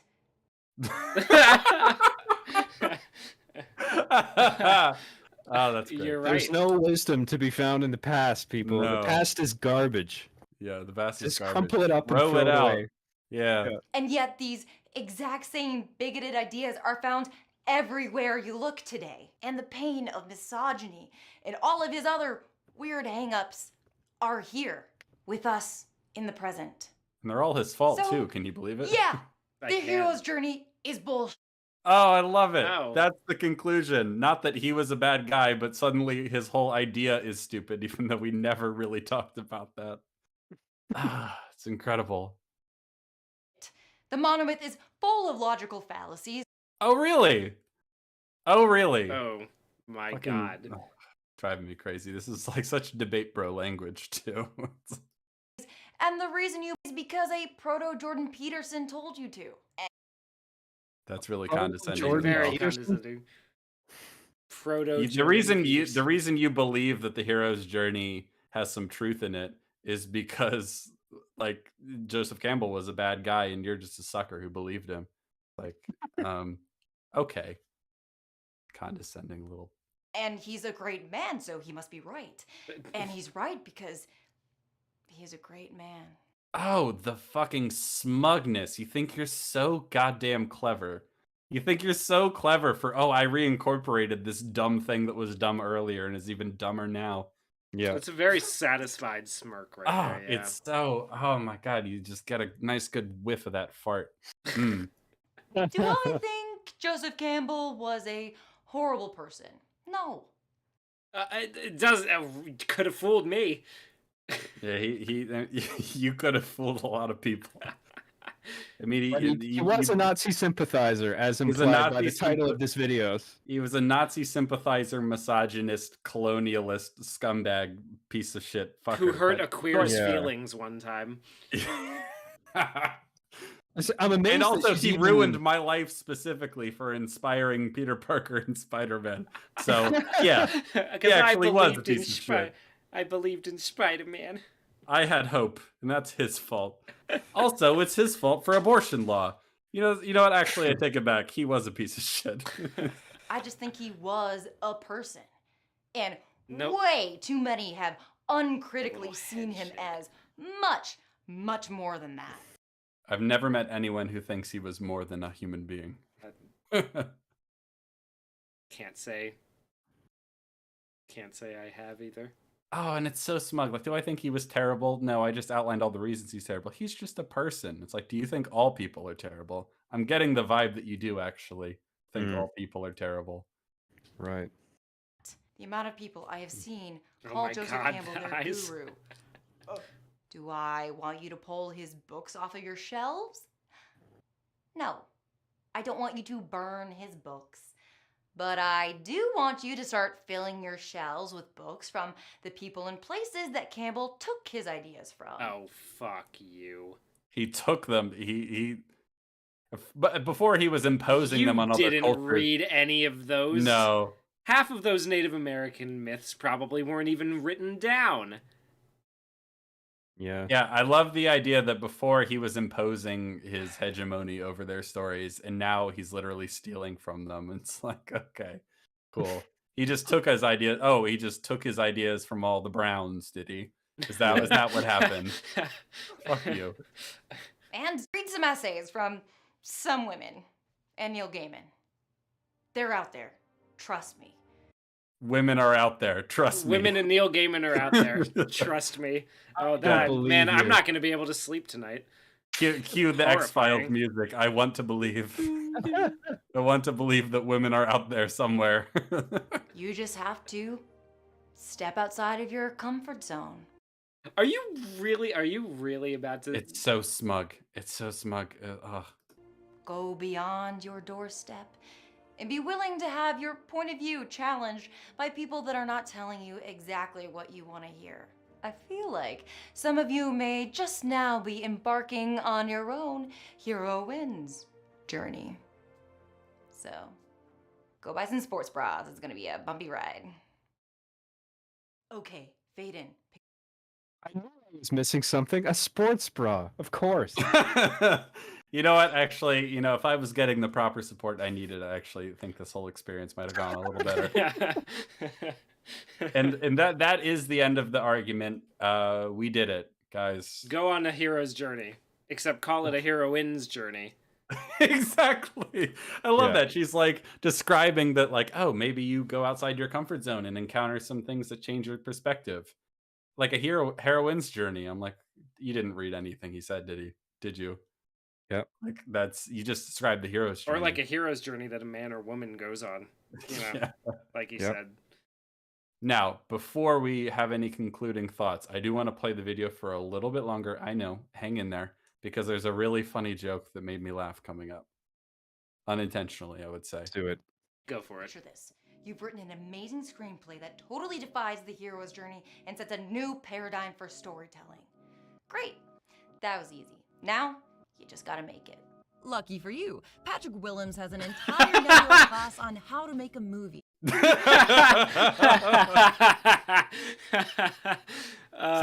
I told you this video would be worth it because it has a great joke in the end.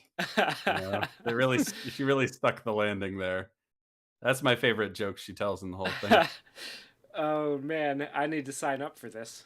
I think he has a lot to teach me about how to make a movie. This shut up about plot holes guy has a lot to tell me about how to make a movie. Well, look at his fancy beret. Yeah, you don't wear a beret like that unless you're a real director. Yeah. Are you guys familiar with this guy's content? Yes. Are you? I'm not. Oh, I'm not. Okay. No. Is he a filmmaker? Has he made films? Does he have a filmography? No, but oh my god, he did make a YouTube video that was feature length one time. Oh. That's basically like, what if the skits he was doing at the beginning of his other videos were stretched out until it was like a whole feature film, which, you know, not to knock the effort it takes to make that, but he's not an independent filmmaker who's like shown movies theatrically or anything of the sort. He's a YouTuber, and there's some pretty fun EFAPs responding to his videos in the past, the most infamous of which might be either the shut up about plot holes thing, where he thinks that you should stop talking about plot holes because plot holes aren't important, or the famous meme where he said that you shouldn't get too angry about The Last Jedi because it's just a space movie about wizards intended for children. That's this guy. Try not to take it too seriously now. Yeah. Oh my gosh. Yeah. So yeah. And so he's teaching how to make movies. The next generation of filmmakers. I can't wait. They're going to be a tangled spider web of nonsense, and it's going to be amazing. Dude, I haven't made a theatrical film, but I've written enough episodic content that I feel like I know what I'm doing when it comes to storytelling for the most part, but even I would be apprehensive to call myself like a filmmaking teacher. You know what I mean? Because I don't consider myself as somebody who knows everything. I've been doing it for a long time, but I still consider myself as somebody who's got a lot to learn. Well, so let me ask you my perspective on like how would you make a film? I would certainly elaborate and be like, I would do it this way, that way. You know? Well, let me ask you this: do you think that it's important to write your story so that it's not full of plot holes? I try to eliminate plot holes when I can. Well, I'll tell you what, if I'm choosing a class between you and him, I'm going to pick you just for that alone. I would take a class from literally anyone else, as long as they thought, you know, the story should probably not be full of holes. Yeah. should probably make sense. That's a good place to start when making a movie, is having the story make sense. I'd be like, Well, sign me up, baby. I appreciate that, but I have to admit that I might consider wearing the same outfit as a joke that he's wearing here. Yeah. Like, I am a le filmmaker. I will teach you how to make le cinema. You know, I'm an auteur. but I wonder if it's completely a joke with this guy. You Well, know, I'm whether sure he's hamming it up for sure, but like, sure, yeah. But also, I don't value his perspective on writing It's like even in the if he slightest. hasn't made a movie except for maybe an elongated YouTube sketch, how can he really say like, I'm gonna teach you how to make a movie? Like I would feel really weird about doing that if I was in Yeah. his position. Yeah, I would feel unqualified to teach that as well. You Yeah. know, especially when you can sign up for master classes. You can. There's a Martin Scorsese master class. You Yeah. know, I might start with someone like him. Yeah. You know, if you're gonna pay for it either way, Yeah. maybe I'd start there. Yeah. Well, people in the chat, thank you for sticking it out. We did it. Sorry we didn't respond to chat as much as we have in the past. There's just so much to talk about, and so many fun, This was a very super rich, exciting, and not at all painful arguments to get through. So thank you for sticking it out. I hope none of you died in the process. If you did die, hopefully you will be reborn as a better person. It's the best we can hope for, I think. That was a journey. I don't know if I'd call it a heroic journey, but it was a journey nonetheless. We sure did one now. we did it. We did a journey. Uh, We darn did the thing. Well, John, thank you for being our first guest. We appreciate you sticking it through. It was a Of good course, one. no problem. This is a fascinating subject for me, one I'm really interested in. So I appreciate you guys inviting me to talk about it. Oh, I appreciate you coming on, setting the bar very high for future guests. Yeah. Well, unless there's anything else you guys have to say or talk about, we'll probably wrap it up there. We've been going long enough. It's 2 a.m. where I am, so that seems like a good a time as any to call it quits. John, you can find John at the link in the description to his channel. John, do you have anything that you're working on you want to tell the fine people listening about? Yeah, so my YouTube channel is John Graham, and I'm JCJ Graham on Twitter, and I'm most known for my series R Being the Chief that I started back in 2008, and I just finished the 8th season of it. I used to work for Machinima. I don't anymore. I'm independent now, and right now So you're a maverick, is what you're saying. I guess, yeah. I'm something of a maverick. And I'm working on I'm working on a new Machinima series, and I'm working on a new review show where I review media, games, movies, whatever. And yeah, that's my stuff. So if you want to subscribe to me, whatever, you can go ahead and do that. Nice. We have one question in the chat before we leave. Nunya Bidness asked a while back for potential fan editing movies. Does anybody have any good like recommendations? movies that he could fan edit that would be good to do a fan edit of? That is a good question. You asked this before, and it is a good question, but I couldn't think of anything. I think I something said something that pull like I think my thing was trying to pull a decent story out of Annihilation. I'd still like to see that, but if not, you could chronologically arrange Pulp Fiction and see how bad it gets. that could be kind of funny, actually. You know what you should do is you should find a movie that's way too fucking long and cut it down. Yeah, the I was Snyder just cut thinking might that. work. Yeah, but I mean, you could just. I mean, that's like page 1 rewrite. Oh, you finished the Annihilation one. You should send that. Finish that one. Yeah, You should it seems show to us. me that a lot of the work most that out. popular fan edits are based on episodic series Mhm. edited down to a single film, or like a trilogy or series of films edited down to one film, where there's plenty of footage to work with. Yeah. Imagine it's much harder to take a single film and recut it in a way that's more satisfying if all you've got to work with is the footage from that one movie. That's true. Or, I mean, but also, you could take something that's just way too fucking long and just cut all the stupid shit out of it. or the unnecessary things. That's Like true. for example, wait till Avatar 2 comes out such that you can get it in high def, and then edit it down to a more reasonable length, and then maybe I'll actually go watch it. I don't want to watch 3 hours of that. I'm sorry, James Cameron. I know you're listening. I'm sorry to break your heart like this, but I can't do 3 hours of Avatar. I'm sorry. I won't do it. If someone wants to edit it down to just only the best bits and just wants to explain what I'm missing in a couple sentences, I'll absolutely do that. I'm not sure how you would send the fan edit of Carrier Annihilation. pigeon. Yeah. Put it on a thumb drive and send it to my house. Yes, I live exactly. At, Perfect. I live at the White House. I've yeah, been hiding here since Trump left. If you do want to like message me on Discord or something to send it to me, please feel free to do so. You can search for Capital O Opinions on Discord and probably find me that way. Yeah, and if you'd like to send me your recut Annihilation, that would be probably a good way of doing it. Yeah, try rearranging. My only suggestion is Pulp Fiction in chronological order. That's all I got for you tonight. Yeah, I'm a little fried. I'm a bit spent, so yeah. I mean, I don't know how to even contact. Okay, we'll work it out. All right. just yeah. Discord. We'll do Discord. Discord will do. All right. Well, thank you, everybody, Thank you for for watching. being here. It's a good time to be alive. Life is suffering, so enjoy it. So enjoy it. Exactly. All right. Thanks.